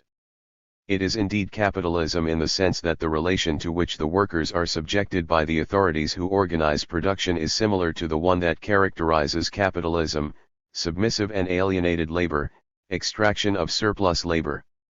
Brutal forms of extreme exploitation of workers exist in China, example in the coal mines or in the furious pace of the workshops that employ women. This is scandalous for a country that claims to want to move forward on the road to socialism. Nevertheless, the establishment of a state capitalist regime is unavoidable, and will remain so everywhere. The developed capitalist countries themselves will not be able to enter a socialist path, which is not on the visible agenda today, without passing through this first stage. It is the preliminary phase in the potential commitment of any society to liberating itself from historical capitalism on the long route to socialism/communism. Socialization and reorganization of the economic system at all levels, from the firm, the elementary unit, to the nation and the world, require a lengthy struggle during an historical time period that cannot be foreshortened. Beyond this preliminary reflection, we must concretely describe the state capitalism in question by bringing out the nature and the project of the state concerned, because there is not just one type of state capitalism, but many different ones. The state capitalism of France of the Fifth Republic from 1958 to 1975 was designed to serve and strengthen private French monopolies, not to commit the country to a socialist path. Chinese state capitalism was built to achieve three objectives: I. Construct an integrated and sovereign modern industrial system, 2. Manage the relation of the system with rural petty production, and 3. Control China's integration into the world system, dominated by the generalized monopolies of the imperialist triad: United States, Europe, Japan. The pursuit of these three priority objectives is unavoidable. As a result, it permits a possible advance on the long route to socialism, but at the same time it strengthens tendencies to abandon that possibility in favor of pursuing capitalist development pure and simple. It must be accepted that this conflict is both inevitable and always present. The question then is this: do China's concrete choices favor one of the two paths? Chinese state capitalism required, in its first phase, 1954 to 1980, the nationalization of all companies, combined with the nationalization of agricultural lands, both large and small alike. Then followed an opening to private enterprise, national and/or foreign, and liberalized rural and urban petty production, small companies, trade, services. However, large basic industries and the credit system established during the Maoist period were not denationalized, even if the organizational forms of their integration into a market economy were modified. This choice went hand in hand with the establishment of means of control over private initiative and potential partnership with foreign capital. It remains to be seen to what extent these means fulfill their assigned functions or, on the contrary, if they have not become empty shells, collusion with private capital, through corruption of management, having gained the upper hand. Still, what Chinese state capitalism has achieved between 1950 and 2012 is quite simply amazing. It has, in fact, succeeded in building a sovereign and integrated modern productive system to the scale of this gigantic country, which can only be compared with that of the United States. It has succeeded in leaving behind the tight technological dependence of its origins, importation of Soviet, then Western models, through the development of its own capacity to produce technological inventions. However, it has not, yet, begun the reorganization of labor from the perspective of socialization of economic management. The plan and not the opening has remained the central means for implementing this systematic construction. In the Maoist phase of this development planning, the plan remained imperative in all details, nature and location of new establishments, production objectives, and prices. At that stage, no reasonable alternative was possible. I will mention here, without pursuing it further, the interesting debate about the nature of the law of value that underpinned planning in this period. The very success and not the failure of this first phase required an alteration of the means for pursuing an accelerated development project. The opening to private initiative beginning in 1980, but above all from 1990 was necessary in order to avoid the stagnation that was fatal to the USSR. Despite the fact that this opening coincided with the globalized triumph of neoliberalism with all the negative effects of this coincidence, to which I shall return, the choice of a socialism of the market, or better yet, a socialism with the market, as fundamental for this second phase of accelerated development is largely justified, in my opinion. The results of this choice are, once again, simply amazing. In a few decades, China has built a productive, industrial urbanization that brings together 600 million human beings, 2/3 of whom were urbanized over the last 2 decades, almost equal to Europe's population. This is due to the plan and not to the market. China now has a truly sovereign productive system. No other country in the South, except for Korea and Taiwan, has succeeded in doing this. In India and Brazil there are only a few disparate elements of a sovereign project of the same kind, nothing more. The methods for designing and implementing the plan have been transformed in these new conditions. The plan remains imperative for the huge infrastructure investments required by the project, to house 400 million new urban inhabitants in adequate conditions, and to build an unparalleled network of highways, roads, railways, dams, and electric power plants, to open up all or almost all of the Chinese countryside, and to transfer the center of gravity of development from the coastal regions to the continental west. The plan also remains imperative at least in part for the objectives and financial resources of publicly owned enterprises, state, provinces, municipalities. As for the rest, it points to possible and probable objectives for the expansion of small urban commodity production as well as industrial and other private activities. These objectives are taken seriously and the political economic resources required for their realization are specified. On the whole, the results are not too different from the planned predictions. Chinese state capitalism has integrated into its development project visible social, I am not saying socialist, dimensions. These objectives were already present in the Maoist era: eradication of illiteracy, basic health care for everyone, etc. In the first part of the post-Maoist phase, the 1990s, the tendency was undoubtedly to neglect the pursuit of these efforts. However, it should be noted that the social dimension of the project has since won back its place and, in response to active and powerful social movements, is expected to make more headway. The new urbanization has no parallel in any other country of the South. There are certainly chic quarters and others that are not at all opulent, but there are no slums, which have continued to expand everywhere else in the cities of the Third World. The integration of China into capitalist globalization.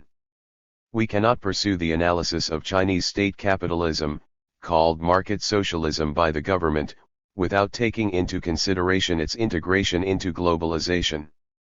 The Soviet world had envisioned a delinking from the world capitalist system, complementing that delinking by building an integrated socialist system encompassing the USSR and Eastern Europe.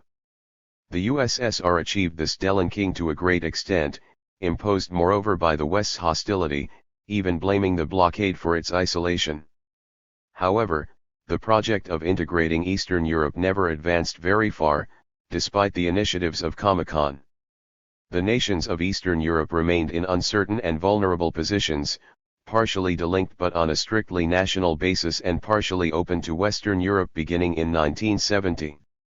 There was never a question of AU.S.S.R. China integration, not only because Chinese nationalism would not have accepted it, but even more because China's priority tasks did not require it. Maoist China practiced delinking in its own way. Should we say that, by reintegrating itself into globalization beginning in the 1990s, it has fully and permanently renounced delinking? China entered globalization in the 1990s by the path of the accelerated development of manufactured exports possible for its productive system, giving first priority to exports whose rates of growth then surpassed those of the growth in GDP. The triumph of neoliberalism favored the success of this choice for 15 years, from 1990 to 2005. The pursuit of this choice is questionable not only because of its political and social effects, but also because it is threatened by the implosion of neoliberal globalized capitalism, which began in 2007. The Chinese government appears to be aware of this and very early began to attempt a correction by giving greater importance to the internal market and to development of Western China. To say, as one hears ad nauseum, that China's success should be attributed to the abandonment of Maoism, whose failure was obvious, the opening to the outside, and the entry of foreign capital is quite simply idiotic. The Maoist construction put in place the foundations without which the opening would not have achieved its well-known success. A comparison with India, which has not made a comparable revolution, demonstrates this. To say that China's success is mainly, even completely, attributable to the initiatives of foreign capital is no less idiotic. It is not multinational capital that built the Chinese industrial system and achieved the objectives of urbanization and the construction of infrastructure. The success is 90% attributable to the sovereign Chinese project. Certainly, the opening to foreign capital has fulfilled useful functions, it has increased the import of modern technologies. However, because of its partnership methods, China absorbed these technologies and has now mastered their development. There is nothing similar elsewhere, even in India or Brazil, a fortiori in Thailand, Malaysia, South Africa, and other places. China's integration into globalization has remained, moreover, partial and controlled, or at least controllable, if one wants to put it that way. China has remained outside of financial globalization. Its banking system is completely national and focused on the country's internal credit market. Management of the yuan is still a matter for China's sovereign decision-making. The yuan is not subject to the vagaries of the flexible exchanges that financial globalization imposes. Beijing can say to Washington, the yuan is our money and your problem, just like Washington said to the Europeans in 1971, the dollar is our money and your problem. Moreover, China retains a large reserve for deployment in its public credit system. The public debt is negligible compared with the rates of indebtedness, considered intolerable, in the United States, Europe, Japan, and many of the countries in the South. China can thus increase the expansion of its public expenditures without serious danger of inflation. The attraction of foreign capital to China, from which it has benefited, is not behind the success of its project. On the contrary, it is the success of the project that has made investment in China attractive for Western transnationals. The countries of the South that opened their doors much wider than China and unconditionally accepted their submission to financial globalization have not become attractive to the same degree. Transnational capital is not attracted to China to pillage the natural resources of the country, nor, without any transfer of technology, to outsource and benefit from low wages for labor, nor to seize the benefits from training and integration of offshored units unrelated to non-existent national productive systems, as in Morocco and Tunisia, nor even to carry out a financial raid and allow the imperialist banks to dispossess the national savings, as was the case in Mexico, Argentina, and Southeast Asia. In China, by contrast, foreign investments can certainly benefit from low wages and make good profits, on the condition that their plans fit into China's and allow technology transfer. In sum, these are normal profits, but more can be made if collusion with Chinese authorities permits. China, emerging power. No one doubts that China is an emerging power. One current idea is that China is only attempting to recover the place it had occupied for centuries and lost only in the 19th century. However, this idea is certainly correct, and flattering, moreover does not help us much in understanding the nature of this emergence and its real prospects in the contemporary world. Incidentally, those who propagate this general and vague idea have no interest in considering whether China will emerge by rallying to the general principles of capitalism, which they think is probably necessary, or whether it will take seriously its project of socialism with Chinese characteristics. For my part, I argue that if China is indeed an emerging power, this is precisely because it has not chosen the capitalist path of development pure and simple, and that, as a consequence, if it decided to follow that capitalist path, the project of emergence itself would be in serious danger of failing. The thesis that I support implies rejecting the idea that peoples cannot leap over the necessary sequence of stages and that China must go through a capitalist development before the question of its possible socialist future is considered. The debate on this question between the different currents of historical Marxism was never concluded. Marx remained hesitant on this question. We know that right after the first European attacks, the Opium Wars, he wrote, "The next time that you send your armies to China they will be welcomed by a banner, 'Attention, you are at the frontiers of the bourgeois Republic of China.' This is a magnificent intuition and shows confidence in the capacity of the Chinese people to respond to the challenge, but at the same time an error because in fact the banner read, 'You are at the frontiers of the People's Republic of China.' Yet we know that, concerning Russia, Marx did not reject the idea of skipping the capitalist stage. See his correspondence with Vera Zasulich. Today, one might believe that the first Marx was right and that China is indeed on the route to capitalist development.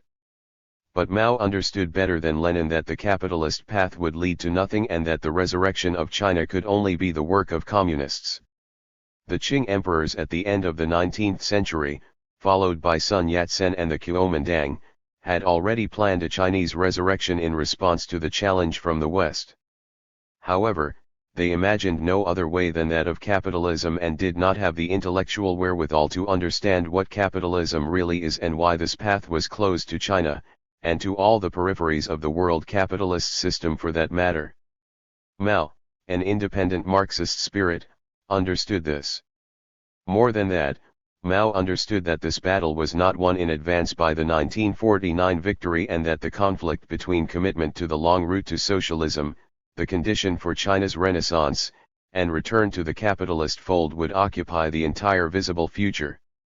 Personally, I have always shared Mao's analysis and I shall return to the subject in some of my thoughts concerning the role of the Taiping Revolution, which I consider to be the distant origin of Maoism, the 1911 revolution in China, and other revolutions in the South at the beginning of the 20th century, the debates at the beginning of the Bandung period and the analysis of the impasses in which the so-called emergent countries of the South committed to the capitalist path are stuck.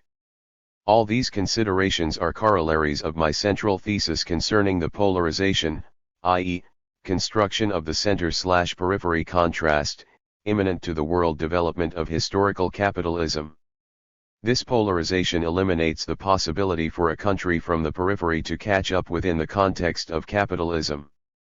We must draw the conclusion, if catching up with the opulent countries is impossible, something else must be done. It is called following the socialist path. China has not followed a particular path just since 1980, but since 1950, although this path has passed through phases that are different in many respects. China has developed a coherent, sovereign project that is appropriate for its own needs. This is certainly not capitalism, whose logic requires that agricultural land be treated as a commodity. This project remains sovereign insofar as China remains outside of contemporary financial globalization. The fact that the Chinese project is not capitalist does not mean that it is socialist, only that it makes it possible to advance on the long road to socialism. Nevertheless, it is also still threatened with a drift that moves it off that road and ends up with a return, pure and simple, to capitalism. China's successful emergence is completely the result of this sovereign project. In this sense, China is the only authentically emergent country, along with Korea and Taiwan, about which we will say more later. None of the many other countries to which the World Bank has awarded a certificate of emergence is really emergent because none of these countries is persistently pursuing a coherent sovereign project. All subscribe to the fundamental principles of capitalism pure and simple, even in potential sectors of their state capitalism. All have accepted submission to contemporary globalization in all its dimensions, including financial. Russia and India are partial exceptions to this last point, but not Brazil, South Africa, and others.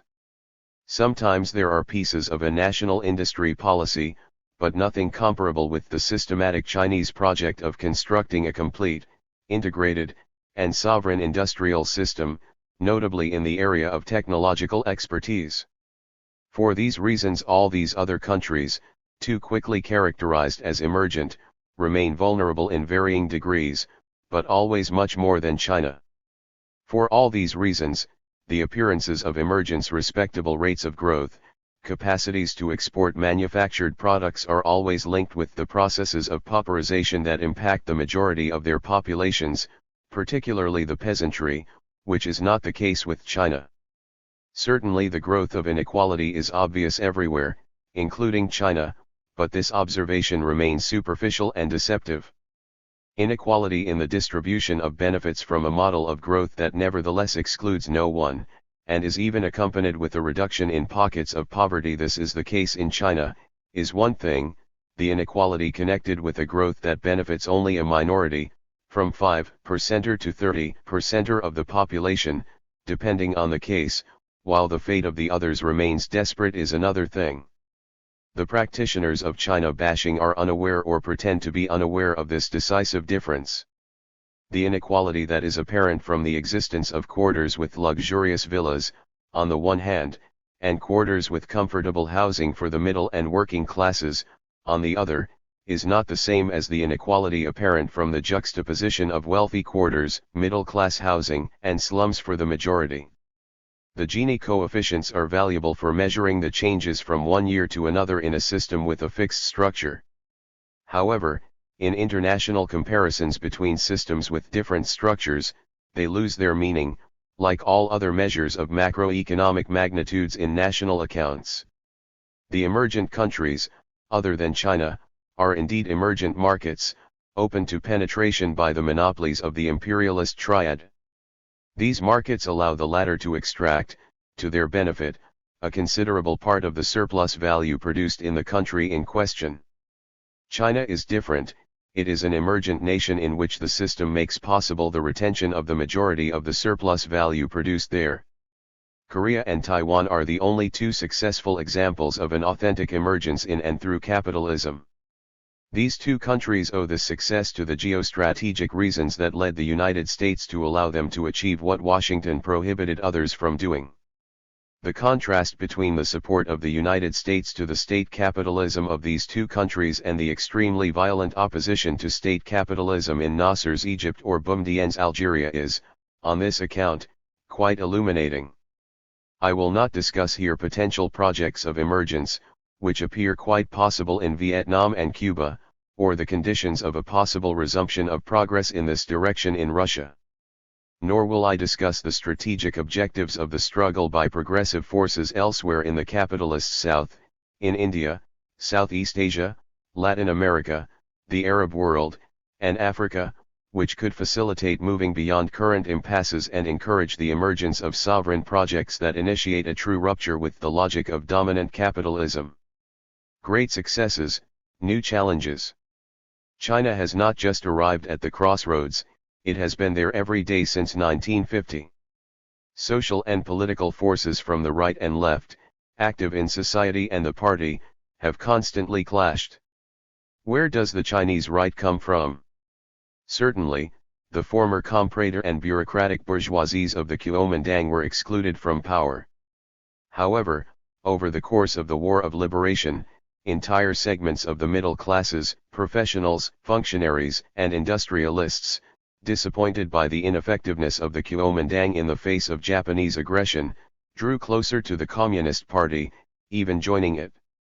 Many of them, but certainly not all, remained nationalists, and nothing more. Subsequently, beginning in 1990 with the opening to private initiative, a new, more powerful, right made its appearance. It should not be reduced simply to businessmen who have succeeded and made, sometimes colossal, fortunes, strengthened by their clientele including state and party officials, who mix control with collusion, and even corruption. This success, as always, encourages support for rightist ideas in the expanding educated middle classes. It is in this sense that the growing inequality, even if it has nothing in common with inequality characteristic of other countries in the South, is a major political danger, the vehicle for the spread of rightist ideas, depoliticization, and naive illusions. Here I shall make an additional observation that I believe is important. Petty production, particularly peasant, is not motivated by rightist ideas, like Lenin thought, that was accurate in Russian conditions. China's situation contrasts here with that of the ex-USSR.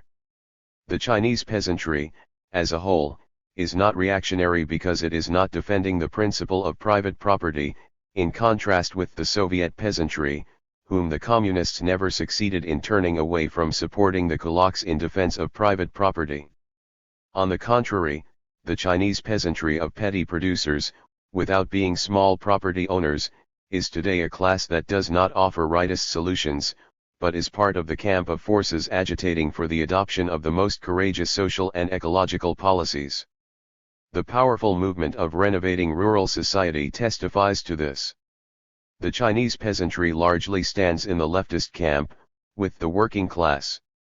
The left has its organic intellectuals and it exercises some influence on the state and party apparatuses. The perpetual conflict between the right and left in China has always been reflected in the successive political lines implemented by the state and party leadership. In the Maoist era, the leftist line did not prevail without a fight. Assessing the progress of rightist ideas within the party and its leadership, a bit like the Soviet model, Mao unleashed the Cultural Revolution to fight it. Bombard the headquarters, that is, the party leadership, where the new bourgeoisie was forming. However, while the Cultural Revolution met Mao's expectations during the first 2 years of its existence, it subsequently deviated into anarchy, linked to the loss of control by Mao and the left in the party over the sequence of events. This deviation led to the state and party taking things in hand again, which gave the right its opportunity. Since then, the right has remained a strong part of all leadership bodies. Yet the left is present on the ground, restricting the supreme leadership to compromises of the center, but is that center right or center left? To understand the nature of challenges facing China today, it is essential to understand that the conflict between China's sovereign project, such as it is, and North American imperialism and its subaltern European and Japanese allies will increase in intensity to the extent that China continues its success. There are several areas of conflict: China's command of modern technologies, access to the planet's resources, the strengthening of China's military capacities, and pursuit of the objective of reconstructing international politics on the basis of the sovereign rights of peoples to choose their own political and economic system. Each of these objectives enters into direct conflict with the objectives pursued by the imperialist triad. The objective of U.S. political strategy is military control of the planet, the only way that Washington can retain the advantages that give it hegemony. This objective is being pursued by means of the preventive wars in the Middle East, and in this sense these wars are the preliminary to the preventive, nuclear, war against China, cold-bloodedly envisaged by the North American establishment as possibly necessary before it is too late. Fomenting hostility to China is inseparable from this global strategy, which is manifest in the support shown for the slave owners of Tibet and Xinjiang, the reinforcement of the U.S. naval presence in the China Sea, and the unstinting encouragement to Japan to build its military forces. The practitioners of China bashing contribute to keeping this hostility alive. Simultaneously, Washington is devoted to manipulating the situation by appeasing the possible ambitions of China and the other so-called emergent countries through the creation of the G20, which is intended to give these countries the illusion that their adherence to liberal globalization would serve their interests. The G2, United States/China, is in this vein a trap that, in making China the accomplice of the imperialist adventures of the United States, could cause Beijing's peaceful foreign policy to lose all its credibility. The only possible effective response to this strategy must proceed on two levels: I. Strengthen China's military forces and equip them with the potential for a deterrent response, and 2. Tenaciously pursue the objective of reconstructing a polycentric international political system, respectful of all national sovereignties, and, to this effect, act to rehabilitate the United Nations, now marginalized by NATO. I emphasize the decisive importance of the latter objective, which entails the priority of reconstructing a front of the South, Bandung II, capable of supporting the independent initiatives of the peoples and states of the South. It implies, in turn, that China becomes aware that it does not have the means for the absurd possibility of aligning with the predatory practices of imperialism, pillaging the natural resources of the planet, since it lacks a military power similar to that of the United States, which in the last resort is the guarantee of success for imperialist projects. China, in contrast, has much to gain by developing its offer of support for the industrialization of the countries of the South, which the club of imperialist donors is trying to make impossible. The language used by Chinese authorities concerning international questions, restrained in the extreme, which is understandable, makes it difficult to know to what extent the leaders of the country are aware of the challenges analyzed above. More seriously, this choice of words reinforces naive illusions and depoliticization in public opinion. The other part of the challenge concerns the question of democratizing the political and social management of the country. Mao formulated and implemented a general principle for the political management of the new China that he summarized in these terms: rally the left, neutralize, add, and not eliminate, the right, govern from the center left. In my opinion, this is the best way to conceive of an effective manner for moving through successive advances, understood and supported by the great majority. In this way, Mao gave a positive content to the concept of democratization of society combined with social progress on the long road to socialism. He formulated the method for implementing this: the mass line, go down into the masses, learn their struggles, go back to the summits of power. Lin Chun has analyzed with precision the method and the results that it makes possible. The question of democratization connected with social progress, in contrast with a democracy disconnected from social progress, and even frequently connected with social regression, does not concern China alone, but all the world's peoples. The methods that should be implemented for success cannot be summarized in a single formula, valid in all times and places. In any case, the formula offered by Western media propaganda, multiple parties and elections, should quite simply be rejected. Moreover, this sort of democracy turns into farce, even in the West, more so elsewhere.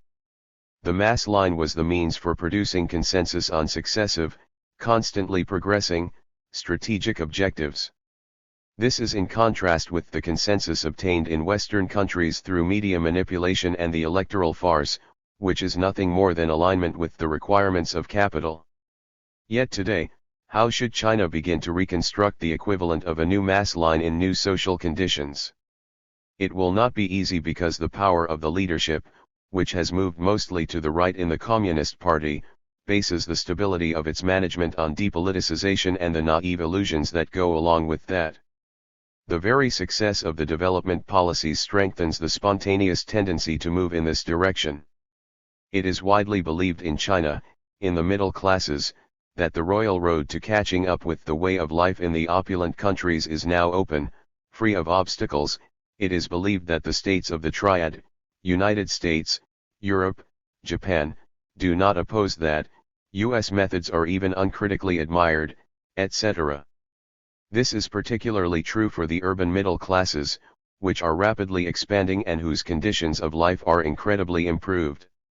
The brainwashing to which Chinese students are subject in the United States, particularly in the social sciences, combined with the rejection of the official unimaginative and tedious teaching of Marxism, have contributed to narrowing the spaces for radical critical debates. The government in China is not insensitive to the social question, not only because of the tradition of a discourse founded on Marxism, but also because the Chinese people, who learned how to fight and continue to do so, force the government's hand. If, in the 1990s, this social dimension had declined before the immediate priorities of speeding up growth, today the tendency is reversed. At the very moment when the social democratic conquests of social security are being eroded in the opulent West, poor China is implementing the expansion of social security in three dimensions: health, housing, and pensions. China's popular housing policy, vilified by the China bashing of the European right and left, would be envied, not only in India or Brazil, but equally in the distressed areas of Paris, London, or Chicago. Social security and the pension system already cover 50% of the urban population, which has increased, recall, from 200 to 600 million inhabitants, and the plan, still carried out in China, anticipates increasing the covered population to 85% in the coming years. Let the journalists of China bashing give us comparable examples in the countries embarked on the democratic path, which they continually praise. Nevertheless, the debate remains open on the methods for implementing the system. The left advocates the French system of distribution based on the principle of solidarity between these workers and different generations, which prepares for the socialism to come, while the right, obviously, prefers the odious US system of pension funds, which divides workers and transfers the risk from capital to labor. However, the acquisition of social benefits is insufficient if it is not combined with democratization of the political management of society, with its repoliticization by methods that strengthen the creative invention of forms for the socialist/communist future. Following the principles of a multi-party electoral system as advocated ad nauseum by Western media and the practitioners of China bashing, and defended by dissidents presented as authentic Democrats, does not meet the challenge. On the contrary, the implementation of these principles could only produce in China, as all the experiences of the contemporary world demonstrate, in Russia, Eastern Europe, the Arab world, the self-destruction of the project of emergence and social renaissance, which is in fact the actual objective of advocating these principles, masked by an empty rhetoric. There is no other solution than multi-party elections. Yet it is not sufficient to counter this bad solution with a fall back to the rigid position of defending the privilege of the party, itself sclerotic and transformed into an institution devoted to recruitment of officials for state administration. Something new must be invented.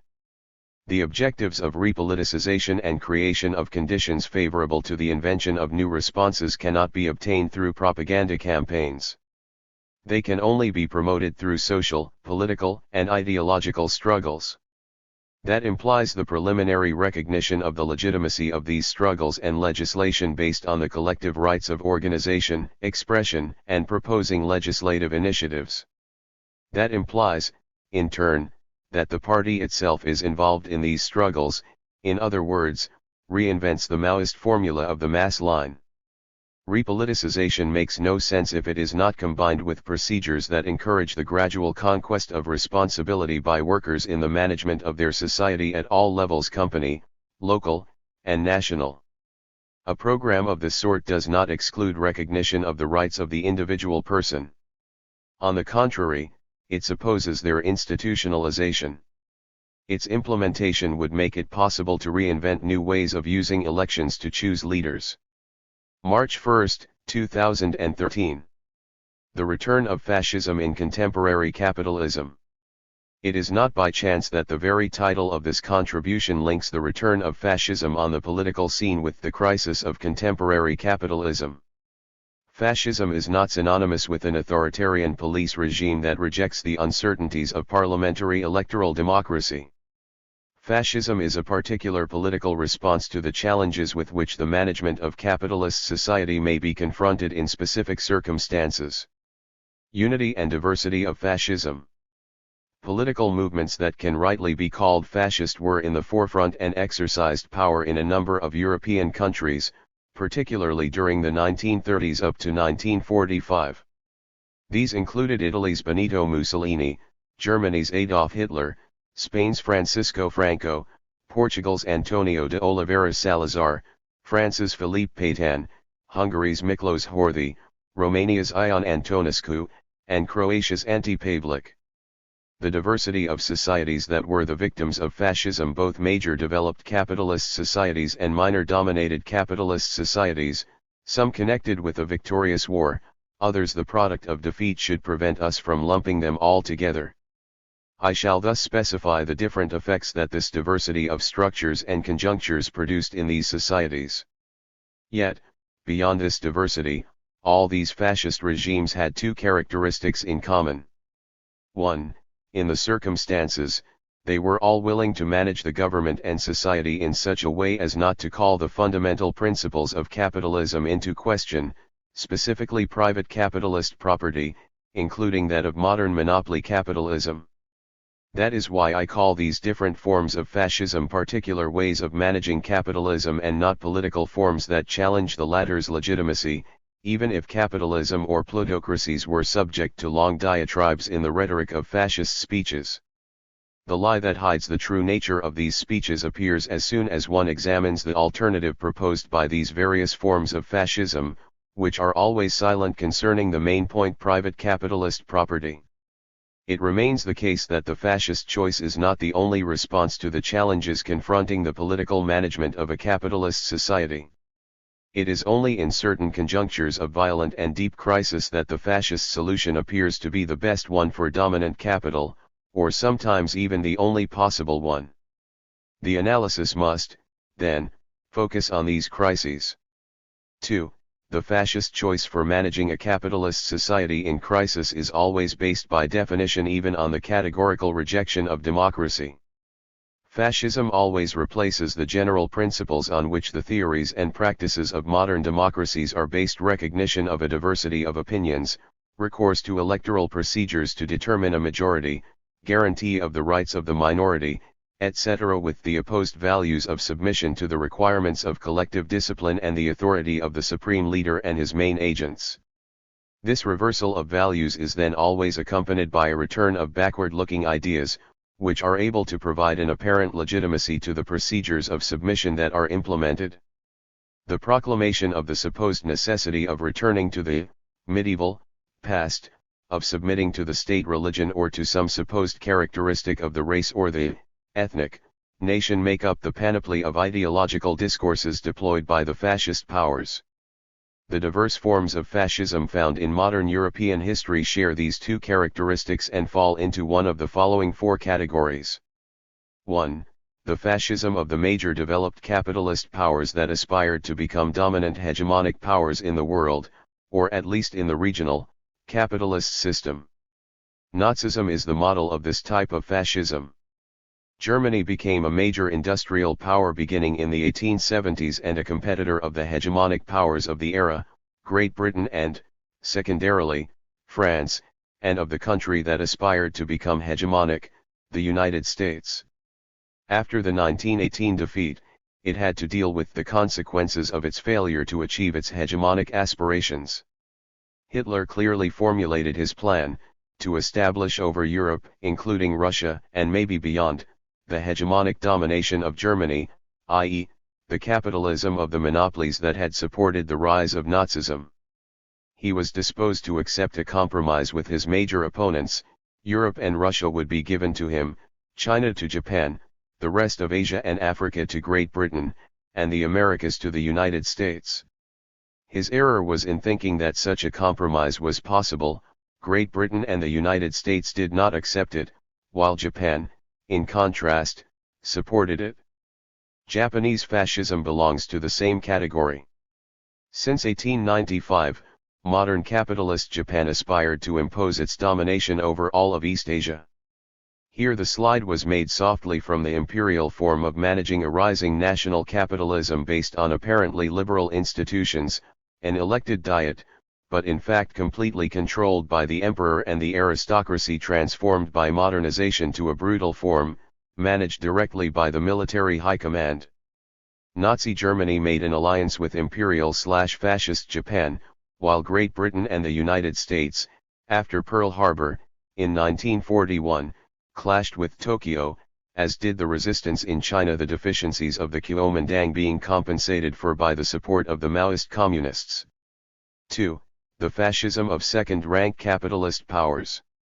Italy's Mussolini, the inventor of fascism, including its name, is the prime example. Mussolinism was the response of the Italian right, the old aristocracy, new bourgeoisie, middle classes, to the crisis of the 1920s and the growing communist threat. But neither Italian capitalism nor its political instrument, Mussolini's fascism, had the ambition to dominate Europe, let alone the world. Despite all the boasts of the Duce about reconstructing the Roman Empire, Mussolini understood that the stability of his system rested on his alliance as a subaltern either with Great Britain, master of the Mediterranean, or Nazi Germany. Hesitation between the two possible alliances continued right up to the eve of the Second World War. The fascism of Salazar and Franco belonged to this same type. They were both dictators installed by the right and the Catholic Church in response to the dangers of Republican liberals or socialist Republicans. The two were never, for this reason, ostracized for their anti-democratic violence, under the pretext of anti-communism, by the major imperialist powers. Washington rehabilitated them after 1945, Salazar was a founding member of NATO and Spain consented to U.S. military bases, followed by the European Community guarantor by nature of the reactionary capitalist order. After the Carnation Revolution, 1974, and the death of Franco, 1980, these two systems joined the camp of the new low-intensity democracies of our era. 3. The fascism of defeated powers.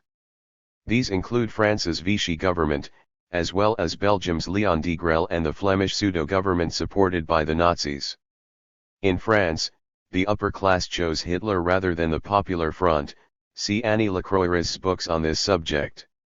This type of fascism, connected with defeat and submission to German Europe, was forced to retreat into the background following the defeat of the Nazis. In France, it gave way to the resistance councils that, for a time, united communists with other resistance fighters, Charles de Gaulle in particular. Its further evolution had to wait, with the initiation of European construction and France's joining the Marshall Plan and NATO, i.e., the willing submission to U.S. hegemony, for the conservative right and anti-communist, social democratic right to break permanently with the radical left that came out of the anti-fascist and potentially anti-capitalist resistance. 4. Fascism in the dependent societies of Eastern Europe. We move down several degrees more when we come to examine the capitalist societies of Eastern Europe, Poland, the Baltic states, Romania, Hungary, Yugoslavia, Greece, and Western Ukraine during the Polish era. We should here speak of backward and, consequently, dependent capitalism. In the interwar period, the reactionary ruling classes of these countries supported Nazi Germany. It is, nevertheless, necessary to examine on a case-by-case basis their political articulation with Hitler's project. In Poland, the old hostility to Russian domination, Tsarist Russia, which became hostility to the Communist Soviet Union, encouraged by the popularity of the Catholic papacy, would normally have made this country into Germany's vassal, on the Vichy model. But Hitler did not understand it that way. The Poles, like the Russians, Ukrainians, and Serbs, were people destined for extermination, along with Jews, the Roma, and several others. There was, then, no place for a Polish fascism allied with Berlin. Horthy's Hungary and Antonescu's Romania were, in contrast, treated as subaltern allies of Nazi Germany. Fascism in these two countries was itself the result of social crises specific to each of them, fear of communism after the Bellicon period in Hungary and the national chauvinist mobilization against Hungarians and Ruthenians in Romania. In Yugoslavia, Hitler's Germany, followed by Mussolini's Italy, supported an independent Croatia, entrusted to the management of the anti-Serb Ustashi with the decisive support of the Catholic Church, while the Serbs were marked for extermination. The Russian Revolution had obviously changed the situation with regard to the prospects of working-class struggles and the response of the reactionary propertied classes, not only in the territory of the pre-1939 Soviet Union, but also in the lost territories, the Baltic states and Poland. Following the Treaty of Riga in 1921, Poland annexed the western parts of Belarus, Volhynia, and Ukraine, southern Galicia, which was previously an Austrian crown land, and northern Galicia, which had been a province of the Tsarist Empire. In this whole region, two camps took form from 1917, and even from 1905 with the First Russian Revolution pro-socialist, which became pro-Bolshevik, popular in large parts of the peasantry, which aspired to a radical agrarian reform for their benefit, and in intellectual circles, Jews in particular, and anti-socialist, and consequently complacent with regard to anti-democratic governments under fascist influence, in all the landowning classes. The reintegration of the Baltic states, Belarus, and western Ukraine into the Soviet Union in 1939 emphasized this contrast.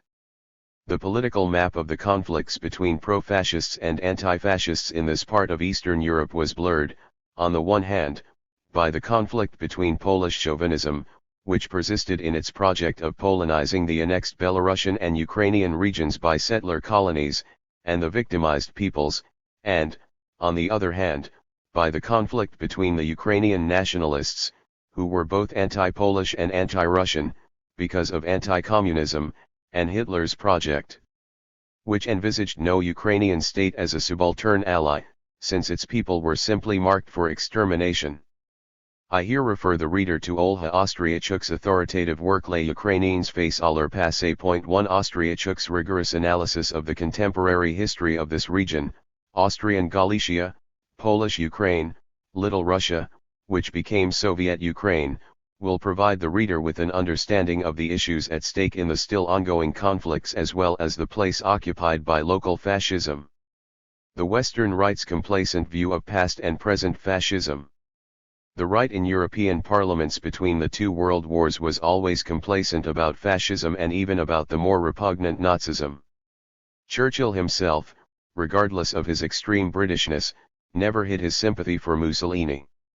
U.S. presidents, and the establishment Democratic and Republican parties, only discovered belatedly the danger presented by Hitler's Germany and, above all, imperial/fascist Japan.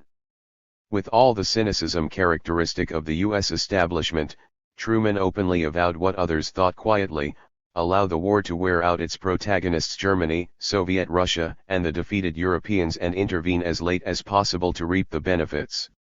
That is not at all the expression of a principled anti-fascist position. No hesitation was shown in the rehabilitation of Salazar and Franco in 1945. Furthermore, connivance with European fascism was a constant in the policy of the Catholic Church.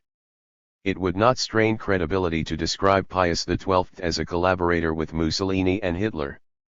Hitler's anti-Semitism itself aroused opprobrium only much later, when it reached the ultimate stage of its murderous insanity. The emphasis on hate for Judeo-Bolshevism stirred up by Hitler's speeches was common to many politicians. It was only after the defeat of Nazism that it was necessary to condemn anti-Semitism in principle. The task was made easier because the self-proclaimed heirs to the title of victims of the show had become the Zionists of Israel, allies of Western imperialism against the Palestinians and the Arab people who, however, had never been involved in the horrors of European anti-Semitism. Obviously, the collapse of the Nazis and Mussolini's Italy obliged rightist political forces in Western Europe, west of the Curtain, to distinguish themselves from those who within their own groups had been accomplices and allies of fascism.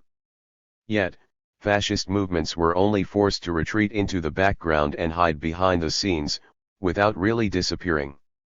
In West Germany, in the name of reconciliation, the local government and its patrons, the United States, and secondarily Great Britain and France, left in place nearly all those who had committed war crimes and crimes against humanity. In France, legal proceedings were initiated against the resistance for abusive executions for collaboration when the Vichyists reappeared on the political scene with Antoine Pinay. In Italy, fascism became silent, but was still present in the ranks of Christian democracy and the Catholic Church. In Spain, the Reconciliation Compromise imposed in 1980 by the European Community, which later became the European Union, purely and simply prohibited any reminder of Francoist crimes. The support of the Socialist and Social Democratic parties of Western and Central Europe for the anti-communist campaigns undertaken by the conservative right shares responsibility for the later return of fascism. These parties of the moderate left had, however, been authentically and resolutely anti-fascist. Yet all of that was forgotten. With the conversion of these parties to social liberalism, their unconditional support for European construction systematically devised as a guarantee for the reactionary capitalist order and their no less unconditional submission to U.S. hegemony, through NATO, among other means, a reactionary bloc combining the classic right and the social liberals has been consolidated, one that could, if necessary, accommodate the new extreme right. Subsequently, the rehabilitation of East European fascism was quickly undertaken beginning in 1990. All of the fascist movements of the countries concerned had been faithful allies or collaborators to varying degrees with Hitlerism. With the approaching defeat, a large number of their active leaders had been redeployed to the West and could, consequently, surrender to the U.S. armed forces. None of them were returned to Soviet, Yugoslav, or other governments in the new people's democracies to be tried for their crimes, in violation of Allied agreements. They all found refuge in the United States and Canada. And they were all pampered by the authorities for their fierce anti-communism.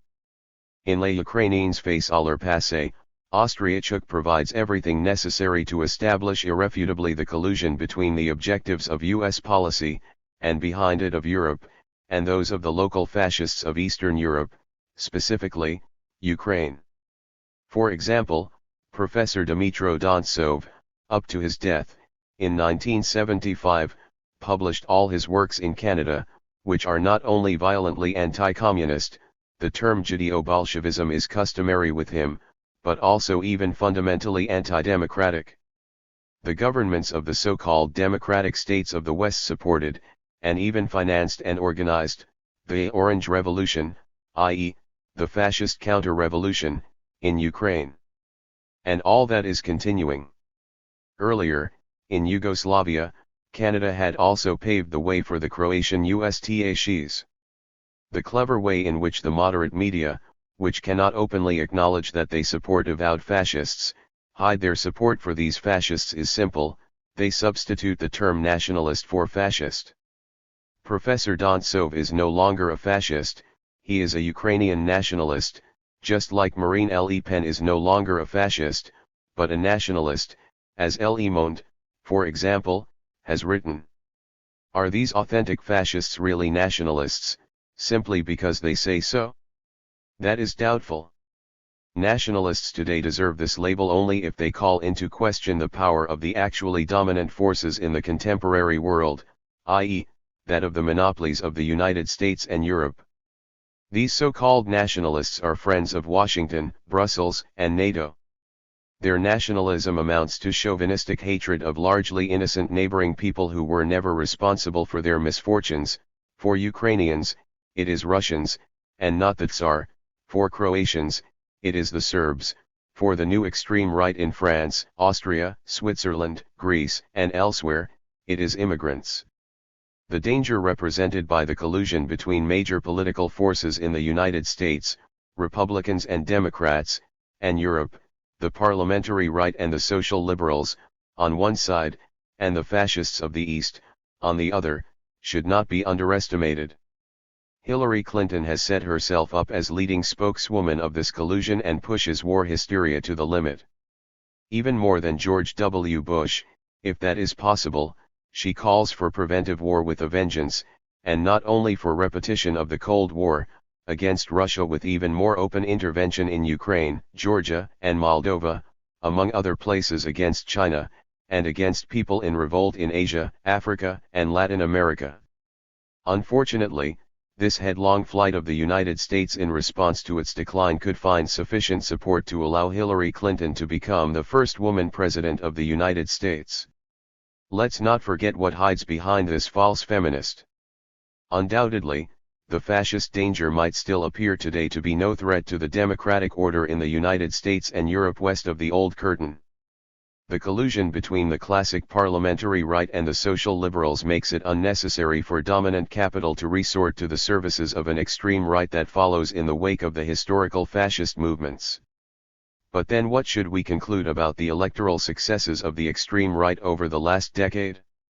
Europeans are clearly also victims of the spread of generalized monopoly capitalism. Point 2 We can see why, then, when confronted with collusion between the right and the so-called socialist left, they take refuge in electoral abstention or in voting for the extreme right. The responsibility of the potentially radical left is, in this context, huge. If this left had the audacity to propose real advances beyond current capitalism, it would gain the credibility that it lacks. An audacious radical left is necessary to provide the coherence that the current piecemeal protest movements and defensive struggles still lack. The movement could, then, reverse the social balance of power in favor of the working classes and make progressive advances possible. The successes won by the popular movements in South America are proof of that. In the current state of things, the electoral successes of the extreme right stem from contemporary capitalism itself. These successes allow the media to throw together, with the same opprobrium, the populists of the extreme right and those of the extreme left, obscuring the fact that the former are pro-capitalist, as the term extreme right demonstrates, and thus possible allies for capital, while the latter are the only potentially dangerous opponents of capital's system of power. We observe, mutatis mutandis, a similar conjuncture in the United States, although its extreme right is never called fascist.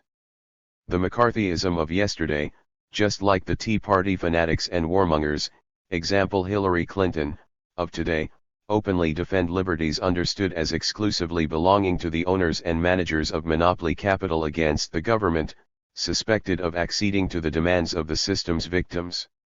One last observation about fascist movements: they seem unable to know when and how to stop making their demands. The cult of the leader and blind obedience, the acritical and supreme valorization of pseudo-ethnic or pseudo-religious mythological constructions that convey fanaticism, and the recruitment of militias for violent actions make fascism into a force that is difficult to control. Mistakes, even beyond irrational deviations from the viewpoint of the social interests served by the fascists, are inevitable.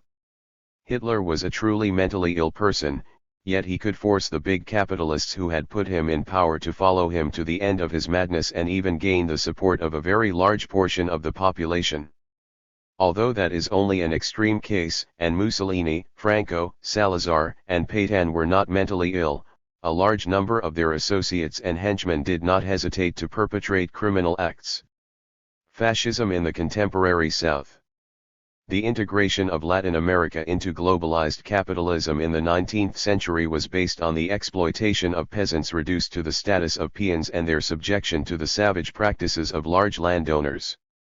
The system of Porfirio Diaz in Mexico is a good example. The furtherance of this integration in the 20th century produced the modernization of poverty. The rapid rural exodus, more pronounced and earlier in Latin America than in Asia and Africa, led to new forms of poverty in the contemporary urban favelas, which came to replace older forms of rural poverty. Concurrently, forms of political control of the masses were modernized by establishing dictatorships, abolishing electoral democracy, prohibiting parties and trade unions, and conferring on modern secret services all rights to arrest and torture through their intelligence techniques. Clearly, these forms of political management are visibly similar to those of fascism found in the countries of dependent capitalism in Eastern Europe. The dictatorships of 20th-century Latin America served the local reactionary bloc, large landowners, comprador bourgeoisies, and sometimes middle classes that benefited from this type of lumpen development, but above all, they served dominant foreign capital, specifically that of the United States, which, for this reason, supported these dictatorships up to their reversal by the recent explosion of popular movements. The power of these movements and the social and democratic advances that they have imposed exclude at least in the short term the return of parafascist dictatorships. But the future is uncertain. The conflict between the movement of the working classes and local and world capitalism has only begun. As with all types of fascism, the dictatorships of Latin America did not avoid mistakes, some of which were fatal to them. I am thinking, for example, of Leopoldo Fortunato Galtieri, who went to war over the Malvinas Islands to capitalize on Argentine national sentiment for his benefit. Beginning in the 1980s, the lumpen development characteristic of the spread of generalized monopoly capitalism took over from the national populist systems of the Bandung era, 1955 to 1980, in Asia and Africa. 3 This lumpen development also produced forms akin both to the modernization of poverty and modernization of repressive violence. The excesses of the post-Nasserist and post-Ba'athist systems in the Arab world provide good examples of this. We should not lump together the national populist regimes of the Bandung era and those of their successors, which jumped on the bandwagon of globalized neoliberalism, because they were both non-democratic. The Bandung regimes, despite their autocratic political practices, benefited from some popular legitimacy both because of their actual achievements, which benefited the majority of workers, and their anti-imperialist positions. The dictatorships that followed lost this legitimacy as soon as they accepted subjection to the globalized neoliberal model and accompanying lumpen development. Popular and national authority, although not democratic, gave way to police violence as such, in service of the neoliberal, anti-popular, and anti-national project. The recent popular uprisings, beginning in 2011, have called into question the dictatorships. But the dictatorships have only been called into question. An alternative will only find the means to achieve stability if it succeeds in combining the three objectives around which the revolts have been mobilized: continuation of the democratization of society and politics, progressive social advances, and the affirmation of national sovereignty. We are still far from that. That is why there are multiple alternatives possible in the visible short term. Can there be a possible return to the national popular model of the Bandung era, maybe with a hint of democracy? Or a more pronounced crystallization of a democratic, popular, and national front? Or a plunge into a backward-looking illusion that, in this context, takes on the form of an Islamization of politics and society? In the conflict over in much confusion these three possible responses to the challenge, the Western powers, the United States and its subaltern European allies, have made their choice. They have given preferential support to the Muslim Brotherhood and or other Salafist organizations of political Islam. The reason for that is simple and obvious: these reactionary political forces accept exercising their power within globalized neoliberalism, and thus abandoning any prospect for social justice and national independence. That is the sole objective pursued by the imperialist powers. Consequently, political Islam's program belongs to the type of fascism found in dependent societies. In fact, it shares with all forms of fascism two fundamental characteristics: 1. The absence of a challenge to the essential aspects of the capitalist order, and in this context this amounts to not challenging the model of lumpen development connected to the spread of globalized neoliberal capitalism, and 2. The choice of anti-democratic, police-state forms of political management, such as the prohibition of parties and organizations, and forced Islamization of morals. The anti-democratic option of the imperialist powers, which gives the lie to the pro-democratic rhetoric found in the flood of propaganda to which we are subjected, then, accepts the possible excesses of the Islamic regimes in question. Like other types of fascism, and for the same reasons, these excesses are inscribed in the genes of their modes of thought: unquestioned submission to leaders, fanatic valorization of adherence to the state religion, and the formation of shock forces used to impose submission. In fact, and this can be seen already, the Islamist program makes progress only in the context of a civil war, between, among others, Sunnis and Shias, and results in nothing other than permanent chaos. This type of Islamist power is, then, the guarantee that the societies in question will remain absolutely incapable of asserting themselves on the world scene. It is clear that a declining United States has given up on getting something better, a stable and submissive local government, in favor of this second best. Similar developments and choices are found outside of the Arab Muslim world, such as Hindu India, for example. The Bharatiya Janata Party, BJP, which just won the elections in India, is a reactionary Hindu religious party that accepts the inclusion of its government into globalized neoliberalism. It is the guarantor that India, under its government, will retreat from its project to be an emerging power. Describing it as fascist, then, is not really straining credibility too much. In conclusion, fascism has returned to the West, East, and South, and this return is naturally connected with the spread of the systemic crisis of generalized, financialized, and globalized monopoly capitalism. Actual or even potential recourse to the services of the fascist movement by the dominant centers of this hard-pressed system calls for the greatest vigilance on our part. This crisis is destined to grow worse and, consequently, the threat of resorting to fascist solutions will become a real danger. Hillary Clinton's support for Washington's warmongering does not bode well for the immediate future. September 1, 2014. Contemporary Imperialism. Lessons from the 20th Century.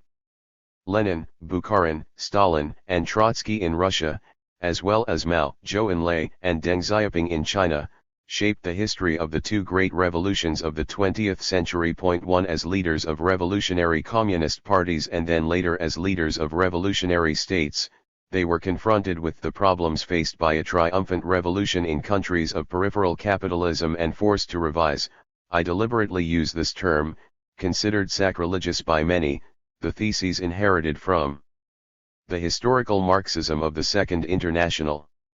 Lenin and Bukharin went much further than Hobson and Hilferding in their analyses of monopoly capitalism and imperialism and drew this major political conclusion: the imperialist war of 1914 to 1918, they were among the few, if not the only ones, to anticipate it, made necessary and possible a revolution led by the proletariat. With the benefit of hindsight, I will indicate here the limitations of their analyses. Lenin and Bukharin considered imperialism to be a new stage, the highest, of capitalism associated with the development of monopolies. I question this thesis and contend that historical capitalism has always been imperialist, in the sense that it has led to a polarization between centers and peripheries since its origin, the 16th century, which has only increased over the course of its later globalized development. The 19th century pre-monopolist system was not less imperialist. Great Britain maintained its hegemony precisely because of its colonial domination of India.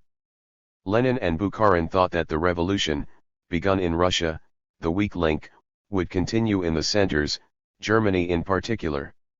Their hope was based on an underestimate of the effects of imperialist polarization, which destroyed revolutionary prospects in the centers. Nevertheless, Lenin, and even more Bukharin, quickly learned the necessary historical lesson. The revolution, made in the name of socialism and communism, was, in fact, something else, mainly a peasant revolution. So what to do? How can the peasantry be linked with the construction of socialism? By making concessions to the market and by respecting newly acquired peasant property, hence by progressing slowly towards socialism. The new economic plan, NEP, implemented this strategy. Yes, but Lenin, Bukharin, and Stalin also understood that the imperialist powers would never accept the revolution or even the NEP. After the hot wars of intervention, the Cold War was to become permanent. From 1920 to 1990. Soviet Russia, even though it was far from being able to construct socialism, was able to free itself from the straitjacket that imperialism always strives to impose on all peripheries of the world system that it dominates. In effect, Soviet Russia delinked. So what to do now? Attempt to push for peaceful coexistence, by making concessions if necessary and refraining from intervening too actively on the international stage. But at the same time, it was necessary to be armed to face new and unavoidable attacks.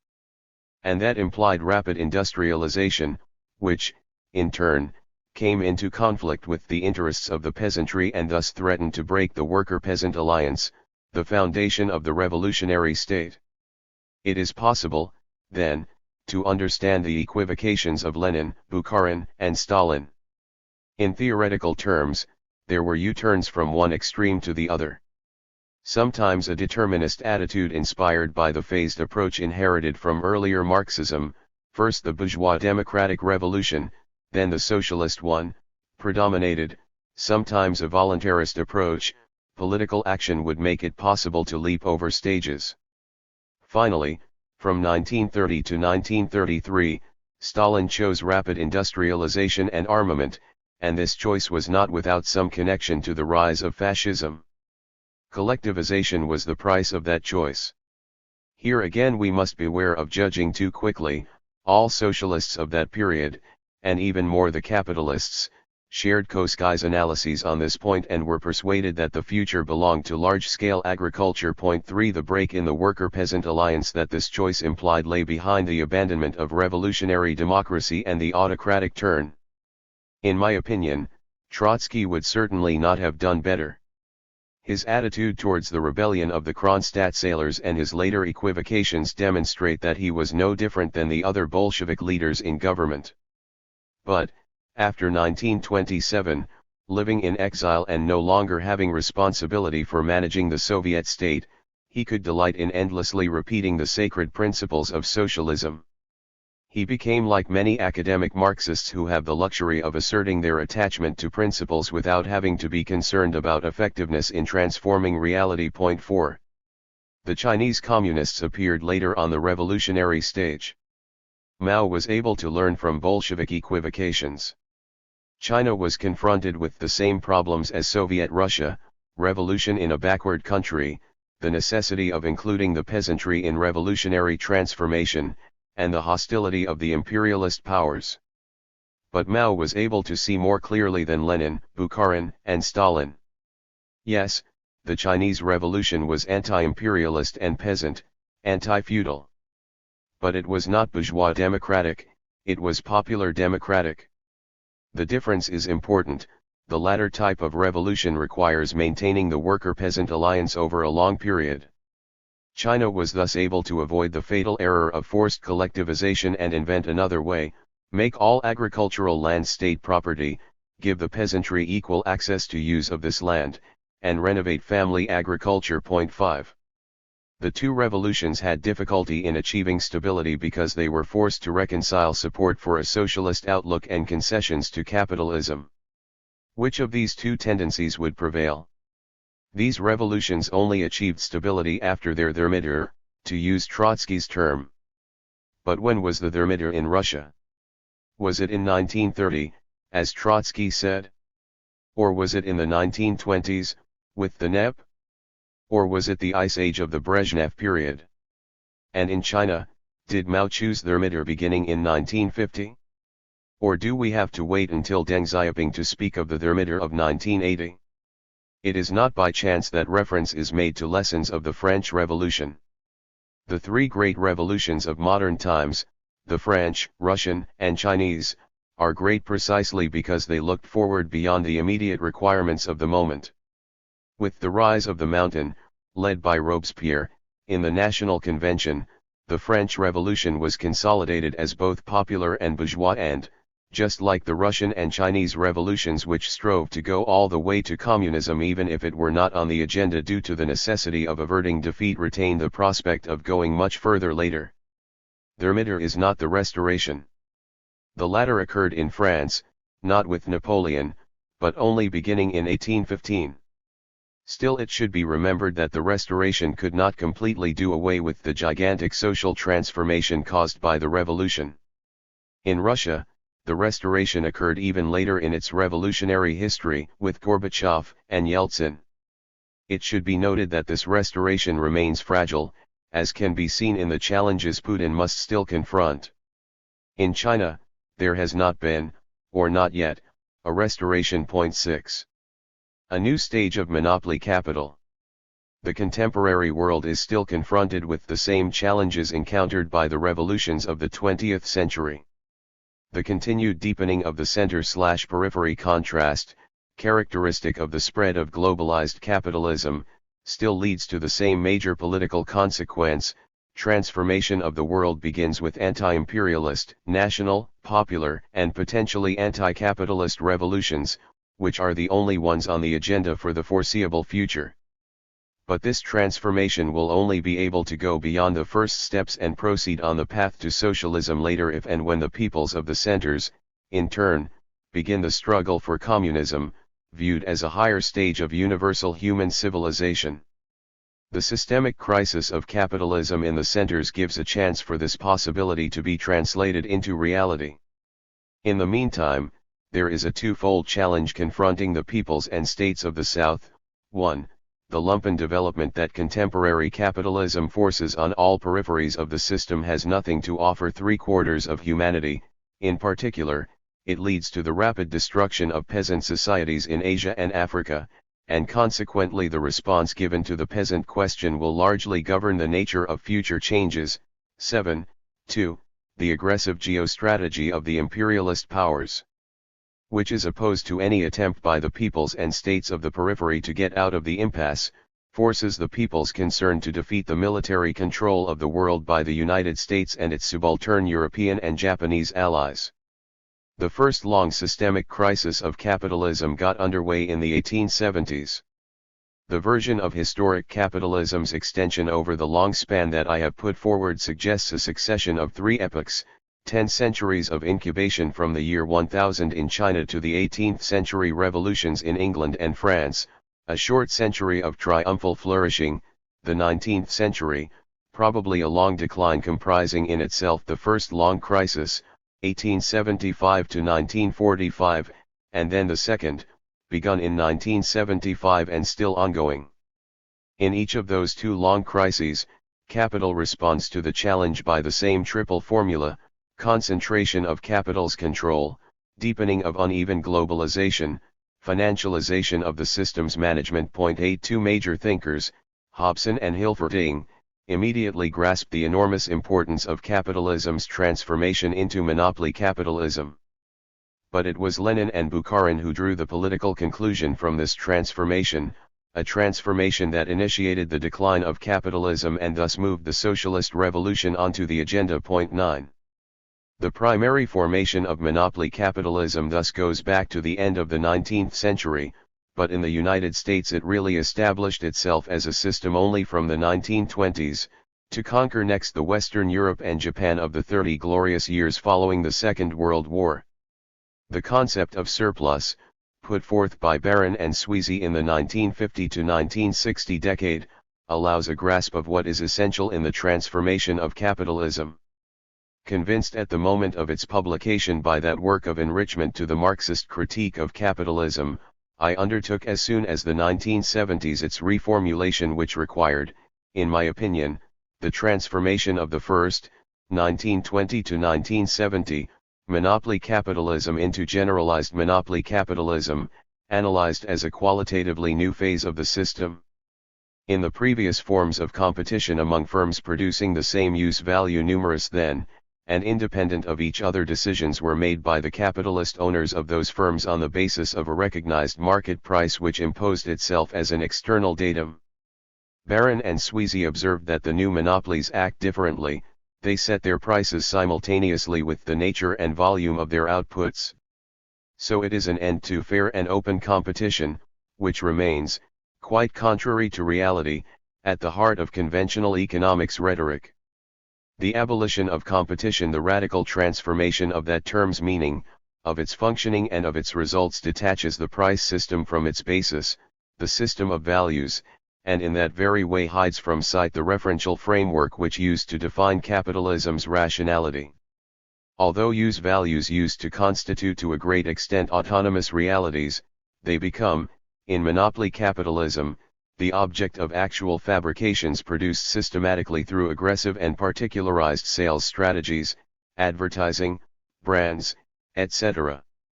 In monopoly capitalism, a coherent reproduction of the productive system is no longer possible merely by mutual adjustment of the two departments discussed in the second volume of Capital. It is thenceforward necessary to take into account a Department 3, conceived by Baron and Sweezy. This allows for added surplus absorption promoted by the state beyond Department I, private investment, and beyond the portion of Department 2, private consumption, devoted to capitalist consumption. The classic example of Department 3 spending is military expenditure. However, the notion of Department 3 can be expanded to cover the wider array of socially unreproductive expenditures promoted by generalized monopoly capitalism. Point 10. The excrescence of Department 3, in turn, favors in fact the erasure of the distinction made by Marx between productive, of surplus value, labor and unproductive labor. All forms of wage labor can and do become sources of possible profits. A hairdresser sells his services to a customer who pays him out of his income. But if that hairdresser becomes the employee of a beauty parlor, the business must realize a profit for its owner. If the country at issue puts 10 million wage workers to work in departments I, II, and III, providing the equivalent of 12 million years of abstract labor, and if the wages received by those workers allow them to buy goods and services requiring merely 6 million years of abstract labor, the rate of exploitation for all of them, productive and unproductive confounded, is the same 100%. But the 6 million years of abstract labor that the workers do not receive cannot all be invested in the purchase of producer goods destined to expand departments I and II, part of them will be put toward the expansion of Department 3. Generalized monopoly capitalism, since 1975. Passage from the initial monopoly capitalism to its current form, generalized monopoly capitalism, was accomplished in a short time, between 1975 and 2000, in response to the second long crisis of declining capitalism. In 15 years, monopoly power's centralization and its capacity for control over the entire productive system reached summits incomparable with what had until then been the case. My first formulation of generalized monopoly capitalism dates from 1978, when I put forward an interpretation of capital's responses to the challenge of its long systemic crisis, which opened starting from 1971 to 1975. In that interpretation I accentuated the three directions of this expected reply, then barely underway: strengthened centralization of control over the economy by the monopolies, deepening of globalization, and the outsourcing of the manufacturing industry to the peripheries, and financialization. The work that André Gunder Frank and I published together in 1978 drew no notice, probably because our theses were ahead of their time. But today the three characteristics at issue have become blindingly obvious to everybody. Point 11. A name had to be given to this new phase of monopoly capitalism. The adjective generalized specifies what is new. The monopolies are thenceforward in a position that gives them the capability of reducing all, or nearly all, economic activities to subcontractor status. The example of family farming in the capitalist centers provides the finest example of this. These farmers are controlled upstream by the monopolies that provide their inputs and financing, and downstream by the marketing chains, to the point that the price structures forced on them wipe out the income from their labor. Farmers survive only thanks to public subsidies paid for by the taxpayers. This extraction is thus at the origin of the monopolies' profits. As likewise has been observed with bank failures, the new principle of economic management is summed up in a phrase: privatization of the monopolies' profits, socialization of their losses. To go on talking of fair and open competition and of truth of the prices revealed by the markets, that belongs in a farce. The fragmented, and by that fact concrete, economic power of proprietary bourgeois families gives way to a centralized power exercised by the directors of the monopolies and their cohort of salaried servitors. For generalized monopoly capitalism involves not the concentration of property, which on the contrary is more dispersed than ever, but of the power to manage it. That is why it is deceptive to attach the adjective patrimonial to contemporary capitalism. It is only in appearance that shareholders rule. Absolute monarchs, the top executives of the monopolies, decide everything in their name. Moreover, the deepening globalization of the system wipes out the holistic, i.e., simultaneously economic, political, and social, logic of national systems without putting in its place any global logic whatsoever. This is the Empire of Chaos, the title of one of my works, published in 1991 and subsequently taken up by others. In fact, international political violence takes the place of economic competition. Point 12. Financialization of accumulation. The new financialization of economic life crowns this transformation in capital's power. In place of strategies set out by real owners of fragmented capital are those of the managers of ownership titles over capital. What is vulgarly called fictitious capital, the estimated value of ownership certificates, is nothing but the expression of this displacement, this disconnect between the virtual and real worlds. By its very nature, capitalist accumulation has always been synonymous with disorder, in the sense that Marx gave to that term, a system moving from disequilibrium to disequilibrium, driven by class struggles and conflicts among the powers, without ever tending toward an equilibrium. But this disorder resulting from competition among fragmented capitals was kept within reasonable limits through management of the credit system carried out under the control of the national state.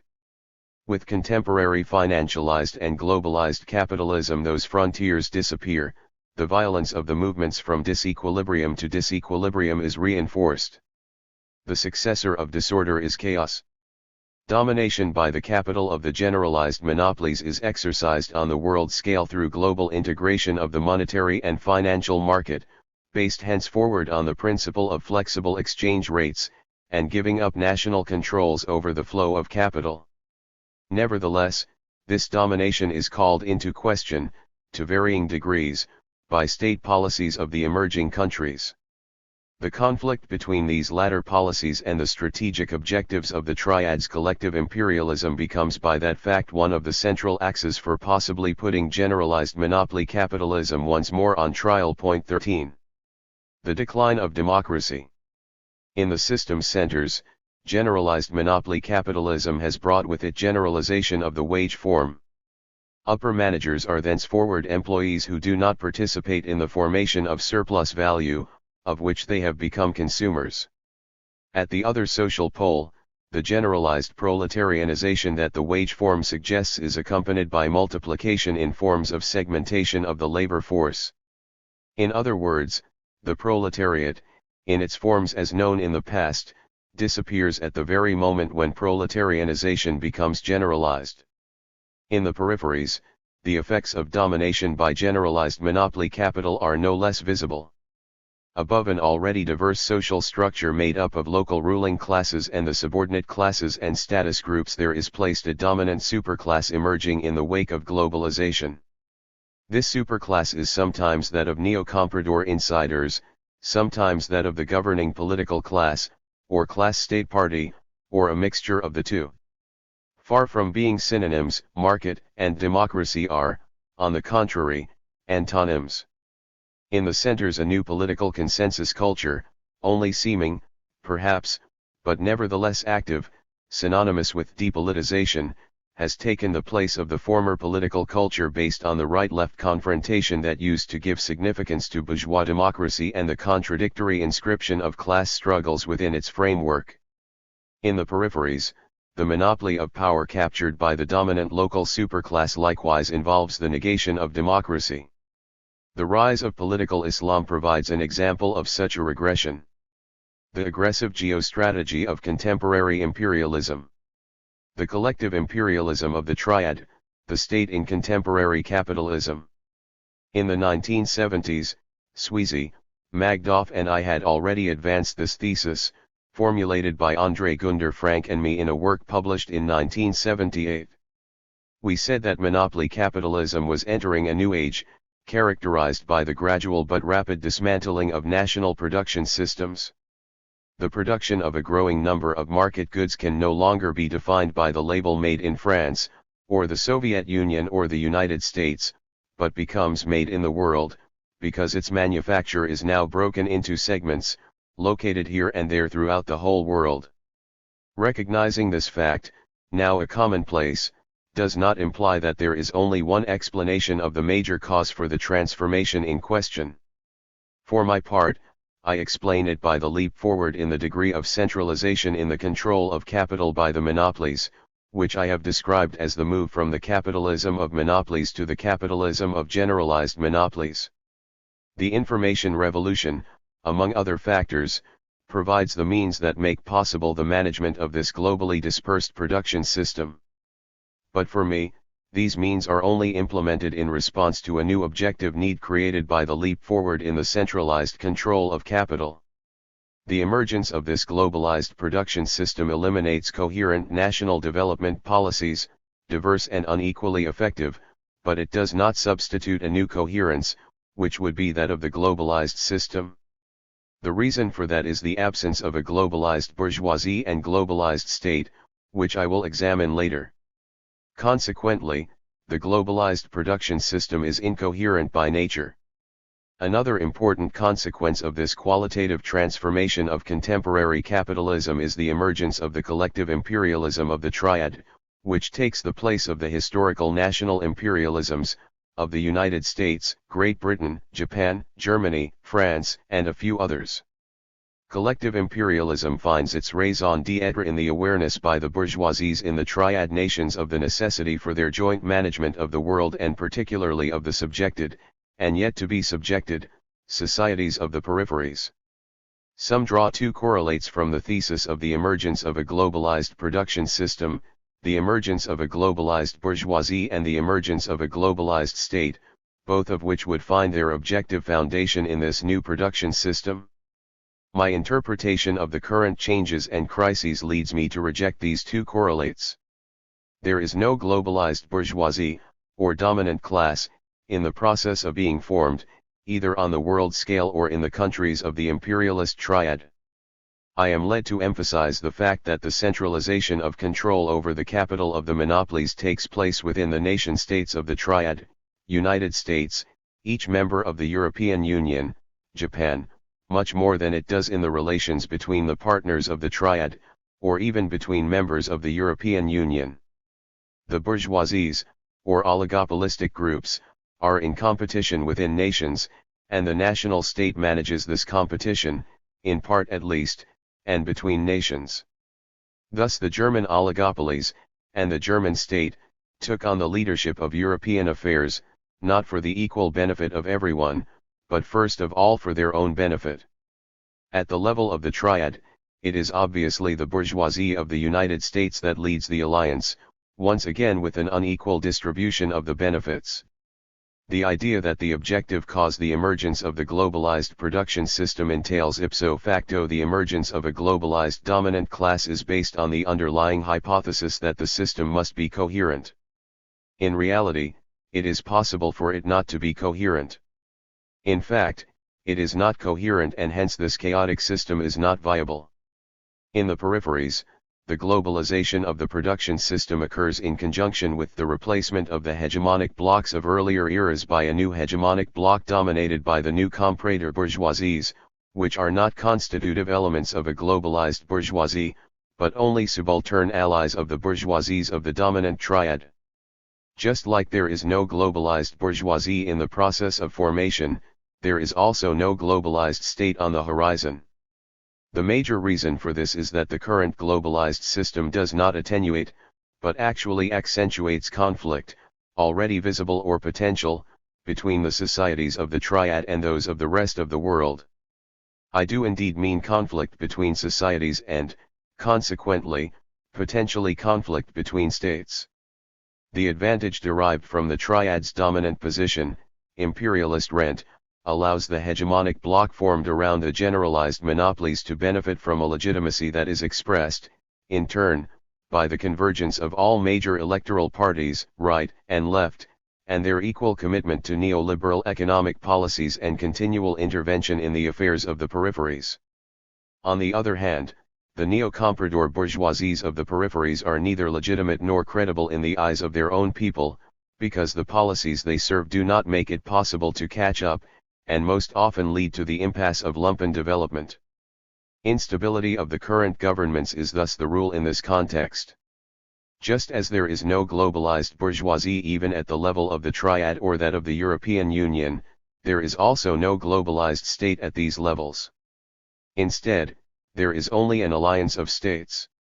These states, in turn, willingly accept the hierarchy that allows that alliance to function.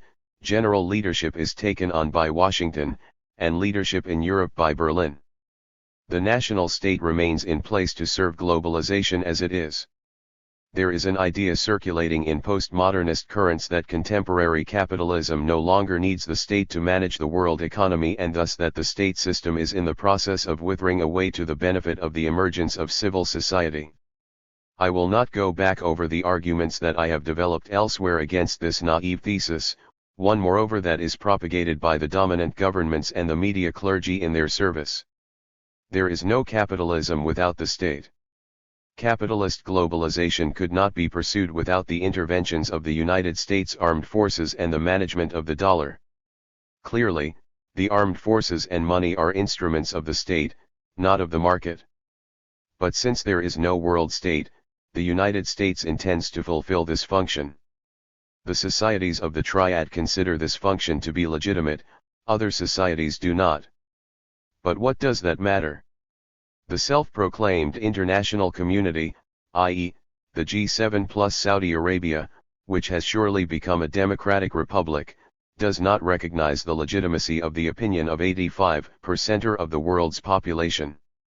There is thus an asymmetry between the functions of the state in the dominant imperialist centers and those of the state in the subject, or yet to be subjected, peripheries. The state in the compradorized peripheries is inherently unstable and, consequently, a potential enemy, when it is not already one. There are enemies with which the dominant imperialist powers have been forced to coexist at least up until now. This is the case with China because it has rejected, up until now, the neo-comprador option and is pursuing its sovereign project of integrated and coherent national development. Russia became an enemy as soon as Putin refused to align politically with the Triad and wanted to block the expansionist ambitions of the latter in Ukraine, even if he does not envision, or not yet, leaving the rut of economic liberalism. The great majority of comprador states in the South, that is, states in the service of their comprador bourgeoisies, are allies, not enemies, as long as each of these comprador states gives the appearance of being in charge of its country. But leaders in Washington, London, Berlin, and Paris know that these states are fragile. As soon as a popular movement of revolt with or without a viable alternative strategy threatens one of these states, the Triad arrogates to itself the right to intervene. Intervention can even lead to contemplating the destruction of these states and, beyond them, of the societies concerned.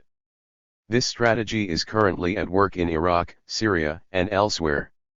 The raison d'etre of the strategy for military control of the world by the Triad led by Washington is located entirely in this realist vision, which is in direct counterpoint to the naive view à la Negri of a globalized state in the process of formation. 14.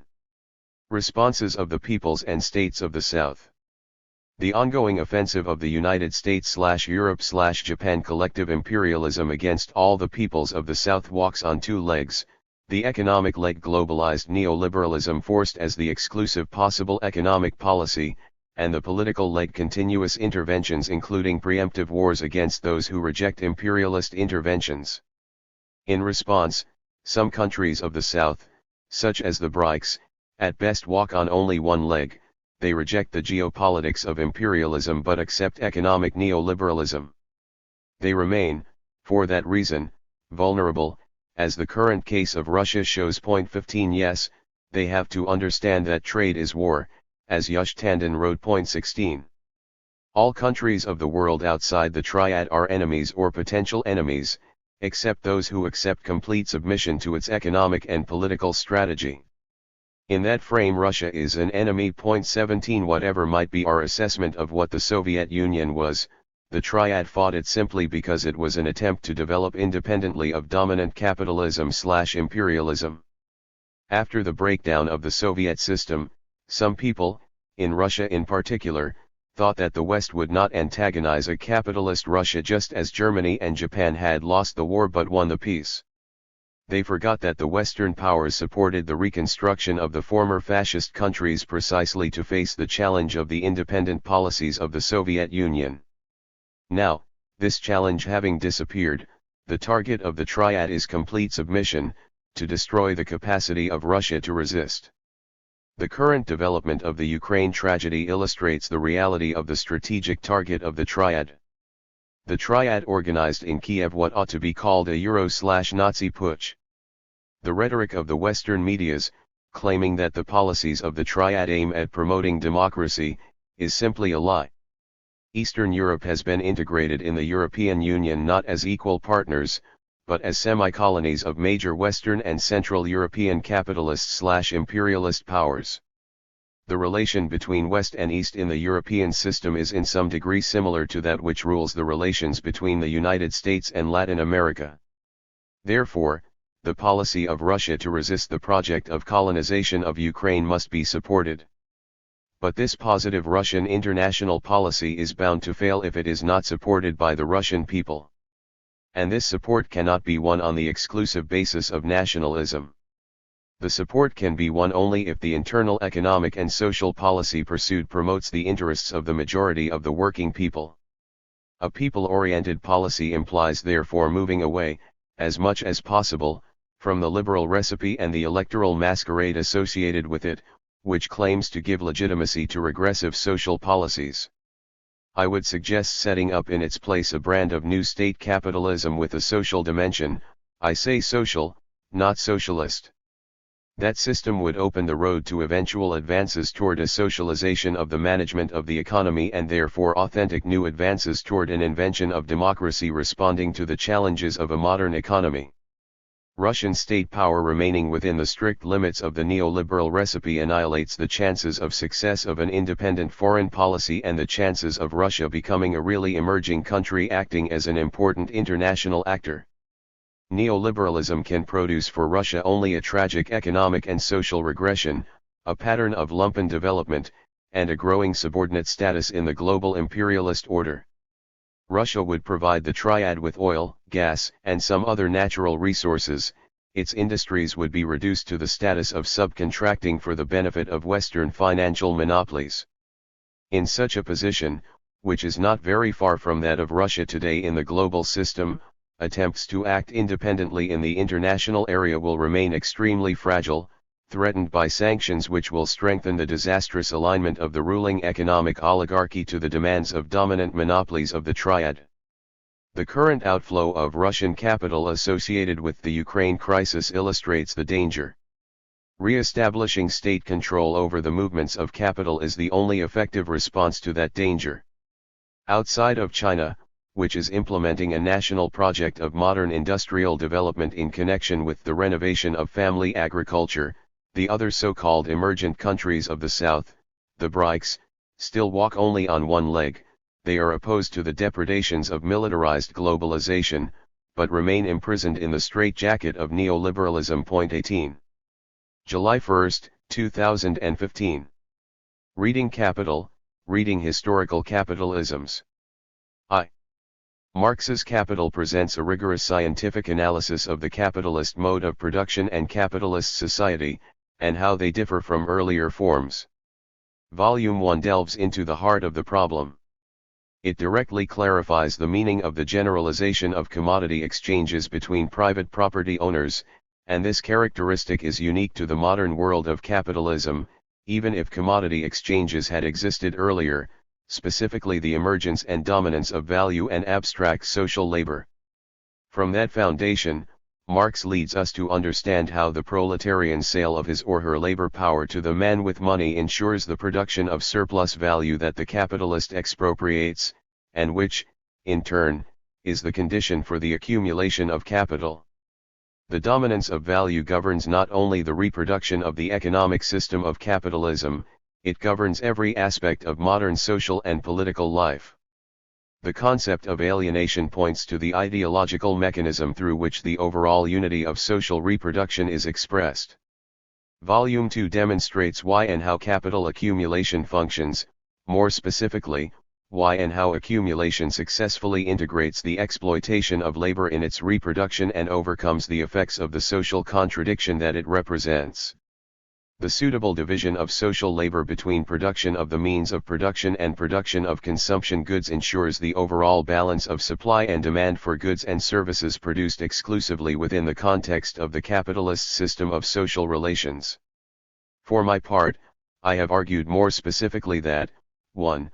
The mechanism of accumulation requires an advance of credit the volume of which can be calculated on the basis of the rates of progress in the productivity of social labor for each of the two departments of production in question, and that was my response to Rosa Luxemburg's poorly posed question concerning the realization of surplus value. 2.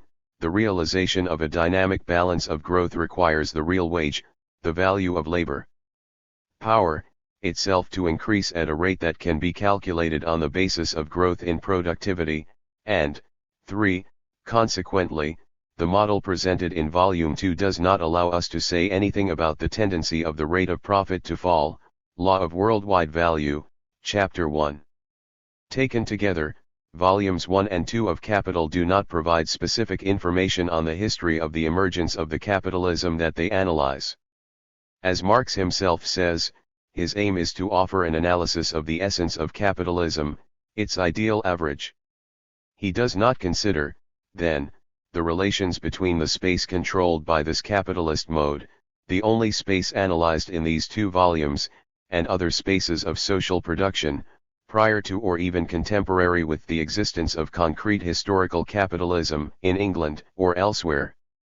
This focus on the capitalist mode of production allows Marx to show how that mode is the basis for an economic science that proposes to outline the conditions for a general equilibrium between supply and demand in capitalist commodities, and how the capitalist mode advances that science as the newly dominant form of social thought.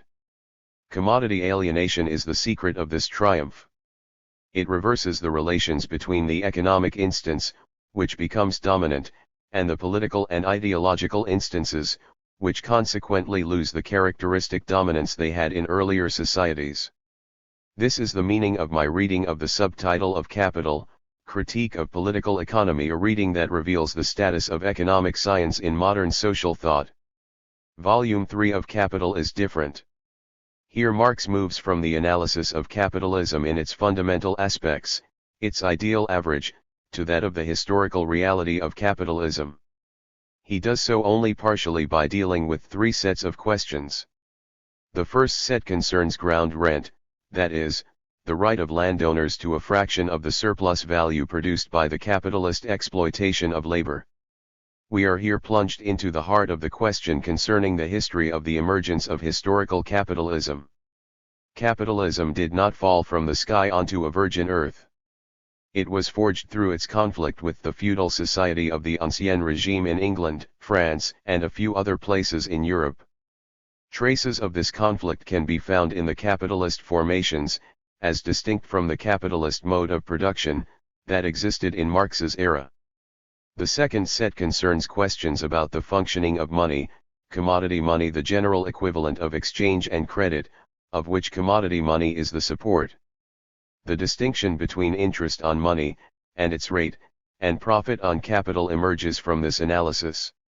This is both an inseparable complement to the analysis of the capitalist mode of production, i.e., a complement to what volumes 1 and 2 contribute to this analysis, and an opening to historical considerations. In this connection, Marx offers several observations on the management of money by the banks of England and France and on the theories advanced in this area by others. The third set focuses on the cycles and crises of accumulation, examined within the context of the concrete history of England and Europe of that period. Here I refer the reader to what I have written about Marx's analysis of these questions, both their general theoretical dimension and their concrete historical expressions, Law, chapters 2 and 3. Further, note that there is no systematic analysis in Volume 3 of two sets of major questions. First, the class struggles characteristic of the capitalist mode of production and of historical capitalisms, as well as the interaction of those struggles with the process of accumulation, and second, the new international relations distinctive of historical capitalisms, including capitalism's tendency towards globalization, and the interaction of these distinctive international relations with class struggles and the accumulation process. Marx provides only scattered observations on this subject. 2. To move from the reading of Capital, and particularly of volumes 1 and 2, to that of historical capitalisms at successive moments of their deployment has its own requirements, even beyond reading all of Marx and Engels. Marxist theoreticians and activists have always expressed their admiration for Marx and Engels' writings, made their reading of these writings recognizable, either explicitly or implicitly, and wanted to be inspired by them as part of their response to the challenges facing them in their struggles. I have no intention here of reviewing these diverse readings, but only to formulate what, in my reading of historical capitalisms, should be retained and discussed by all those Marxist or not who believe that another, better world is necessary. The reading of Capital that I have proposed above is certainly shared by others. But it is not the one prevalent in the dominant currents of the historical Marxisms of the Second and Third Internationals. The success of Marxism in revolutionary anti-capitalist circles of the modern world necessarily involved a dose of simplification and popularization. Koski produced the first of what could be called a handbook of Marxism, something that Soviet Marxism popularized even more. In contrast with these abridgments, some Marxological works restore what, in my opinion, is the rightful status of capital. It remains the case, though, that Marxology almost always favors exegesis to the detriment of a confrontation between theory and reality. The recognition of this twofold weakness, popularization and exegesis, should make it easier to understand the reasons behind the abandonment of Marxism characteristic of our era. Capital Analyses 19th Century English Capitalism and a reading of it does not allow us to understand the nature of contemporary capitalism. Marx's work is thus described as outdated. That is not my opinion, not because I make Marx into an infallible prophet, but simply because Capital allows us to grasp the essential foundations of capitalism beyond its historical forms and development. In this sense, reading Capital will continue to provide us with guidance to perceive the diversity of forms in which the history of capitalism is expressed, but nothing more. It is still necessary to interpret historical capitalism, something that is not found in Capital. Will we find such an interpretation elsewhere in the other writings of Marx and Engels, perhaps partly in Volume 3 of Capital? I believe the answer to this question is no. Certainly, Marx devoted many of his writings to analyses of the historical capitalisms of his era. He examined the complex political and social struggles that traversed them, without reducing them to the class struggle between the proletariat and bourgeoisie. He recognized the importance of the conflicts with the aristocracies of the ancient regimes of England and France, but also elsewhere in Europe, Germany, Russia, and others. He gave full meaning to peasant struggles and their position in the formation of historical capitalisms. He granted complete significance to the differences in the ways that political life was managed in the various nations and emphasized the nuances in their ideological expressions. He even recognized the conflicts between the emerging nations of capitalism and their colonial conquests. In the same spirit, Marx tackled the origins and concrete historical emergence of capitalism in England, Western Europe, and the United States. Beyond that, he initiated the study of colonial capitalism in Eastern Europe and the Americas. It is precisely because he had understood better than anyone what defines the nature of capitalism, Volumes 1 and 2 of Capital, that he was able to grasp the significance of changes in earlier societies, those that allowed the emergence of historical capitalism in some places and did not allow it in others. Reading all of these penetrating writings is always refreshing and full of insights. But it is not sufficient for two reasons. First, because all of these propositions that can be defined as building blocks for the construction of a materialist reading of history remain and will continue to remain subject to successive critical readings in the light of advances in our knowledge of the past. Once again, Marx is not a prophet beyond all possible error. The second reason is even more important: historical capitalism has continually developed and been transformed, beyond Marx. The new is not written in Marx, it must be discovered. I am certainly not the first, or the only, one to have adopted this approach to pursuing the work begun by Marx. The Social Democrats, Lenin, Mao, and many Marxist theoreticians, like Baron or Sweezy, have shared this approach. I will not mention here non-Marxist or even anti-Marxist theoreticians who also have been devoted to the objective of analyzing contemporary reality, whether or not they describe it as capitalist. Once again, I will not review these various interpretations of the contemporary world, but will only express my point of view on the question. 3. The preceding analysis should allow the reader to place my reading of historical capitalism in relation to Marx and historical Marxisms. I intend to outline my interpretation in what follows, emphasizing contemporary capitalism, its systemic crisis, and possible responses to that crisis. I think it is helpful here to summarize briefly my interpretation of the emergence of historical capitalism, in Europe, class and nation. I rejected the theory of the 5 stages of universal history: primitive communism, slavery, feudalism, capitalism, socialism, as well as the Asiatic mode of production supported by various schools of historical Marxism. Having defined feudalism as an incomplete, peripheral, form from the family of tributary modes of production, I based my explanation of the early emergence of European capitalism, which then imposed itself on the world, on the concept of unequal development. The way is paved more easily for new advances in the peripheries of a system than in its centers. The most advanced, central, tributary systems also included the prerequisites for the emergence of capitalism, contrary to the Eurocentric prejudice. The failure of the first waves of the movement in this direction, China, Near East, Italian cities, appeared to me to be the expression of a general rule in human history: the new does not emerge suddenly and miraculously, the way to the new is paved with difficulty through successive advances and retreats. The same thing is true about the necessary and possible surpassing of capitalism. I do not believe that my contention on unequal development can be found in Marx, who appears to be continually indecisive on the issue. My reading of the Formen der kapitalistischen Production-Vorherrschaften, pre-capitalist economic formations, left me unsatisfied. My general view of historical materialism, note that I say view and not theory, led me to clarify the meaning that I gave to underdetermination and to propose, on this basis, an interpretation of modes of articulation between the instances of the particular reality of each historical formation. The meaning that I give to the cultural instance is obviously not the same as that attributed to it by currently fashionable culturalist theories. I define communism, understood as a superior stage of civilization and not as civilized capitalism or capitalism without capitalist profiteers, precisely as the dominance of the cultural instance. The titles of the chapters in Spectres of Capitalism demonstrate my intentions.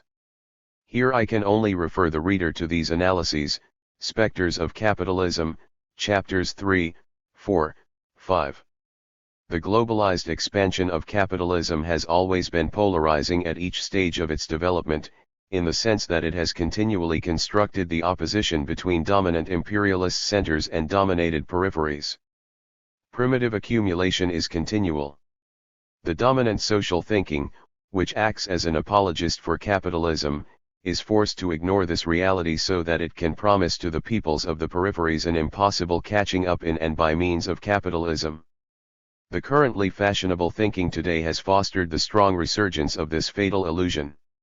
Imperialism, which the currents of contemporary postmodernism claim is in the process of disappearing, is supposedly only a parenthesis in history, one that undertakes the real and homogenizing globalization of the advanced capitalist model. The emergent countries are allegedly proof of that possibility. I have rejected this naive, apologetic view and analyzed the emergent forms as a new stage of polarization, implosion of contemporary capitalism, Chapter 2. I do not believe that Marx was ever absolutely convinced that the power of capitalist expansion would necessarily end up by homogenizing the planet, even if he seems to have suggested that view in a few scattered observations.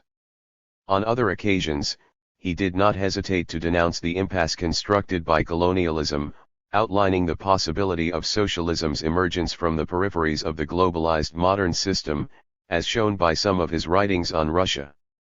The reality of the globalized and polarizing capitalist system forces us to take into consideration local social struggles as they are articulated with major international conflicts, both those between the imperialist centers and the peripheries struggling for their liberation and those among the dominant central powers. Marx had intended to deal with this question in the 2 volumes of Capital that, in the end, were not written. To formulate a critical economic theory of the world system is, in my opinion, inherently destined to failure.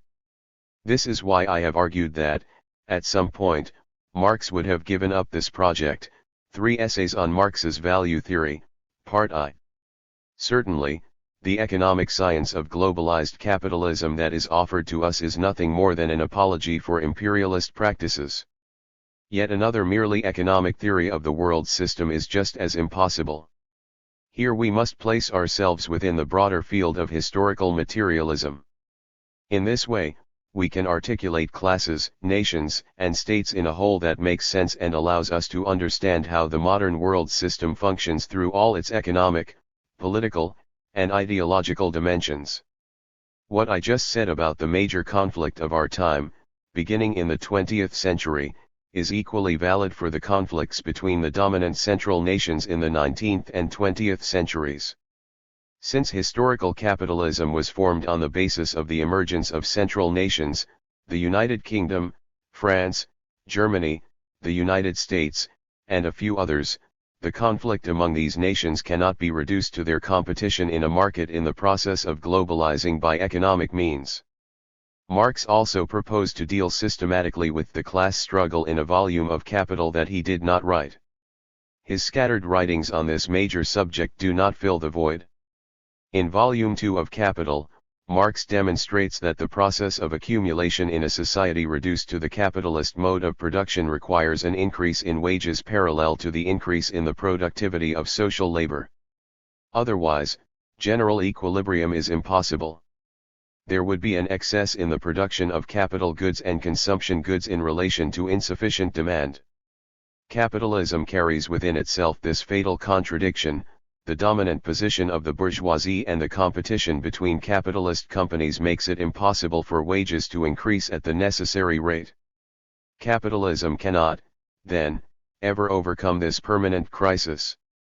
And yet it has succeeded in substituting for this insufficient demand its horizontal expansion into forms of production that preceded it: small agricultural and artisanal production, small landed property, small trade, etc. External colonial conquest has produced analogous effects. Sweezy quite accurately observes that it is not the crises of capitalism that are the problem, but the moments of prosperity in which these crises are overcome. To understand why that is so, we must place ourselves beyond the economic analysis of the capitalist mode of production and in the broader field of historical materialism. The moments of prosperity are explained by wars, German and Italian unity, waves of major innovations, textile machines, railroads, electricity, the automobile and airplane, information technology. This is why I do not see capitalism as the end of history, but rather as a short parenthesis, ending the crisis of capitalism or ending capitalism. For my part, I have attempted to place social struggles in this broader context, in particular the major class struggle between the proletariat and bourgeoisie, and have offered some systematic observations on the subject concerning the effects of this struggle on capital accumulation, Law, Chapters 1, 4, 3 Essays, Part I. 4. The interpretation of contemporary capitalism that I propose begins with Baron and Sweezy's observations on the necessity for a third department to absorb the surplus produced by capitalism's fatal contradiction. I have already said that this was, for me, a decisive contribution that has enriched Marx's analyses of historical capitalism, 3 Essays, Part 2. I shall summarize my central contentions on the transformations of contemporary imperialist capitalism in the following 2 points. 1. We have moved from monopoly capitalism as developed between 1890 and 1970 to a new stage characterized by a qualitatively higher level of centralization of control over capital. Consequently, all forms of production have been reduced to subcontract status, thereby allowing the monopolies, which I call generalized for this reason, to appropriate an always increasing fraction of the surplus value in the form of monopoly rent, implosion, Chapter 1. This qualitative leap, which was effected in a relatively brief period of time between 1975 and 1990, is expressed by the power assumed by an oligarchy, several thousand individuals, that monopolizes all economic and political power. We thus move from historical forms of concrete capitalisms, the description that I propose to designate the operational system of a bourgeois class made up of numerous private property owners of segments of national capital, to what I will call abstract capitalism. I refer here to my analysis in these terms of the transformation of the law of value and, with this development, the separation of the system of prices from that of values, implosion, Chapter 1, and 3 Essays, Part I. 2. This transformation has led to the decline in the old conflict among the imperialist powers and its replacement by a new collective imperialism of the Triad, United States, Europe, Japan. The imperialist powers no longer have another way to continue their domination over the immense peripheries of the system, 85% of the world's population, which have become zones of permanent unrest. The emergence of this collective imperialism in no way means that there has been the concomitant emergence of a world bourgeoisie, even at the level of the Triad or of Europe, and a world state that would manage a globalized capitalism, as suggested by certain theories I have criticized, Pambazuka. State and bourgeoisie remain national, American, British, Japanese, German, etc. There is no necessary agreement between the requirements for the functioning of the economic base of the system and those for the political and ideological instances that carry out its management functions. There is no overdetermination of the instances. It is, on the contrary, their underdetermination that characterizes the development of social life. The concept of overdetermination implies a linear and determinist view of history. Underdetermination, which appears much closer to Marx's view, allows us to understand possible obstacles in the evolution of societies and the various alternative responses to those challenges. A good example of this contradiction is the current crisis of the European system, which is incapable of overcoming the reality of national governments, and the foreseeable implosion of the European Union, implosion, Chapter 3. The changes that I have described here entail extremely important consequences for the forms of political management of all national systems. In the centers, the Triad, the monopoly of power exercised by the new oligarchies, which are not exclusively Russian, as Western propaganda would like us to believe, has already emptied representative electoral democracy of any relatively positive meaning that it had acquired in the past. The alignment of social democracy, which has become social liberalism, with the positions of the classical right, in other words, the contamination of everything by the liberal virus, has already undermined the credibility of and delegitimized this democracy. This tragic evolution opens the way to the rebirth of fascism in societies that are increasingly in total disarray. The absolute power of the contemporary oligarchy is a new reality in the history of capitalism.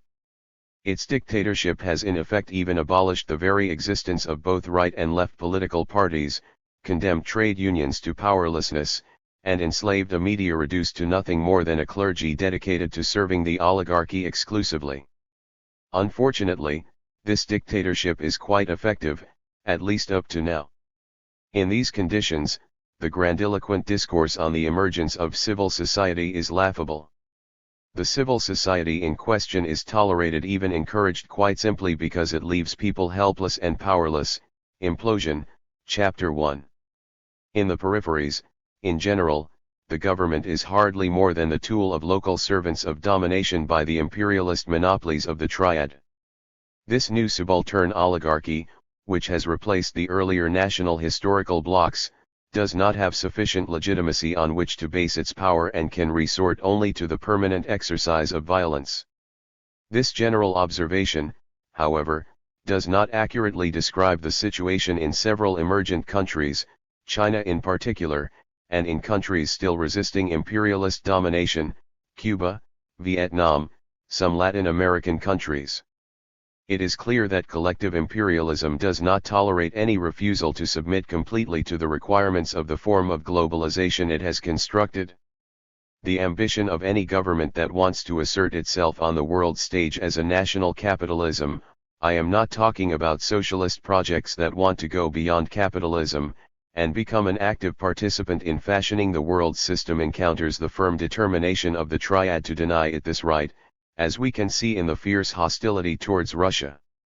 Another globalization, based on multipolarity, is simply unacceptable for the triad.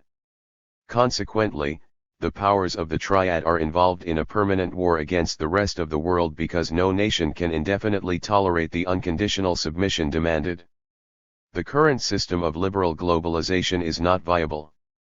The extreme centralization of power to the exclusive benefit of the oligarchies is manifested in the endless increase in the unequal distribution of income and wealth functioning on a stagnant economic base in the historical centers, and, of course, it is also manifested in the overexploitation of labor in the dominated peripheries and the pillage of their natural resources. This contradiction is only overcome by the endless headlong rush into more financialization of economic life. One might think that such a system is irrational. In this vein, reformers such as Joseph Stiglitz, Amartya Sen, and others claim that it would just be necessary to control financialization to get out of the impasse. They quite simply forget that the oligarchy draws its privileges from this system, which might be absurd for everyone else, but is beneficial for it. The current crisis, then, involves centralization of control over capital. It is thus a systemic crisis.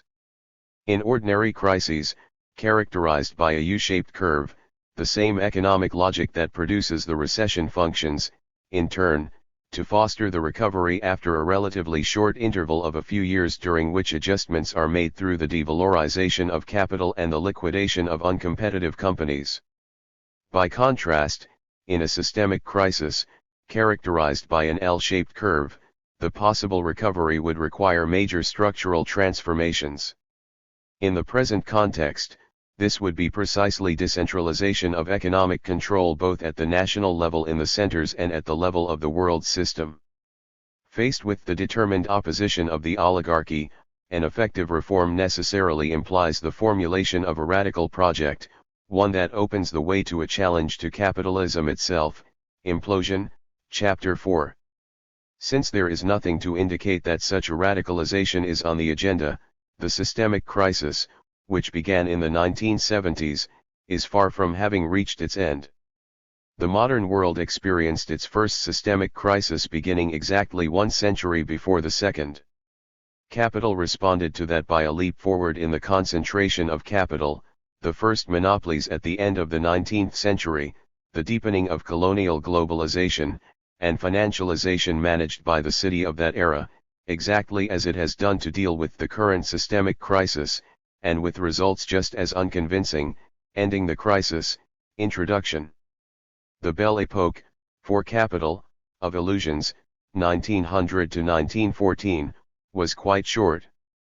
The response that history gave to this first systemic crisis was, the First World War, the Russian Revolution, the 1929 crisis, Nazism, the Second World War, the Chinese Revolution, and the reconquest of independence by the people of Asia and Africa. Nothing less. These responses were thus spread out over a wide spectrum, socialist revolution, fascism, consistent reformism, and national independence. Why, then, would this second crisis we are now living through not call for responses just as varied, a second wave of socialist revolutions, but also a second wave of fascisms? As always, it is impossible to give any definite response to the question of the future, which is always open. But we should, even attempt to outline possible responses by continually analyzing current social, political, and ideological struggles and their articulation with international conflicts, particularly with the major conflict between the collective imperialism of the Triad and the rest of the world. We may begin by examining the gigantic transformations in the social composition of countries in the North, South, and East. Here I shall outline what I believe are the most essential points. In the developed centers, it is said that the working class reduced to that fraction concentrated in the large factories of the Fordist era is in numerical and political decline. Yet at the same time, proletarian status defined as the situation of a worker who has nothing to sell but his or her labor power is becoming more widespread. Already more than 80% of workers are wage earners, among which I think it is useful to distinguish those who produce surplus value, the great majority, from those who do not, a minority, or are even, a small minority, direct servants of the managers of capital. 3 Essays, Part 3. Independent workers are also sellers of labor power. Their independence is only an appearance because, in fact, they sell their services as subcontractors to capital. But simultaneous with the rise in proletarianization is its extreme segmentation based on numerous criteria: women, youth, immigrants, the precariously employed and unemployed, etc. Implosion, Chapter 1.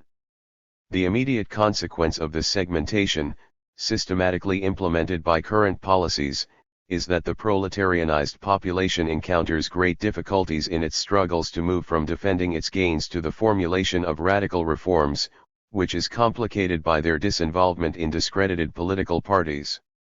This situation results in the spread of illusions, the most serious of which encourage the rebirth of various kinds of fascism. But it also results in the naive idea advanced by postmodernist currents that civil society is capable of changing life, while it is not even able to change the government. The center of gravity of struggles, then, is displaced towards fields of action viewed as critical for certain aspects of social life, particularly gender and ecological challenges. Let me be clear that I do not believe that these are minor problems, far from it. Marx already included in his critique the disequilibrium produced by the logic of capitalism in the metabolism between nature and human beings, a disequilibrium that has since become extremely dangerous. What many contemporary ecologists do not understand, unfortunately, is that re-establishing the equilibrium is impossible without a radical break with the logic of capital. Furthermore, it is unfortunately true historically that socialist movements have rarely acknowledged the central importance of relations between men and women. First make the revolution, then deal with this problem. No, struggles on these two fronts are inseparable. No social advance is possible without a simultaneous advance in gender relations, at each stage of humanity's movement towards emancipation. No solid advance will be possible without an articulation of all struggles in a conscious, overall movement that would then be capable of attacking and destroying the fortress of generalized monopoly capitalism. Unfortunately, it is clear that the current struggles in the West are occurring without any interest in what is happening elsewhere in the world. Anti-imperialist solidarity has disappeared. Wars launched by the imperialist oligarchies are even supported, and there is little awareness of the lie that hides the reality of the objectives of such wars. This is not the least of the successes of the dictatorship of the oligarchies and the use they make of their media clergy. The changes that have affected the societies of the South and the formerly socialist East in recent decades have been equally large. Although these social transformations appear to be different from one country to another, they all follow the same logic, imposed by neoliberal imperialist globalization. Consequently, these changes have been much more dramatic in their social, political, and economic effects than in the dominant centers. The dominant major tendency has been to accelerate the processes that destroy the peasant societies that previously encompassed a large majority of the population in Asia and Africa. The peasant question immediately raises, with violent clarity, the related question of unequal relations between men and women, because the destruction of rural societies always ends in more poverty and oppression of women. I have analyzed the forms taken by this accelerated and extremely brutal destruction elsewhere, Ending the Crisis, Chapter 5. This destruction is not compensated by the necessary rate of increase in urban employment to alleviate the resulting human tragedy and cannot be. Historical imperialist capitalism has nothing to offer other than the construction of a planet of slums. Obviously, desperate migratory pressures are also a consequence of this process of large-scale pauperization. In urban areas, pauperization is expressed in the very rapid growth of survival activities, which are described as informal employment.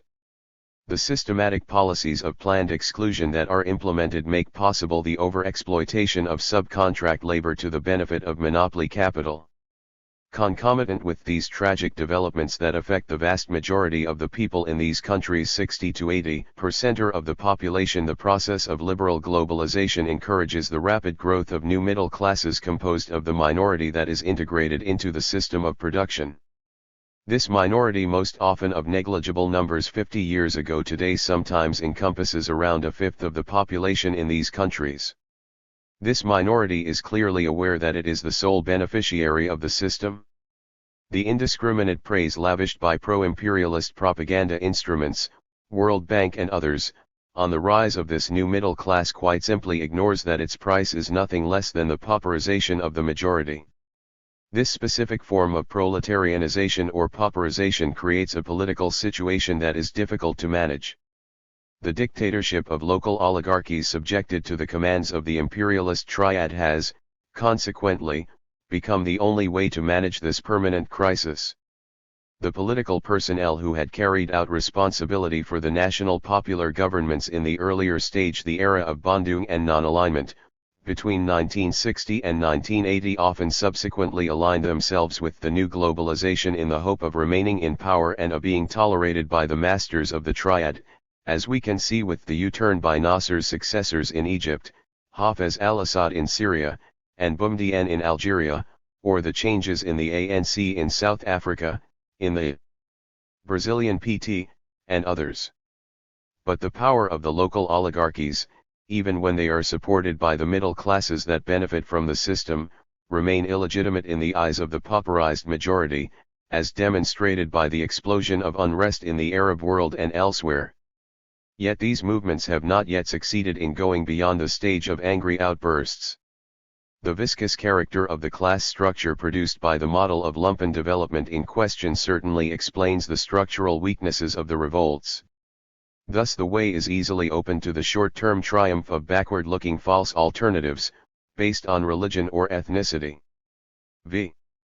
I have attempted to outline in the analyses above my interpretation of the twofold character of the current systemic crisis, a crisis in the power of the oligarchy tied to an unviable economic model, and a crisis of the majority of people who are victims, but incapable of formulating a coherent alternative. This twofold character of the crisis eliminates for the foreseeable future the possibility of revolutionary advances that would open the way to the surpassing of obsolescent capitalism. I have presented some propositions concerning the first possible steps for a movement that wishes to go beyond capitalism, implosion, Chapter 4.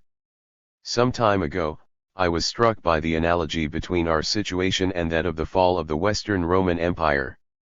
I gave an evocative title to the conclusion of my book Class and Nation, 1979, Revolution or Decadence. This book dates back to the beginning of the still ongoing long systemic crisis. The Roman Empire established a system that centralized the draining and use of the tributary surplus it drew from the exploitation of the peoples who made up the empire, a surplus that surpassed the requirements for reproducing and advancing the productive forces of that time period. Everything went to Rome and its Italian provinces. This over-centralized drain of surplus eliminated the possibilities for progress in the empire's provinces, Rome's peripheries. To overcome this blocked progress, then, it was necessary to make the empire explode, that is, for the provinces to delink. Simultaneously, the partial redistribution of the surplus to the Roman plebeians, corrupted by bread and circuses, eliminated any revolutionary prospect at the center of the system. The Roman Empire thus collapsed into chaos. The feudal system, characterized precisely by the decentralization of the draining and use of the surplus, had the way paved for it only by force of circumstances, with barbarian invasions and political chaos occurring for centuries. This is why we do not refer to a feudal revolution, but to Roman decadence. It was nearly 10 centuries before the new decentralized system gave rise to a renaissance of civilization in feudal clothes, based on progress disseminated across Europe. The contemporary system also suffers from an excessive centralization of the surplus, now drained in the forms of globalized capitalism. This over-centralization weakens the aspirations of people in the imperialist centers for a radical transformation of the system and simultaneously condemns people in the peripheries to a lumpen development with no prospects. Meeting the challenge requires the peripheries to delink and substitute sovereign national projects for unending adjustment to the impasse entailed in the exigencies of imperialist globalization.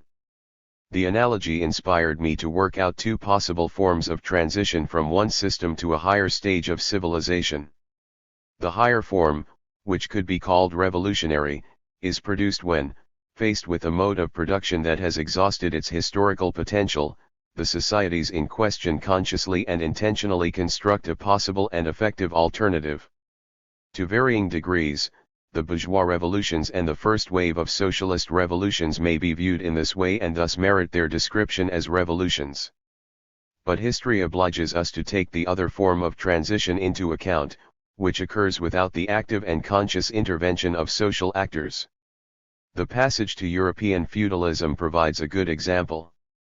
It is precisely the real historical existence of these two forms of possible social evolution that caused me to reject the determinist interpretation of some historical Marxist schools and emphasize the underdetermination of instances. Certainly, feudal decentralization was not the end of history any more than is the one I am proposing today through a deconstruction of the current form of globalization. Feudal deconstruction was itself gradually surpassed by a reconstruction of a centralized surplus. This reconstruction occurred in two stages. In the first one, the absolute monarchies of the Ancien regime imposed a new national centralization in close relation with the European mercantilist system, itself really a transition to complete historical capitalism. In the second stage, in the 19th and 20th centuries, the construction of capitalist/imperialist globalization completed the centralization, now operating on a world scale. In a similar way, we could imagine the long transition to communism, viewed as a higher stage of civilization, occurring in two steps: first, through the deconstruction of imperialist globalization followed by the reconstruction of a truly alternate globalization based on the fundamental principle of the solidarity of individuals and peoples in place of the principle of competition between capitals and nations. I will not venture any further in a vain attempt to describe a better future and specify what would be uniform on a world scale and what would fortunately not be so. The future is open and will be what people make it. I am satisfied with tackling issues related to what the immediate, necessary, and possible responses are to the challenge, in other words, strategies for the initial steps in a possible advance in the desired direction. Unfortunately, there is no reason to exclude the alternative of civilization suicide. History is cluttered with the corpses of societies that were not able to overcome their contradictions, which then became fatal. Marx already made that observation, resolutely choosing a non-determinist view of history. A mismatch among the instances can become fatal. This is expressed through the continual renewal of alienations that are superimposed on one another. The commodity alienation characteristic of capitalism and the alienations from earlier history mutually reinforce one another. Clarity of awareness, that is, the capacity to understand the nature of the system's contradictions and issues and on that basis formulate a coherent alternative and effective strategies of action, seems to be absent from contemporary history. The lucid social actor has disappeared. This is what happened in the Roman Empire. The people of that time paid the price by sinking into barbarism for centuries. But while the Europe of that time succeeded in surviving the disaster, would the same thing happen in our era when the established governments have incomparable means of destruction? Perhaps between the two extreme situations outlined here, the highest possible revolutionary awareness or its total absence, there are other intermediate possibilities. Partial awareness emerges from particular struggles, for example, from the struggles of peasants or women for the defense of human commons or the struggle for respect of popular sovereignty. The progress of the convergence of these particular types of awareness would make it possible to advance towards the formulation of new ways to surpass capitalism. But note, it is not a question of simply evading a forced optimism. Increased awareness will not happen through successive adaptations to the requirements of capitalist accumulation, but through awareness of the necessity of breaking with those requirements.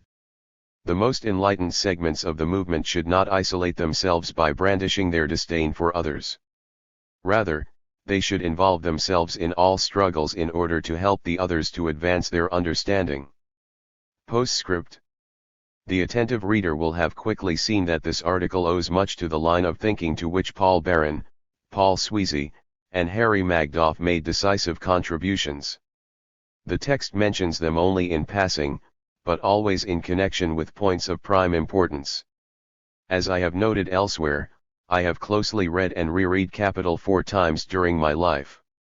It was in the 1960s that I first read Baran and Sweezy's works and then met them personally. As a result, new light was shed on my second reading of Capital. Since then, all of my major works have followed the line of thinking pioneered by Baran and Sweezy in Monopoly Capital. Like them, I understood that it was necessary to move on from reading Capital and Marx more generally to studying capitalism, that we had to leave behind exegesis and dare to go beyond the founding texts.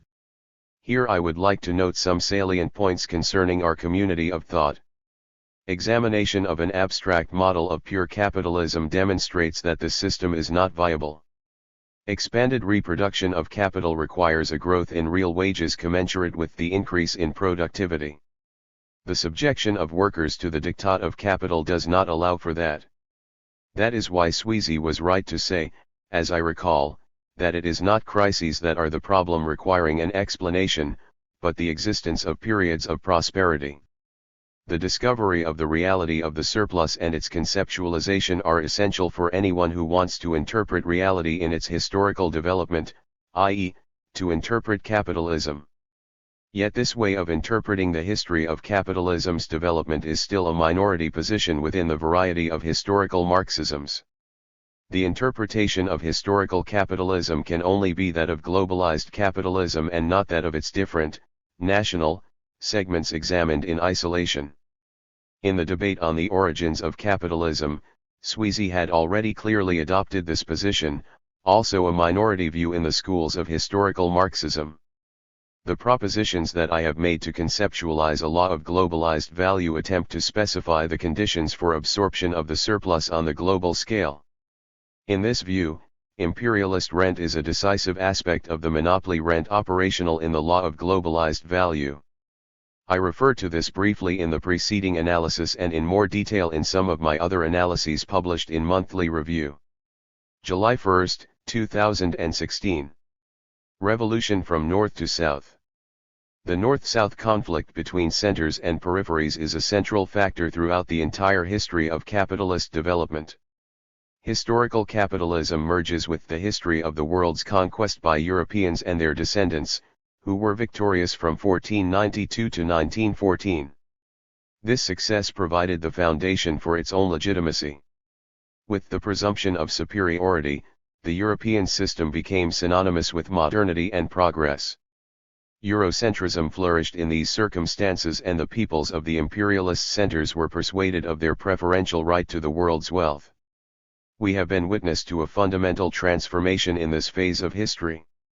The South has been slowly awakening, clearly apparent during the 20th century, from the revolutions undertaken in the name of socialism, first in the Russian semi-periphery, then in the peripheries of China, Vietnam, and Cuba, to the national liberation movements in Asia and Africa and the advances in Latin America. The liberation struggles of peoples in the South, increasingly victorious, have been and still are closely linked with the challenge to capitalism. This conjunction is inevitable. The conflicts between capitalism and socialism and between North and South are inseparable. No socialism is imaginable outside of universalism, which implies the equality of peoples. In the countries of the South, most people are victims of the system, whereas in the North, the majority are its beneficiaries. Both know it perfectly well, although often they are either resigned to it, in the South, or welcome it, in the North.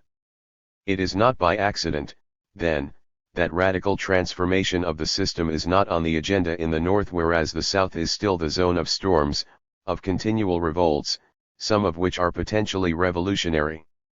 Consequently, actions by peoples from the South have been decisive in the transformation of the world. Taking note of this fact allows us to contextualize class struggles in the North properly. They have been focused on economic demands that generally do not call the imperialist world order into question. For their part, revolts in the South, when they are radicalized, come up against the challenges of underdevelopment. Their socialisms, consequently, always include contradictions between initial intentions and the reality of what is possible. The possible, but difficult, conjunction between the struggles of peoples in the South with those of peoples in the North is the only way to overcome the limitations of both. European Marxism of the Second International ignored this essential aspect of capitalist reality. It viewed capitalist expansion as homogenizing, whereas it is polarizing, and consequently attributed a positive historical function to colonialism. Lenin broke with this simplified interpretation of Marxism, which allowed him to lead a socialist revolution in a semi-periphery of that era, his weak link. But Lenin thought that the revolution would rapidly spread from his country to the advanced European centers. That did not happen. Lenin had underestimated the devastating effects of imperialism in those societies. Mao went further in his conception and implemented a revolutionary strategy in a country even more peripheral than Russia. The central reality of the imperialist character of historical capitalism implies an inescapable correlate. The long transition to socialism occurs through unequal advances, mainly originating in the peripheries of the world system. There is no world revolution on the agenda whose center of gravity would be found in the advanced centers. Lenin, Mao, Ho Chi Minh, and Castro understood that and accepted the challenge of constructing socialism in one country. Trotsky never understood that. The limits of what was achievable in these conditions, beginning with the heritage of the backward capitalism found in the peripheries, accounts for the later history of the 20th century's great revolutions, including their deviations and failures. In the other countries of the peripheries, the first victorious struggles that transformed the world were the product of the great popular anti-imperialist movements. Nevertheless, the leaders of these movements had not properly assessed the necessity of combining the objectives of national liberation with a break from the logic of capitalism. Instead, these movements fostered the myth of catching up with the centers by capitalist means within globalized capitalism in the aim of building national capitalisms developed along the same lines as those found in the centers. Consequently, the changes that could have been achieved by what I have called national popular governments were in reality quite limited, and their rapid exhaustion soon collapsed into chaos. The challenge from the socialist revolutions lay behind the fascist direction taken by the counter-revolution in the imperialist centers. Fascism simultaneously sharpened inter-imperialist conflicts, particularly between Nazi Germany and Japan, on one side, and their major opponents the United States and Great Britain on the other. These circumstances account for the alliance of convenience between the USSR, the United States, and the United Kingdom during the Second World War. It is easy to understand, then, why this alliance was ended by the Western powers in 1945. The exhaustion of the possibilities in the socialist and national populist transitions has not, by itself, opened the way to new advances in the East, South, or West. The important political forces behind the original successes, and a fortiori the peoples involved, have not properly assessed the reasons behind the limitations inherent to the advances of the 20th century. This is why the current counter-revolution led by the historical imperialist powers, the United States, Europe, and Japan, has been able to exploit the resulting chaos. For the time being, this chaos instead encourages illusory responses adopted by projects of so-called emergence on the part of some countries in the South, as well as the irrational, and consequently fascist, deviations of others, as shown by the examples of reactionary political Islam and reactionary political Hinduism. In the imperialist centers themselves, the capitulation of socialist and national populist projects has not encouraged any critical analysis of capitalism, but, on the contrary, reinforces illusions on the virtues of advanced capitalism. Here the victory of the counter-revolution and the retreat from earlier accomplishments, the welfare state, encourage, in turn, the rebirth of neo-fascist responses. In this article, I will discuss the reasons behind the powerlessness of the working classes in the countries of the Central Imperialist Triad of the United States, Europe, and Japan. This analysis emphasizes the political cultures of the peoples involved. A political culture is the product of a long history, which is always, of course, specific to each country. Perhaps the reader will consider my judgments a little too harsh. They are indeed. My observations of the South are no less so. Incidentally, political cultures are not trans-historical invariants. They change, sometimes for the worse, but just as often for the better. What is more, I believe that the construction of convergence in diversity within a socialist perspective requires such change. United States.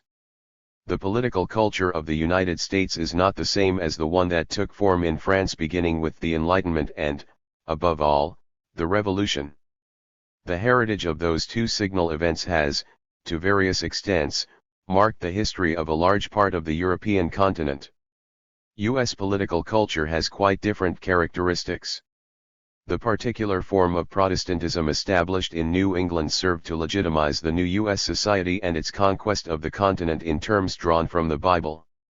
The genocide of the Native Americans is a natural part of the new chosen people's divine mission.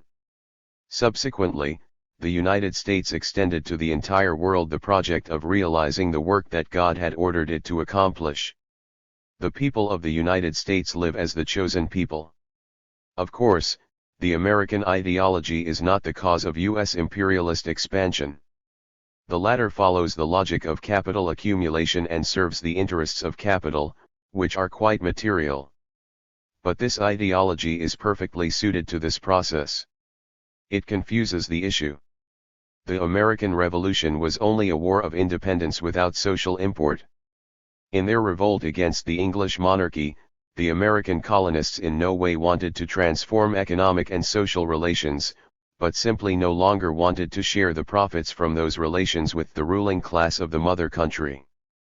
Their main objective was above all westward expansion. Maintaining slavery was also, in this context, unquestioned. Many of the revolution's major leaders were slave owners, and their prejudices in this area were unshakable. Successive waves of immigration also played a role in reinforcing American ideology. The immigrants were certainly not responsible for the poverty and oppression that lay behind their departure for the United States. But their emigration led them to give up collective struggle to change the shared conditions of their classes or groups in their native countries, and adopt instead the ideology of individual success in their adopted home. Adopting such an ideology delayed the acquisition of class consciousness.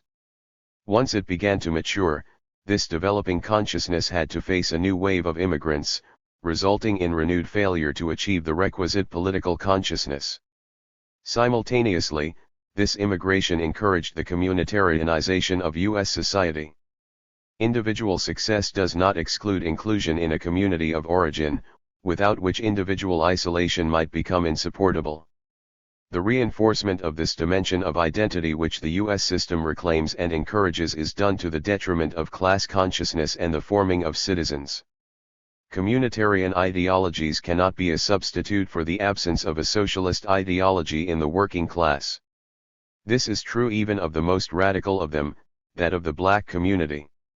The specific combination of factors in the historical formation of U.S. society, dominant biblical religious ideology and absence of a workers' party, has resulted in government by a de facto single party, the party of capital. The two segments that make up this single party share the same fundamental liberalism. Both focus their attention solely on the minority who participate in the truncated and powerless democratic life on offer. Each has its supporters in the middle classes, since the working classes seldom vote, and has adapted its language to them. Each encapsulates a conglomerate of segmentary capitalist interests, the lobbies, and supporters from various communities. American democracy is today the advanced model of what I call low-intensity democracy. It operates on the basis of a complete separation between the management of political life, grounded on the practice of electoral democracy, and the management of economic life, governed by the laws of capital accumulation.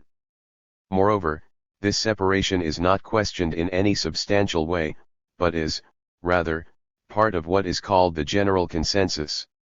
Yet that separation eliminates all the creative potential found in political democracy. It emasculates the representative institutions, parliaments and others, which are made powerless in the face of the market whose dictates must be accepted. Marx thought that the construction of a pure capitalism in the United States, without any pre-capitalist antecedent, was an advantage for the socialist struggle. I think, on the contrary, that the devastating effects of this pure capitalism are the most serious obstacles imaginable. The avowed objective of the United States' new hegemonic strategy is not to tolerate the existence of any power capable of resisting Washington's commands. To accomplish that, it seeks to break up all countries considered to be too large and create the maximum number of rump states, easy prey for the establishment of U.S. bases to ensure their protection. Only one state has the right to be large, the United States. Its global strategy has 5 objectives: neutralize and subjugate the other partners in the triad, Europe and Japan, and minimize their ability to act outside of American control, establish NATO's military control of and Latin Americanize parts of the former Soviet world, assume sole control of the Middle East and Central Asia and their petroleum resources, break up China, secure the subordination of other large states, India, Brazil, and prevent the formation of regional blocs that would be able to negotiate the terms of globalization, and marginalize regions of the South with no strategic interest.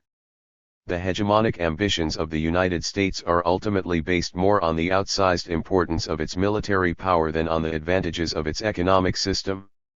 It can then pose as uncontested leader of the triad by making its military power and NATO, which it dominates, the visible fist in charge of imposing the new imperialist order on all possible recalcitrants. Behind this facade there is still a people, of course, despite its evident political weaknesses. Nevertheless, my intuition is that the initiative for change will not come from there, even if it is not impossible that the American drive for hegemony will subsequently come to clash with others, which could begin the movement for a fundamental transformation. Can Canada or Australia be something other than an external province of the United States? It is difficult to imagine another Canada, despite the political traditions of English Canada and Quebec's cultural specificity. The major political forces polarized along the linguistic dimension of their resistance do not envision a delinking of the Canadian economy from the economy of their large neighbor to the south. Japan. Japan has a dominant capitalist economy and, at the same time, a non-European cultural ancestry. The question is which of these two dimensions will gain the upper hand: solidarity with its partners in the triad, United States and Europe, against the rest of the world, or the desire for independence, supported by Asianism? Analyses, even wild imaginings on this topic could fill an entire library. A geopolitical analysis of the contemporary world leads me to conclude that Japan will continue to follow Washington, just like Germany, and for the same reasons. I note here the long-term significance of Washington's strategic choices following the Second World War.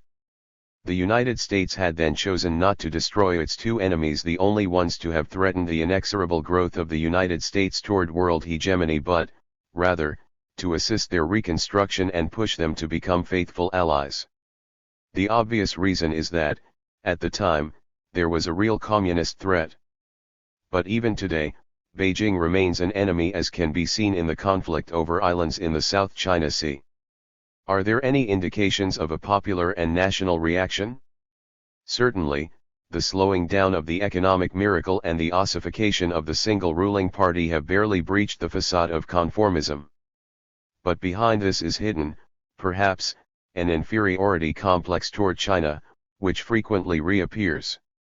Yet, a rapprochement with China, possibly motivated by a challenge to this conformism, does not seem likely. First, because Japan's dominant imperialist capital remains what it is. Second, because the Chinese and Koreans know it, even beyond their justified suspicion toward their former enemy. United Kingdom and France. Is there more of a chance for a change beginning in Europe than in the United States? Intuitively, I believe so. The first reason for this relative optimism is because the nations of Europe have a rich history, as the incredible accumulation of its imposing medieval vestiges indicates. My interpretation of this history is certainly not the same as dominant Eurocentrism, whose myths I have rejected. The counter-thesis I have developed is that the same contradictions characteristic of medieval society that were surpassed by the advent of modernity occur elsewhere. Yet I reject with equal determination the anti-European ranting of some third-world intellectuals who probably want to be convinced that their societies were more advanced than those of backward medieval Europe, ignoring the fact that the myth of the backward Middle Ages is itself a product of the later perspective of European modernity. In any case, having been the first to cross the threshold of modernity, Europe has since acquired advantages that I believe would be absurd to deny.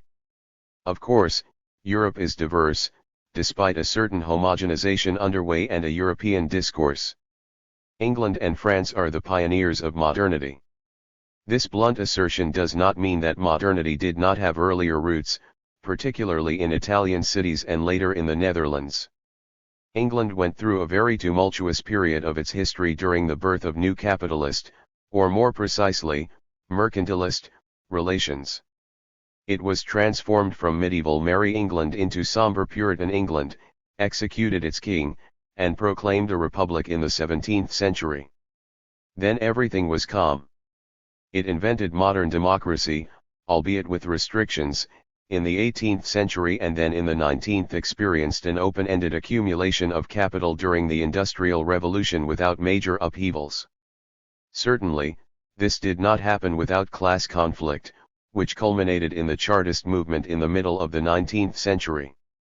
But these conflicts were not politicized to the point of calling the entire system into question. France, in contrast, crossed the same stages through an uninterrupted series of violent political conflicts. It is the French Revolution that invented the political and cultural dimensions of capitalism's contradictory modernity. The French working classes were not as clearly developed as in England, which had the only true proletarians of the time. Yet their struggles were more politicized, beginning in 1793, and then in 1848, 1871, and much later in 1936. At the latter time, they were organized around socialist objectives, in the strong sense of the term. There have certainly been many explanations given for these different paths. Marx was quite aware of them, and it is no accident that he devoted most of his attention to analyzing these two societies, offering a critique of the capitalist economy from England's experience and a critique of modern politics from France's experience. Britain's past, perhaps, explains the present, the patience with which the British people endure the degradation of their society. Perhaps this passivity is explained by the way British national pride has been shifted to the United States. The latter is not, for the British, a foreign country like others. It remains a prodigal child.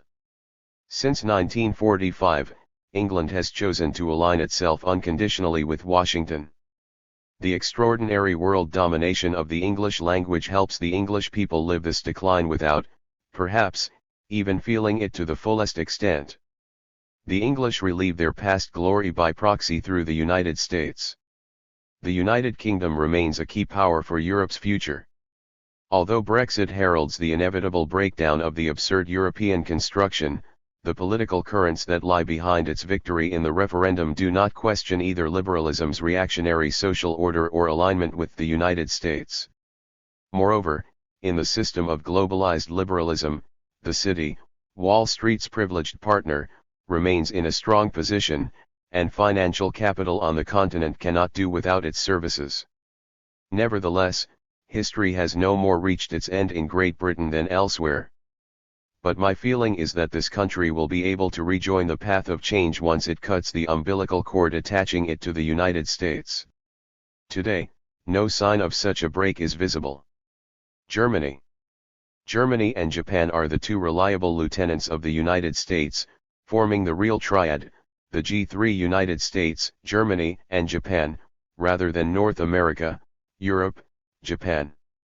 Neither Germany nor Italy nor Russia would have succeeded in reaching capitalist modernity without the paths pioneered by England and France. That statement should not be understood to mean that the peoples of these countries would have been, for some mysterious reason, incapable of inventing capitalist modernity, solely reserved to Anglo-French genius. Rather, the possibilities for a similar invention existed only in other areas of the world, China, India, or Japan, for example. But once a people entered capitalist modernity, it shaped that people's path, leading to the creation of either a new center or a dominated periphery. I interpret the history of Germany using that fundamental method. In this way, I understand German nationalism, pushed by Prussian ambitions, as a compensation for the mediocrity of its bourgeoisie, deplored by Marx. The result was an autocratic form of managing the new capitalism.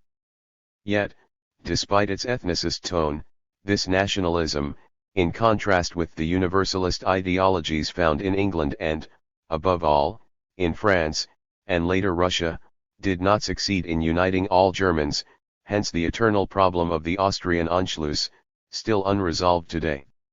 This, then, became a factor that favored the criminal and demented excesses of Nazism. But there was also, after the disaster, a powerful motivation for constructing what some have called Rhenish capitalism, supported by the United States. This is a capitalist form that deliberately chose democratization copied from the Anglo-French-American model. But it is without deep, local historical roots, even considering the brief existence of the Weimar Republic, the only prior democratic period of German history, and the ambiguities, to say the least, of socialism in East Germany. Rhenish capitalism is not a good capitalism in contrast with the Anglo-American extreme liberal model or the statism of Jacobin France. Each is different, but all are ill from the same illness, i.e., a capitalism that has reached a stage characterized by predominance of its destructive aspects. Moreover, the sun has now set on Rhenish and statist capitalisms. Globalized Anglo-American capitalism has imposed its model on all of Europe and Japan. In the short term, Germany's position in globalization under US hegemony, just like Japan's, seems to be comfortable. Resumption of expansion to the east through a type of Latino-Americanization of East European countries can encourage the illusion that Berlin's choice is a lasting one. This choice is easily satisfied with low-intensity democracy and economic and social mediocrity, and is reinforced by support for the European Union and the Euro. If the political classes on the Christian Democrat and liberal right and the Social Democrat left continue in their stubborn pursuit of this dead end, we should not exclude the emergence of right-wing, even fascist-type, populisms, though that does not mean they would necessarily be remakes of Nazism. The electoral successes of the National Front in France illustrate the reality of the general danger in Europe. In the longer term, Germany's difficulties will probably worsen, not improve. Germany's current economic assets are based on standard industrial production methods, mechanical, chemical, that modernize by increasingly incorporating software invented elsewhere. But as in other countries, there is always the possibility that the German people will become aware of the necessity of initiating a real change off the beaten track. I believe that if France, which would then carry Germany along with it, and Russia were to take more initiative, another future for Europe would be possible. This choice could also lead to a resumption of positive movements for change in Mediterranean and Nordic Europe, which have failed up to now. Southern Europe.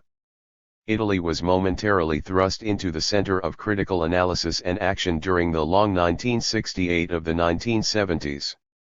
The power of the movement was sufficient to influence, in a certain way, the center-left state of that time, despite the self-confinement of the Italian Communist Party. This happy phase of Italian history is over. Now we can only examine the weaknesses of the society that made it possible. The incompletely developed sense of national citizenship can, perhaps, be explained by the fact that the rulers of the Italian states were most often foreigners. The people generally saw in them only opponents to deceive as much as possible. This weakness was expressed in the emergence of a populism that fed on a rising fascism. In Italy, as in France, the struggle for liberation during the Second World War had been a quasi-civil war. Consequently, the fascists were forced to hide in the decades following 1945 without ever having really disappeared. The country's economy, despite the miracle that had given Italians a good standard of living up until the current crisis, remains fragile. But unreserved support for the European choice, which completely dominates the entire Italian political space, is, I believe, the main reason for the dead end in which the country finds itself.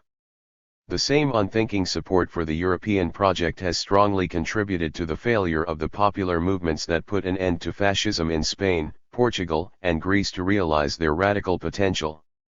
This potential was limited in Spain, where Francoism simply died from the quiet death of its leader, while the transition had been well prepared by the same bourgeoisie that had formed the main support of Spanish fascism.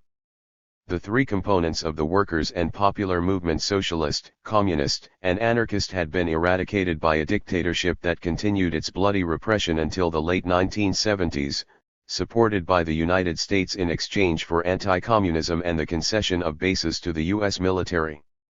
In 1980, Europe set as a condition for Spain's joining the European Community that it also join NATO, i.e., that it accede to the complete formalization of its submission to Washington's hegemony. The workers' movement attempted to play a role in the transition through its workers' committees formed underground in the 1970s. It was unfortunately obvious that, not having succeeded in gaining the support of other segments of the popular and intellectual classes, this radical wing of the movement could not prevent the reactionary bourgeoisie from controlling the transition. The revolt of the armed forces in Portugal that ended Salazarism in April 1974 was followed by a huge popular explosion, the backbone of which was formed by communists, both from the official Communist Party and from Maoist currents. The defeat of this tendency within the ruling group eliminated the communist leadership to the advantage of all too timid socialists. Since then, the political sphere has settled back into sleep. In Greece also, the choice in favor of Europe was not obvious following the fall of the colonels. During the Second World War, the Communist Party had succeeded, just as in Yugoslavia, in forming a single anti-fascist front. Greece and Yugoslavia not only resisted the German invaders, as others did, they continually fought a real war that played a decisive role in the instantaneous collapse of the Italian armies in 1943, thereby forcing the Germans to station many troops on their territories. The Greek resistance, which became a revolution in 1945, was defeated by the joint intervention of the United States and Great Britain. The Greek right is, moreover, responsible for integrating their country into NATO, within which the European project takes shape, all to the exclusive benefit of the cosmopolitan comprador bourgeoisie. The deepening of the systemic crisis of monopoly capitalism has led to an unparalleled social disaster in the fragile countries of Southern Europe. It also strikes hard at the countries of Eastern Europe, reduced to little more than the semi-colonies of Western Europe, particularly Germany. It is easy to understand, then, the recent emergence of immense popular movements, Syriza in Greece, Podemos in Spain, that have won some exciting victories in their rejection of the extreme austerity policies imposed by Berlin and Brussels. Nevertheless, we must acknowledge that the general opinion in these countries does not yet envision the necessity of deconstructing the European system. Most people prefer to bury their heads in the sand and convince themselves that this Europe is reformable. Consequently, their movements continue to be paralysed. Northern Europe. For different reasons, the Nordic countries have maintained, up to now, a suspicious attitude with regard to the European project. Under the leadership of Olof Palme, Sweden attempted to follow a globalist, internationalist, and neutralist path. Beginning with the country's more recent European choice and the rightward drift of its social democratic forces, the reversal has been quite abrupt. This reversal, however, forces us to look more closely at the weak points of Sweden's exceptional experience, Palme's perhaps too personal role, the illusions of the youth who, long confined to this relatively isolated country, belatedly discovered the world with a good dose of naivete after 1968, but also its somewhat tarnished, and long hidden, past during the Second World War. Norwegian society was formed from small peasants and fishers, without the presence of an aristocratic class like that of Sweden or Denmark. Thus it is very much alive to questions of equality. This undoubtedly explains the relative power of its extreme left party and the radical proclivities of social democratic forces that, up to now, have resisted the siren song of Europe. The Greens appeared in this country before organizing in the others. However, the country's membership in NATO and the financial affluence from North Sea oil, an affluence that is somewhat corrupting in the long term, certainly counteract these positive tendencies. The independence that Finland gained without a struggle during the Russian Revolution, Lenin had already unhesitatingly accepted it, was less the product of a unanimous demand than is often admitted.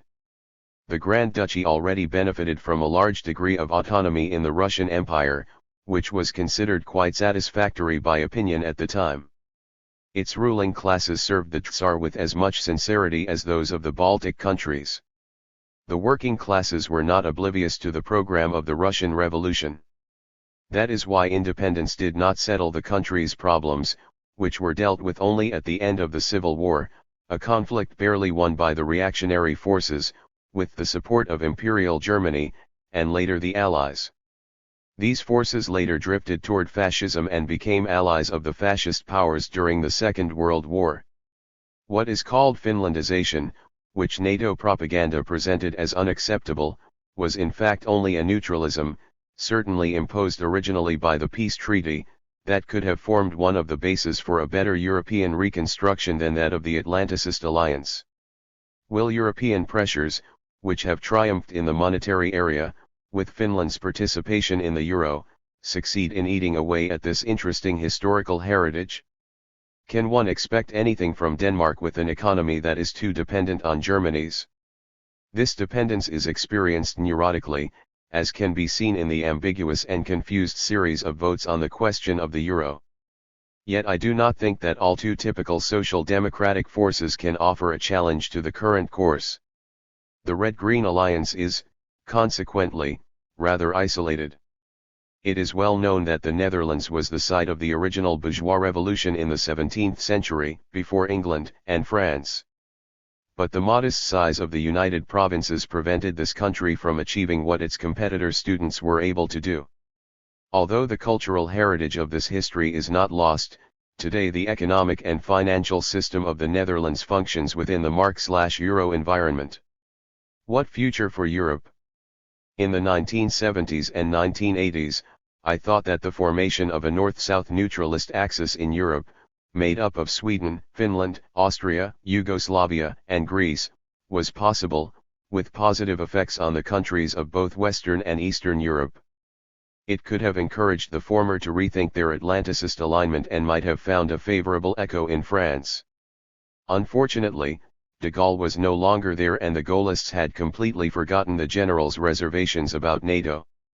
Such an axis might have opened possibilities for East European countries to move toward center-left positions and thereby avoid their later fall to the right.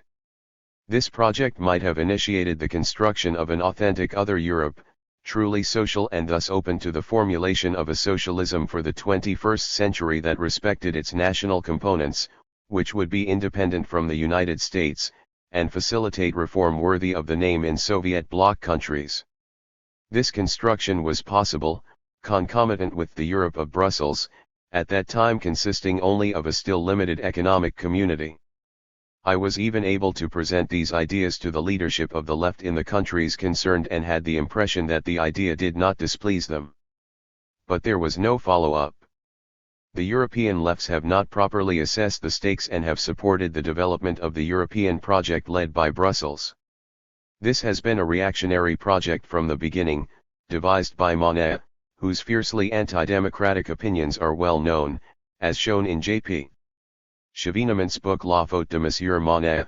Point 1. The European project, along with the Marshall Plan devised by Washington, was designed to rehabilitate rightist forces, under the cover of Christian democracy, or even fascists, reduced to silence by the Second World War, so as to nullify any scope for the practice of political democracy.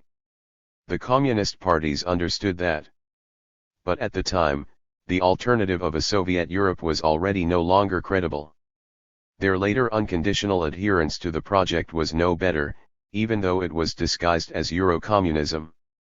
Today, not only has the European Union trapped the peoples of the continent in an impasse, consolidated by the liberal and Atlanticist, NATO, choice, but has even become the instrument for the Americanization of Europe, substituting the U.S. culture of consensus for the European tradition's political culture of conflict.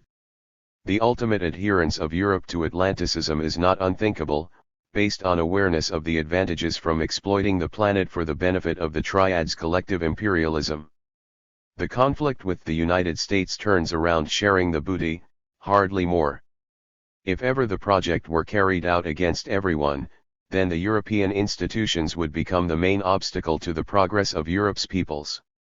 European reconstruction, then, requires the deconstruction of the current project. Is it even thinkable today to question the European Atlanticist project such as it is and construct an alternative Europe that would be both social and non-imperialist toward the rest of the world? I think so, and even think that the beginning of an alternative project originating from anywhere would find favorable echoes throughout Europe in a short time. An authentic left, in any case, should not think otherwise. If it dares to do so, then I am one of those who believe that the European peoples can demonstrate that they still have an important role to play in shaping a future world. Short of that, the strongest probability is the collapse of the European project into chaos, which would not displease Washington. Europe will be socialist, if the left forces dare to make it so, or it simply will not be. I believe that the change can only begin if France were to take some courageous initiatives in the right direction. That would then lead Germany to move in the same direction and, consequently, the rest of Europe. The way would then be open for a rapprochement with China and Russia. Europe's status on the international political scene is condemned to insignificance by its support for Washington's project for world domination. If it were to follow the path outlined above, it could then exploit its economic power for the reconstruction of an authentic multipolar world.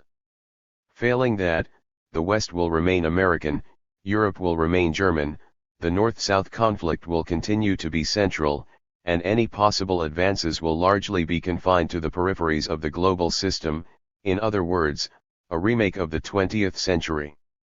In conclusion, I will again point out that the system of neoliberal globalization has entered its last phase. Its implosion is clearly visible, as indicated by, among other things, Brexit, Trump's election, and the rise of various forms of neo-fascism. The rather inglorious end of this system opens up a potentially revolutionary situation in all parts of the world. But this potential will become reality only if radical left forces know how to seize the opportunities offered and design and implement bold offensive strategies based on the reconstruction of the internationalism of workers and peoples in the face of the cosmopolitanism of the imperialist powers' financial capital. If that does not happen, then the left forces of the West, East, and South will also share responsibility for the ensuing disaster. July 1, 2017. 1 Jean-Pierre Chevènement, La Faute de Monsieur Monnet, La République et l'Europe, Paris, Fayard, 2006. Revolution or Decadence? Thoughts on the transition between modes of production on the occasion of the Marx bicentennial. Introduction. Karl Marx is a giant thinker, not just for the 19th century, but even more for understanding our contemporary time. No other attempt to develop an understanding of society has been as fertile, provided Marxists move beyond Marxology, simply repeating what Marx was able to write in relation to his own time, and instead pursue his method in accordance with new developments in history. Marx himself continuously developed and revised his views throughout his lifetime. Marx never reduced capitalism to a new mode of production. He considered all the dimensions of modern capitalist society, understanding that the law of value does not regulate only capitalist accumulation, but rules all aspects of modern civilization. That unique vision allowed him to offer the first scientific approach relating social relations to the wider realm of anthropology. In that perspective, he included in his analyses what is today called ecology, rediscovered a century after Marx. John Bellamy Foster, better than anybody else, has cleverly developed this early intuition of Marx. I have given priority to another intuition of Marx, related to the future of globalization.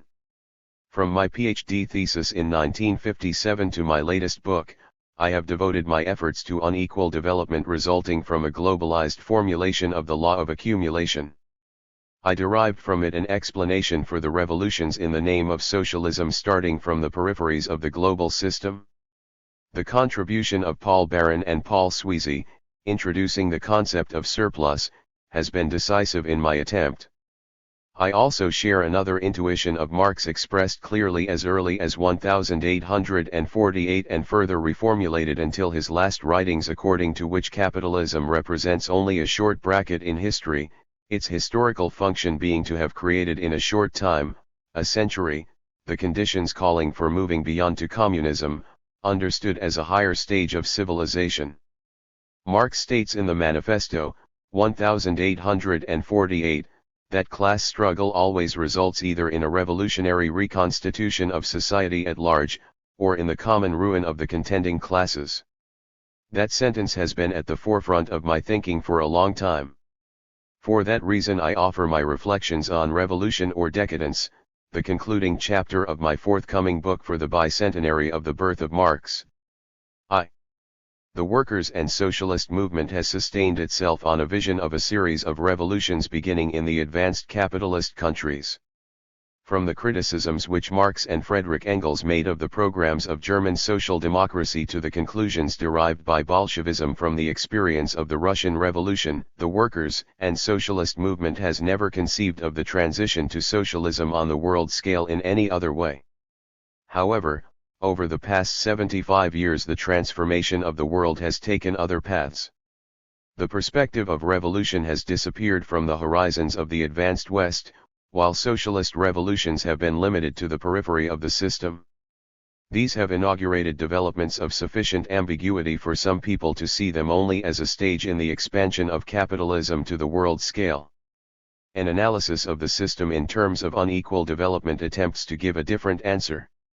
Beginning with the contemporary imperialist system, this analysis obliges us also to consider the nature and meaning of unequal development in previous historical stages. The comparative history of the transition from one mode of production to another calls for posing the question of the mode of transition in general and theoretical terms. Thus, similarities between the current situation and the era of the end of the Roman Empire have led those historians who are not proponents of historical materialism to draw parallels between the two situations. On the other hand, a certain dogmatic interpretation of Marxism has used the terminology of historical materialism to obscure thought on this theme. Thus Soviet historians spoke of the decadence of Rome, while putting forward the socialist revolution as the only form of substitution of new relations of production for capitalist relations. The following comparative analysis of the form and content of the ancient and the capitalist crises in relations of production addresses this issue. Do the differences between these two crises justify treating one in terms of decadence and the other in terms of revolution? My central argument is that a definite parallel exists between these two crises. In both cases, the system is in crisis because the centralization of the surplus it organizes is excessive, that is in advance of the relations of production that underlie it.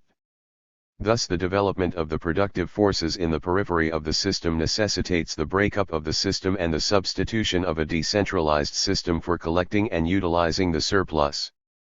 2. The most commonly accepted thesis within historical materialism is that of the succession of three modes of production: the slave mode, the feudal mode, and the capitalist mode. In this framework, the decadence of Rome would be only the expression of the transition from slavery to serfdom. It would still remain to explain why we do not speak of a feudal revolution as we speak of bourgeois and socialist revolutions. I consider this formulation to be West-centered in its overgeneralization of the specific characteristics of the history of the West and its rejection of the history of other peoples in all its particularities. Choosing to derive the laws of historical materialism from universal experience, I have proposed an alternative formulation of one pre-capitalist mode, the tributary mode, toward which all class societies tend. The history of the West, the construction of Roman antiquity, its disintegration, the establishment of feudal Europe, and, finally, the crystallization of absolutist states in the mercantilist period thus expresses in a particular form the same basic tendency that elsewhere is expressed in the less discontinuous construction of complete, tributary states, of which China is the strongest expression. The slave mode is not universal, as are the tributary and capitalist modes. It is particular and appears strictly in connection with the extension of commodity relations. In addition, the feudal mode is the primitive, incomplete form of the tributary mode. This hypothesis views the establishment and subsequent disintegration of Rome as a premature attempt at tributary construction. The level of development of the productive forces did not require tributary centralization on the scale of the Roman Empire. This first abortive attempt was thus followed by a forced transition through feudal fragmentation, on the basis of which centralization was once again restored within the framework of the absolutist monarchies of the West. Only then did the mode of production in the West approach the complete tributary model. It was, furthermore, only beginning with this stage that the previous level of development of the productive forces in the West attained that of the complete tributary mode of imperial China. This is doubtless no coincidence.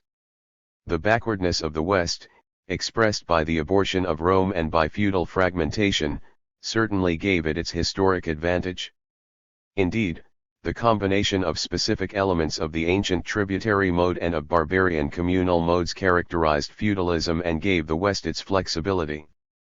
This explains the speed with which Europe passed through the complete tributary phase, quickly surpassing the level of development of the productive forces of the West, which it overtook, and passing on to capitalism. This flexibility and speed contrasted with the relatively rigid and slow evolution of the complete tributary modes of the Orient. Doubtless the Roman Western case is not the only example of an abortive tributary construction. We can identify at least three other cases of this type, each with its own specific conditions: the Byzantine Arab Ottoman case, the Indian case, the Mongol case. In each of these instances, attempts to install tributary systems of centralization were too far ahead of the requirements of the development of the productive forces to be firmly established. In each case, the forms of centralization were probably specific combinations of state, para-feudal, and commodity means. In the Islamic State, for instance, commodity centralization played the decisive role. Successive Indian failures must be related to the contents of Hindu ideology, which I have contrasted with Confucianism. As to the centralization of the empire of Genghis Khan, it was, as we know, extremely short-lived. 3.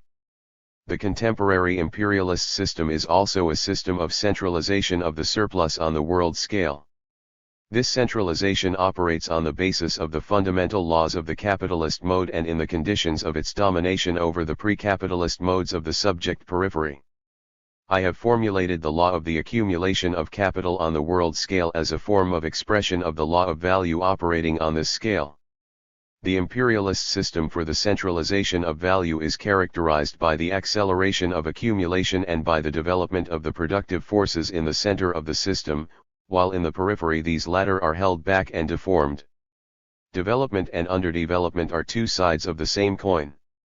Thus we can see that further development of the productive forces in the periphery requires the destruction of the imperialist system of centralization of the surplus. A necessary phase of decentralization, the establishment of the socialist transition within nations, must precede the reunification at a higher level of development, which a planetary classless society would constitute. This central thesis has several consequences for the theory and strategy of the socialist transition. In the periphery, the socialist transition is not distinct from national liberation. It has become clear that the latter is impossible under local bourgeois leadership, and thus becomes a democratic stage in the process of the uninterrupted revolution by stages led by the peasant and worker masses. This fusion of the goals of national liberation and socialism engenders in its turn a series of new problems that we must evaluate. For the emphasis shifts from one aspect to the other, due to which the real movement of society alternates between progress and regression, ambivalences and alienation, particularly in nationalist form. Here again we can make a comparison with the attitude of the barbarians toward the Roman Empire. They were ambivalent toward it, notably in their formal, even slavish, imitation of the Roman model against which they were revolting. At the same time, the parasitical character of the central society intensifies. In sum, imperial tribute corrupted the plebeians and paralyzed their revolt. In the societies of the imperialist center, a growing portion of the population benefits from unproductive employment and from privileged positions, both concentrated there by the effects of the unequal international division of labor. Thus it is harder to envision disengagement from the imperialist system and formation of an anti-imperialist alliance capable of overturning the hegemonic alliance and inaugurating the transition to socialism. 4. The introduction of new relations of production seems easier in the periphery than in the center of the system. In the Roman Empire, feudal relations took hold rapidly in Gaul and Germany, but only slowly in Italy and the East. It is Rome which invented serfdom, which replaced slavery. But feudal authority developed elsewhere and feudal relations never fully developed in Italy itself. Today the feeling of latent revolt against capitalist relations is very strong in the center, but it is powerless. People want to change their lives but cannot even change the government. Thus progress occurs in the area of social life more than in the organization of production and the state. The silent revolution in lifestyle, the breakup of the family, the collapse of bourgeois values demonstrate this contradictory aspect of the process. In the periphery, customs and ideas are often far less advanced, but socialist states have nonetheless been established there. Vulgar Marxist tradition has effected a mechanistic reduction of the dialectic of social change. The revolution, the objective content of which is the abolition of old relations of production and the establishment of new relations, the precondition for the further development of the productive forces, is made into a natural law, the application to the social realm of the law by which quantity becomes quality. The class struggle reveals this objective necessity. Only the vanguard, the party is above the fray, makes and dominates history, is de-alienated. The political moment defining the revolution is that in which the vanguard seizes the state. Leninism itself is not entirely devoid of the positivist reductionism of the Marxism of the Second International. This theory that separates the vanguard from the class is not applicable to the revolutions of the past. The bourgeois revolution did not take this form. In it the bourgeoisie co-opted the struggle of the peasants against the feudal lords. The ideology that enabled them to do this, far from being a means of manipulation, was itself alienating. In this sense, there was no bourgeois revolution. The term itself is a product of bourgeois ideology, but only a class struggle led by the bourgeoisie, or, at most, at times a peasant revolution co-opted by the bourgeoisie. Even less can we speak of the feudal revolution, where the transition was made unconsciously. The socialist revolution will be of a different type, presupposing de-alienated consciousness, because it will aim for the first time at the abolition of all exploitation and not at the substitution of new for old forms of exploitation. But this will be possible only if the ideology animating it becomes something other than the consciousness of the requirements of the development of the productive forces.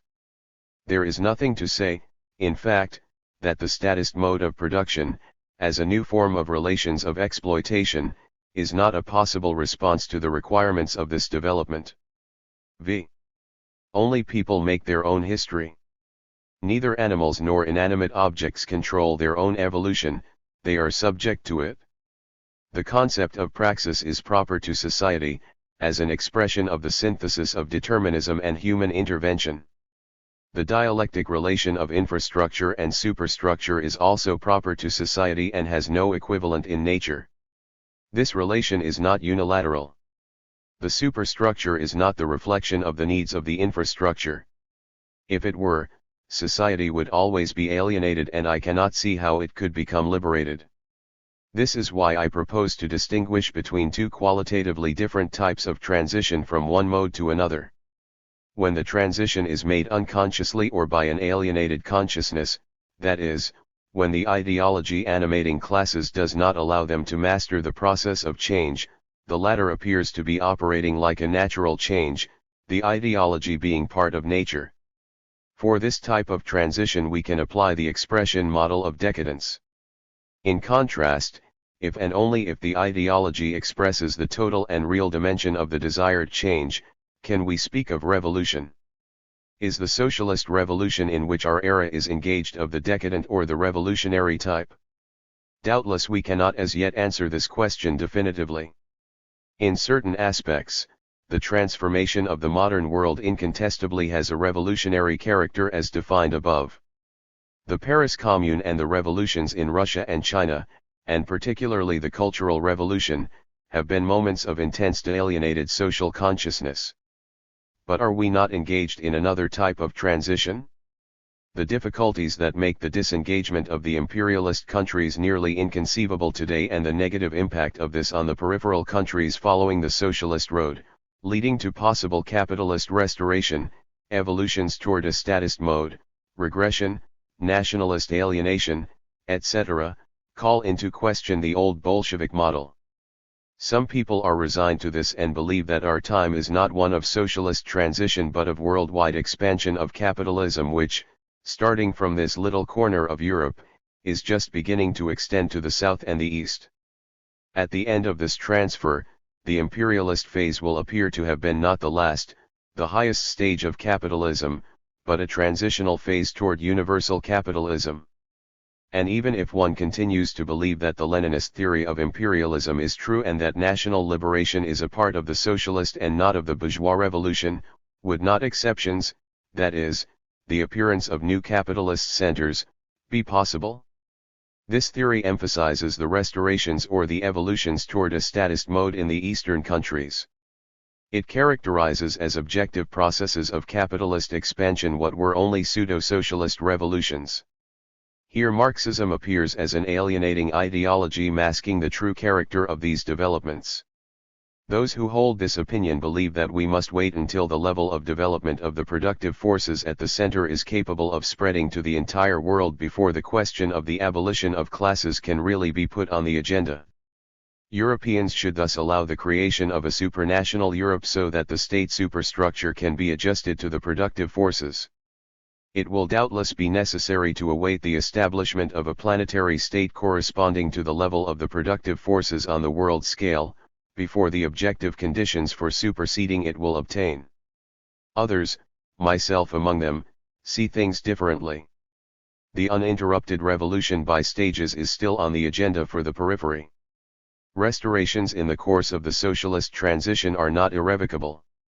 And breaks in the imperialist front are not inconceivable in the weak links of the center. May 1, 2018. The Communist Manifesto, 170 years later. There is no other text written in the mid-19th century that has held up as well as the Communist Manifesto of 1848 by Karl Marx and Friedrich Engels. Even today, entire paragraphs of the text correspond to contemporary reality better than they did to that of 1848. Starting from premises that were hardly visible in their era, Marx and Engels drew the conclusions that the developments of 170 years of history fully verified.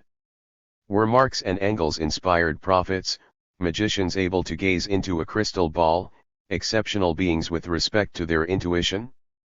No.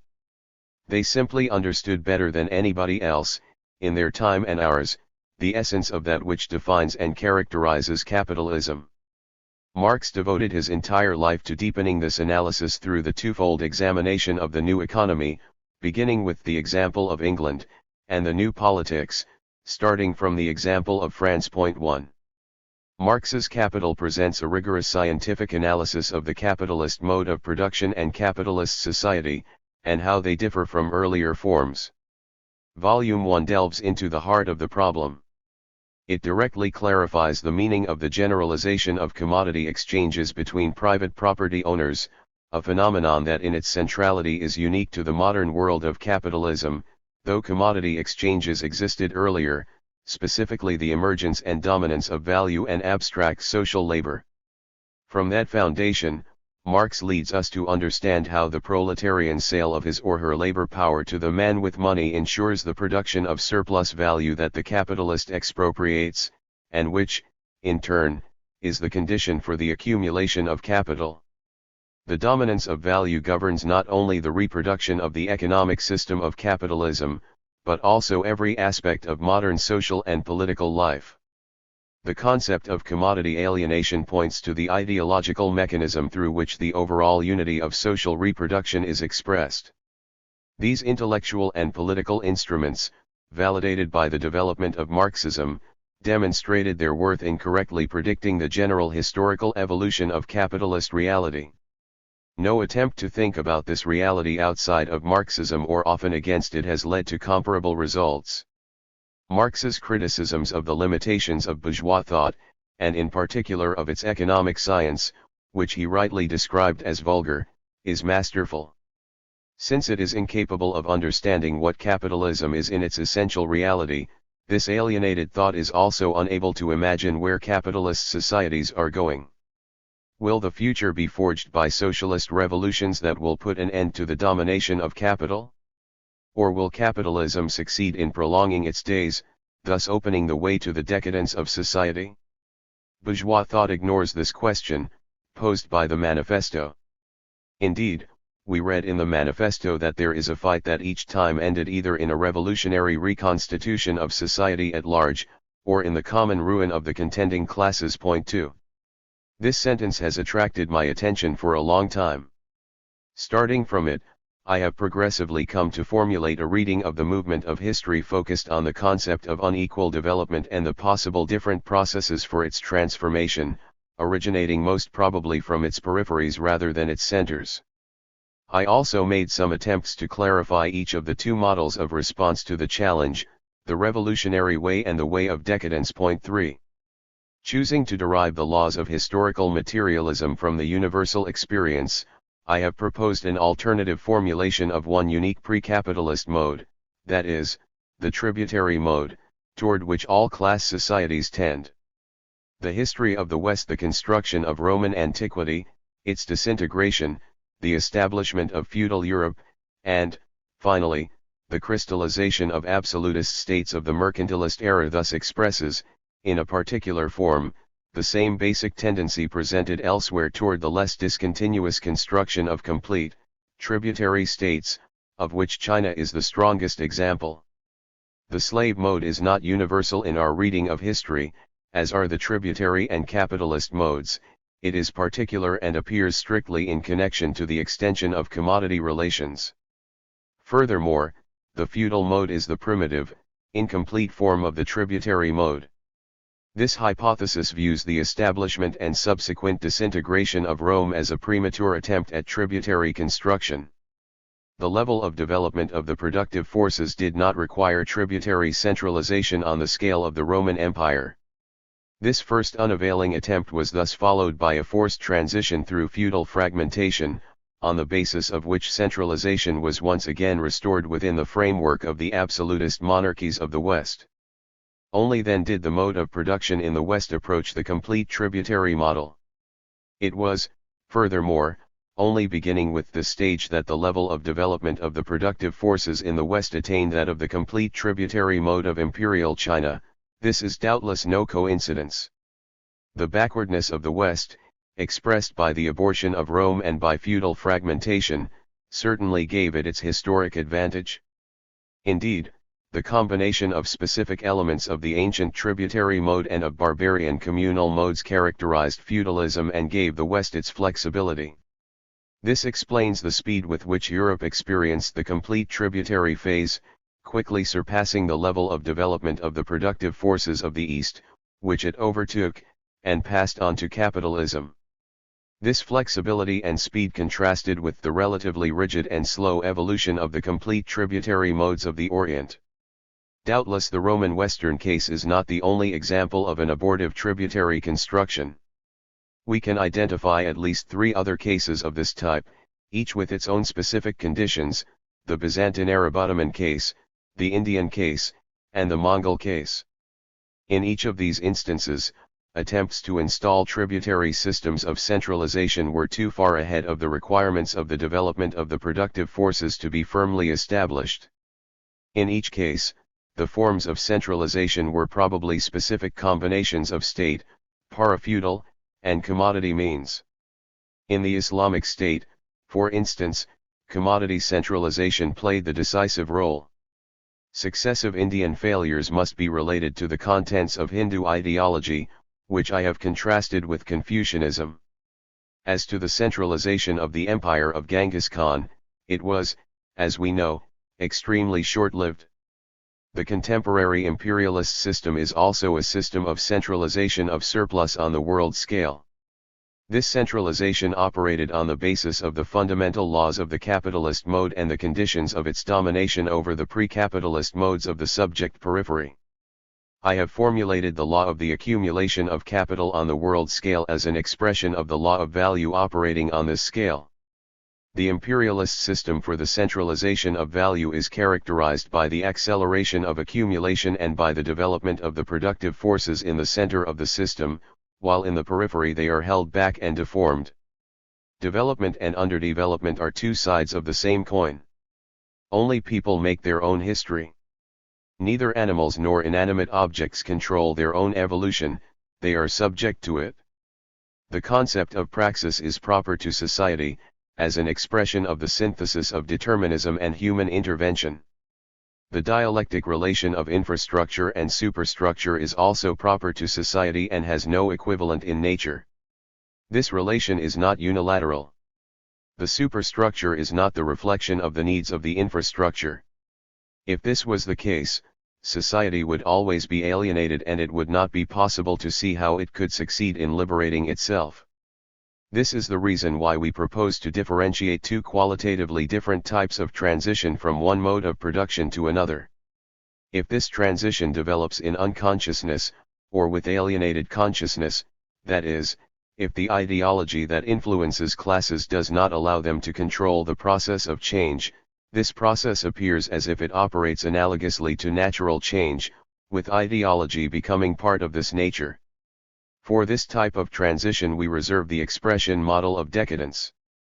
In contrast, if the ideology captures the real dimension of the desired changes in their totality, only then can we speak of revolution. Bourgeois thought has to ignore this question in order to be able to think of capitalism as a rational system for all of eternity, to be able to think of the end of history. 2. Marx and Engels, on the contrary, strongly suggest, from the time of the Manifesto, that capitalism constitutes only a brief parenthesis in the history of humanity. However, the capitalist mode of production in their time did not extend beyond England, Belgium, a small region of northern France, or the western part of the Prussian Westphalia. Nothing comparable existed in other regions of Europe. In spite of this, Marx already imagined that socialist revolutions would happen in Europe soon. This expectation is evident in each line of the manifesto. Marx did not know, of course, in which country the revolution would begin. Would it be England, the only country already advanced in capitalism? No. Marx did not think this was possible except if the English proletariat emancipated itself from its support of the colonization of Ireland. Would it be France, less advanced in terms of its capitalist development, but more advanced in terms of the political maturity of its people, inherited from its Great Revolution?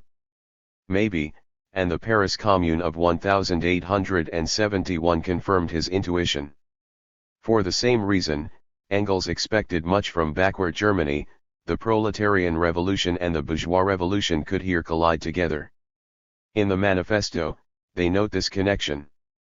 The communists turn their attention chiefly to Germany, because that country is on the eve of a bourgeois revolution that is bound to be carried out under more advanced conditions of European civilization and with a more developed proletariat than existed in England in the 17th, and in France in the 18th century, and because the bourgeois revolution in Germany will be but the prelude to an immediately following proletarian revolution. 4.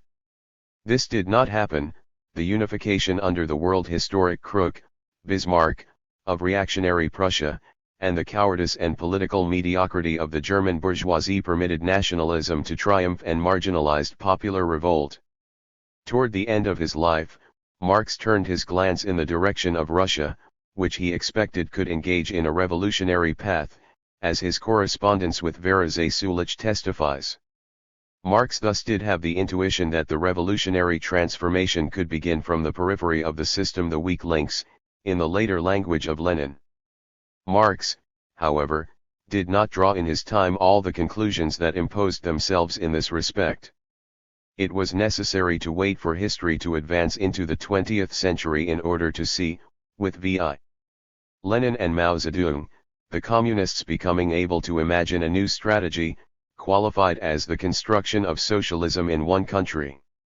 This is an inappropriate expression, to which I prefer a long paraphrase: unequal advances on the long path of the socialist transition, localized in some countries, against which the strategy of the dominant imperialism is to fight continuously and seek to severely isolate. The debate pertaining to the long historic transition to socialism in the direction of communism, and the universal scope of this movement, poses a series of questions concerning the transformation of the proletariat from a class in itself to a class for itself, the conditions and effects of capitalist globalization, the place of the peasantry in the long transition, and the diversity of expressions of anti-capitalist thought. 3. Marx, more than anyone, understood that capitalism had the mission of conquering the world. He wrote about it at a time when this conquest was far from being completed.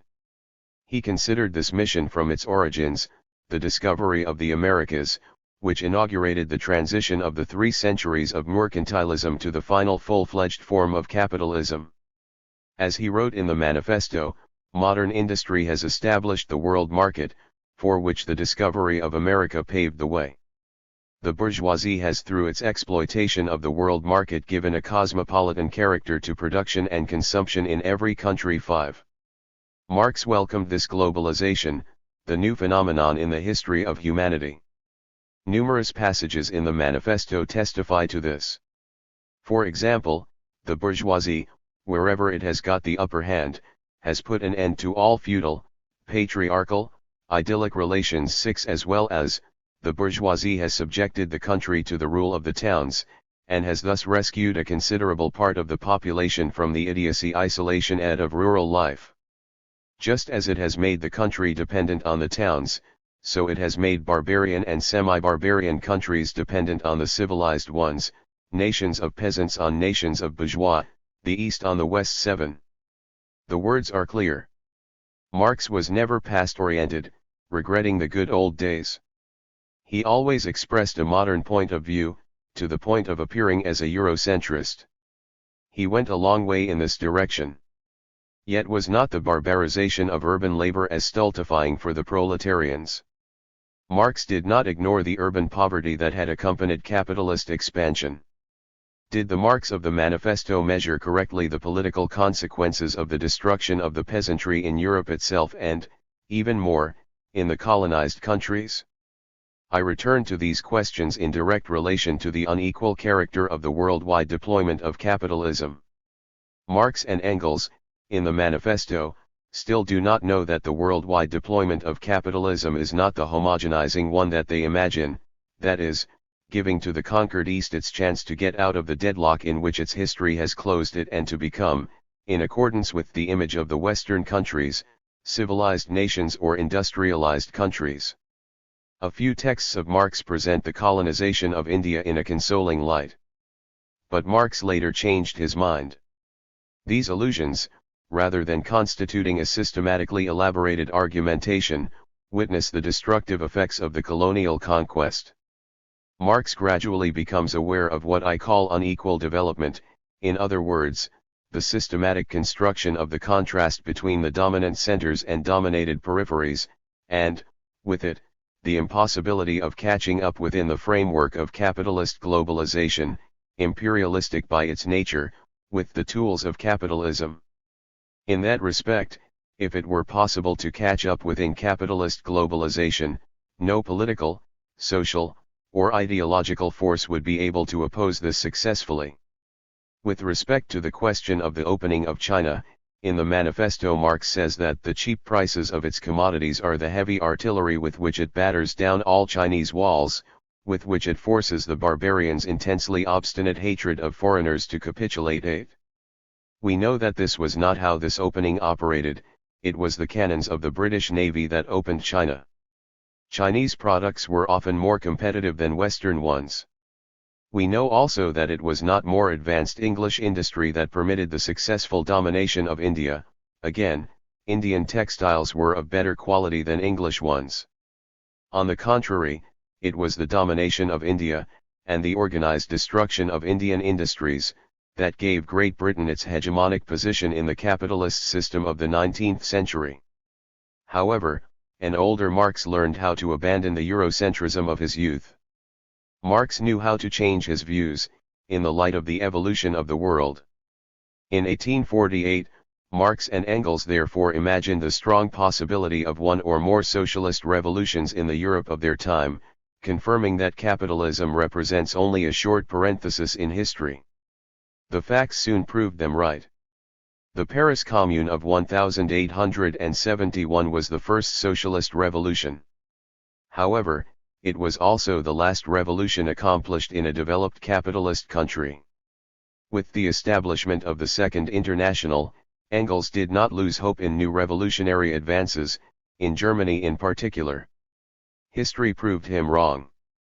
However, the treason of the Second International in 1914 should not have surprised anyone. Beyond their reformist drift, the alignment of workers' parties in all of Europe at the time with the expansionist, colonialist, and imperialist politics of their bourgeoisies indicated that there was not much to expect from the parties of the Second International.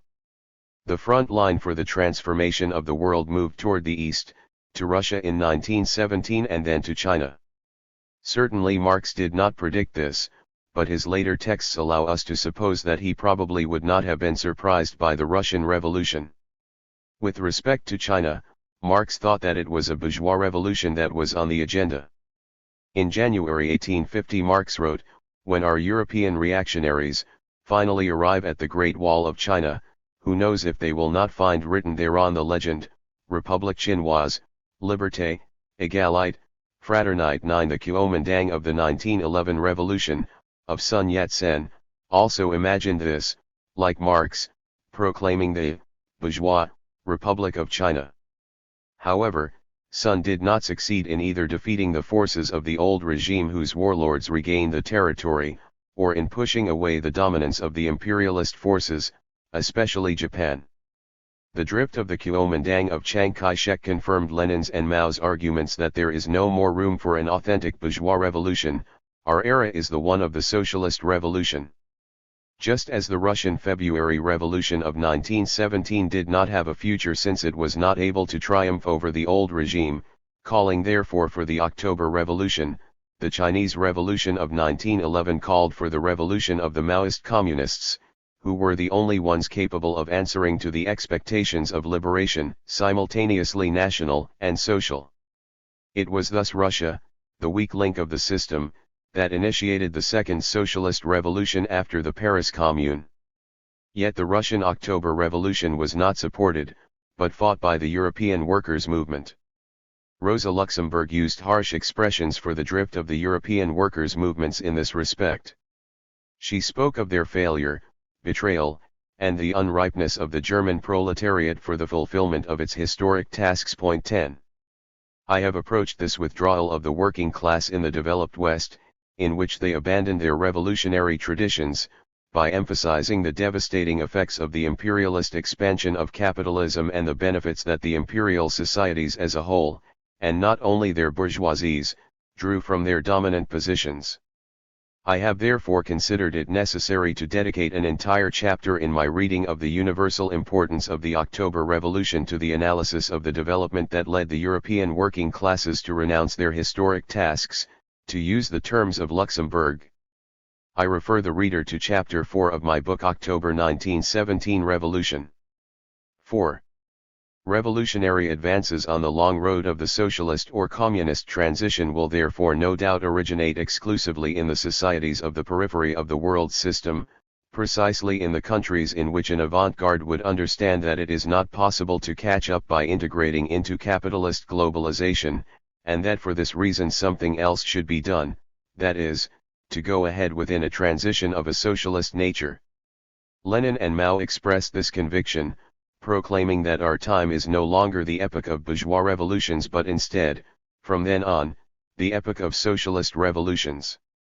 This conclusion calls for another: socialist transitions will happen necessarily in one country, which will additionally remain fatally isolated through the counterattack of world imperialism. There is no alternative, there will be no simultaneous world revolution. Therefore, the nations and states engaged on this road will be confronted with the double challenge: 1.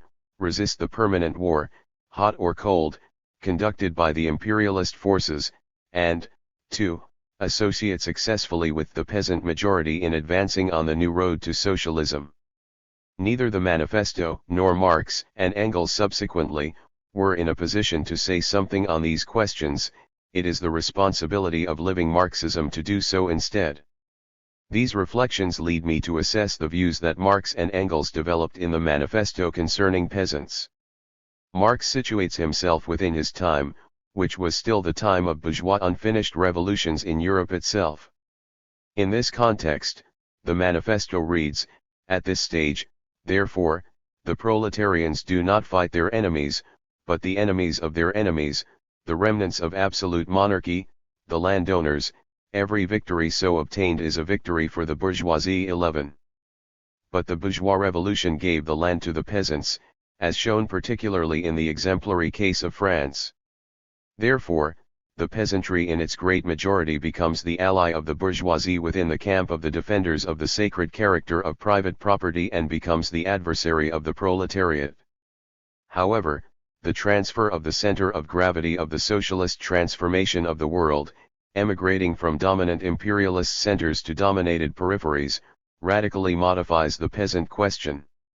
Revolutionary advances become possible in the conditions of societies that still remain, in great part, peasant, only if socialist vanguards are able to implement strategies that integrate the majority of the peasantry into the fighting bloc against imperialist capitalism.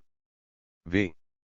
Marx and Engels never believed, neither in the editing of the Manifesto nor later, in the spontaneous revolutionary potential of the working classes, since the ruling ideas of each age have ever been the ideas of its ruling class. 12. Due to this fact, workers, like others, subscribe to the ideology of competition, a cornerstone of the functioning of capitalist society, and, hence, the organization of the proletarians into a class, and consequently into a political party, is continually being upset again by the competition between the workers themselves. 13. Therefore the transformation of the proletariat from a class in itself into a class for itself requires the active intervention of a communist vanguard. The communists are on the one hand practically the most advanced and resolute section of the working class parties of every country, that section which pushes forward all others. On the other hand, theoretically, they have over the great mass of the proletariat the advantage of clearly understanding the line of march, the conditions, and the ultimate general results of the proletarian movement. 14. The affirmation of the unavoidable role of the vanguards does not mean for Marx an advocacy in favor of the single party. As he writes in the Manifesto, The Communists do not form a separate party opposed to other working class parties.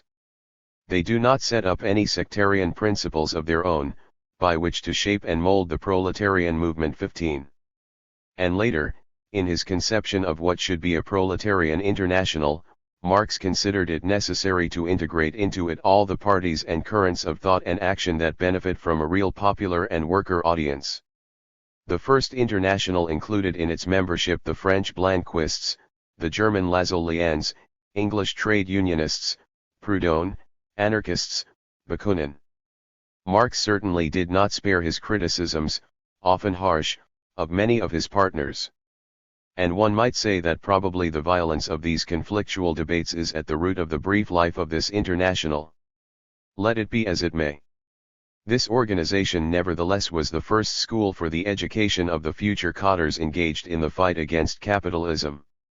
Two observations lead to the question of the role of the party and the communists. The first is related to the relationship between the communist movement and the nation. As we can read in the manifesto, the working men have no country. We cannot take from them what they have not got.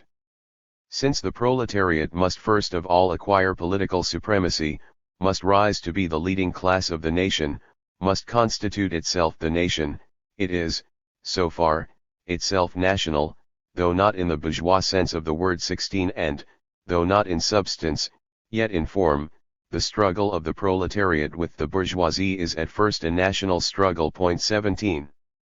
In the capitalist world the proletarians do not share the nationalism of their country, they do not belong to that nation.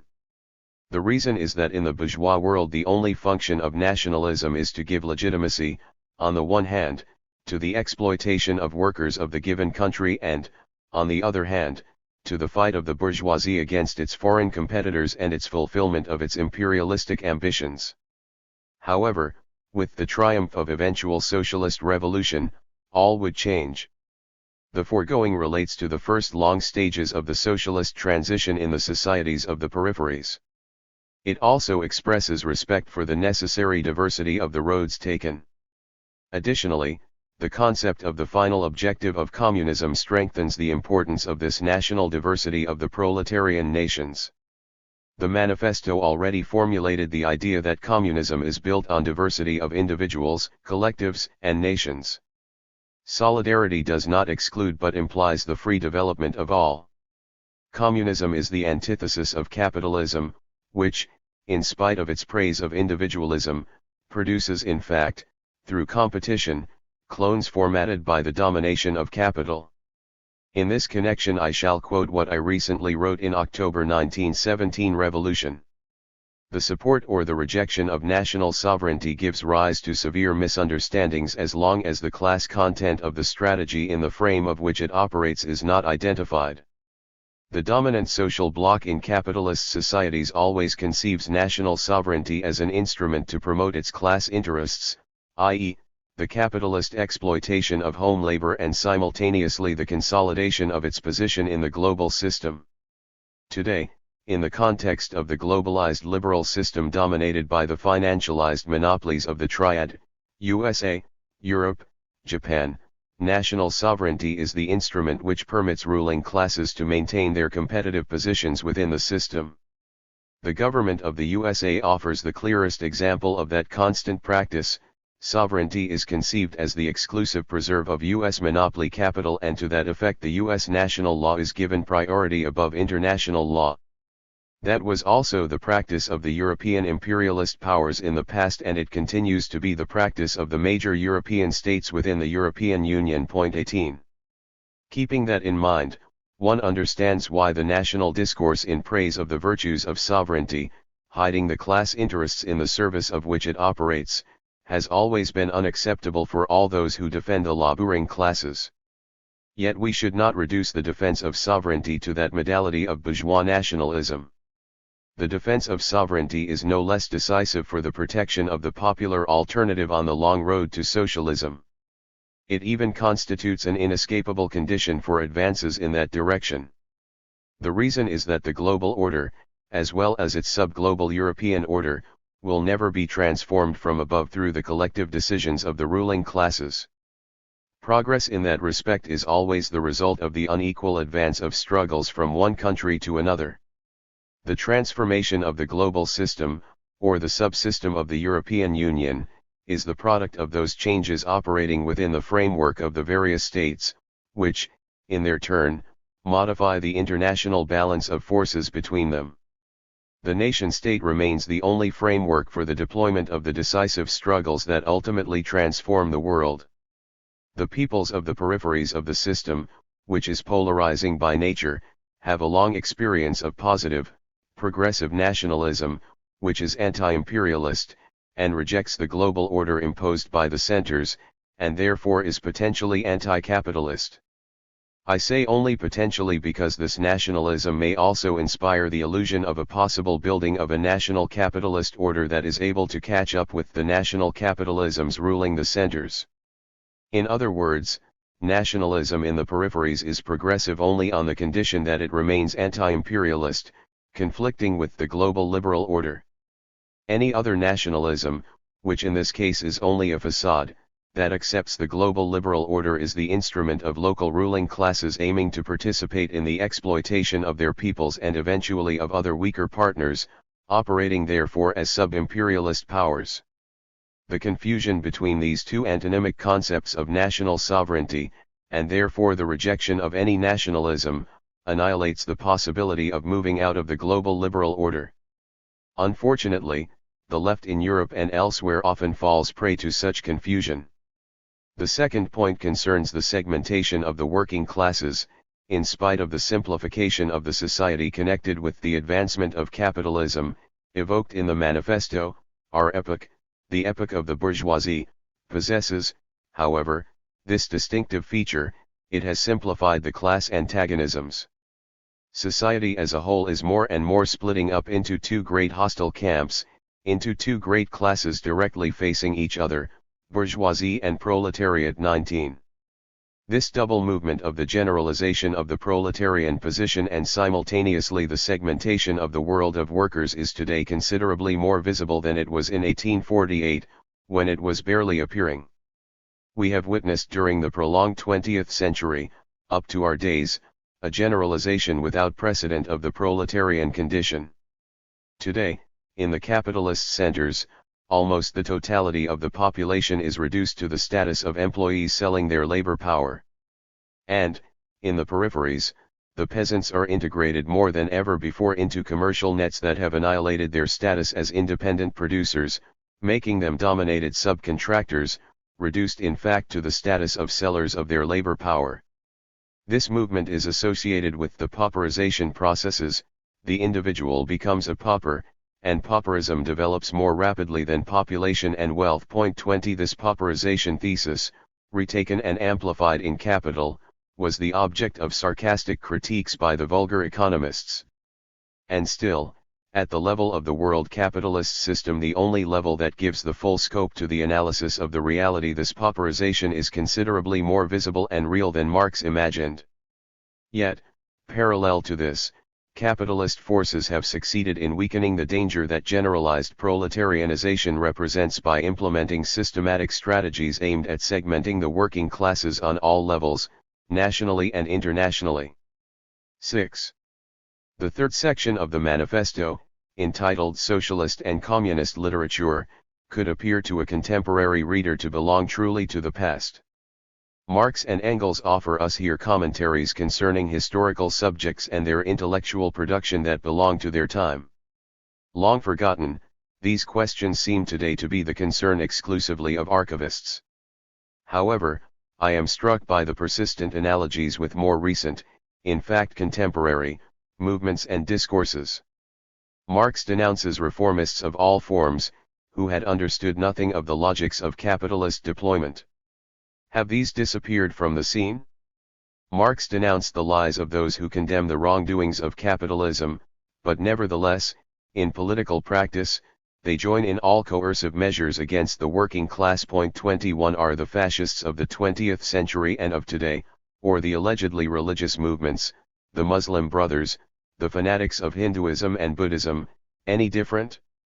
Marx's criticisms of the competitors of Marxism and their ideologies, as well as his efforts to identify the social milieus for which they are spokespeople, does not imply that for Marx, and for us, authentic anti-capitalist movements should not be necessarily diversified in their sources of inspiration. I point the reader to some of my recent writings on this subject, conceived from the perspective of the reconstruction of a new international as a condition for the efficacy of the popular struggles and visions of the future. 22. 7. I shall conclude with words that follow my reading of the manifesto. The manifesto is the hymn to the glory of capitalist modernity, of the dynamism which it inspires, having no parallel during the long history of civilization. But it is at the same time the swan song of the system, whose own movement is nothing more than a generation of chaos, as Marx always understood and reminded us. The historical rationality of capitalism does not extend beyond its production in a brief time of all the conditions material, political, ideological, and moral that will lead to its supersession. I have always shared that point of view, which I believe to be that of Marx, from the manifesto to the first epoch of the Second International lived by Engels. The analyses that I have proposed concern the long ripening of capitalism 10 centuries and the contributions of the different regions of the world to this maturation, China, the Islamic East, Italian cities, and finally Atlantic Europe, its short zenith, the 19th century, and finally its long decline that manifests itself through two long systemic crises, the first from 1890 to 1945, the second from 1975 to our days.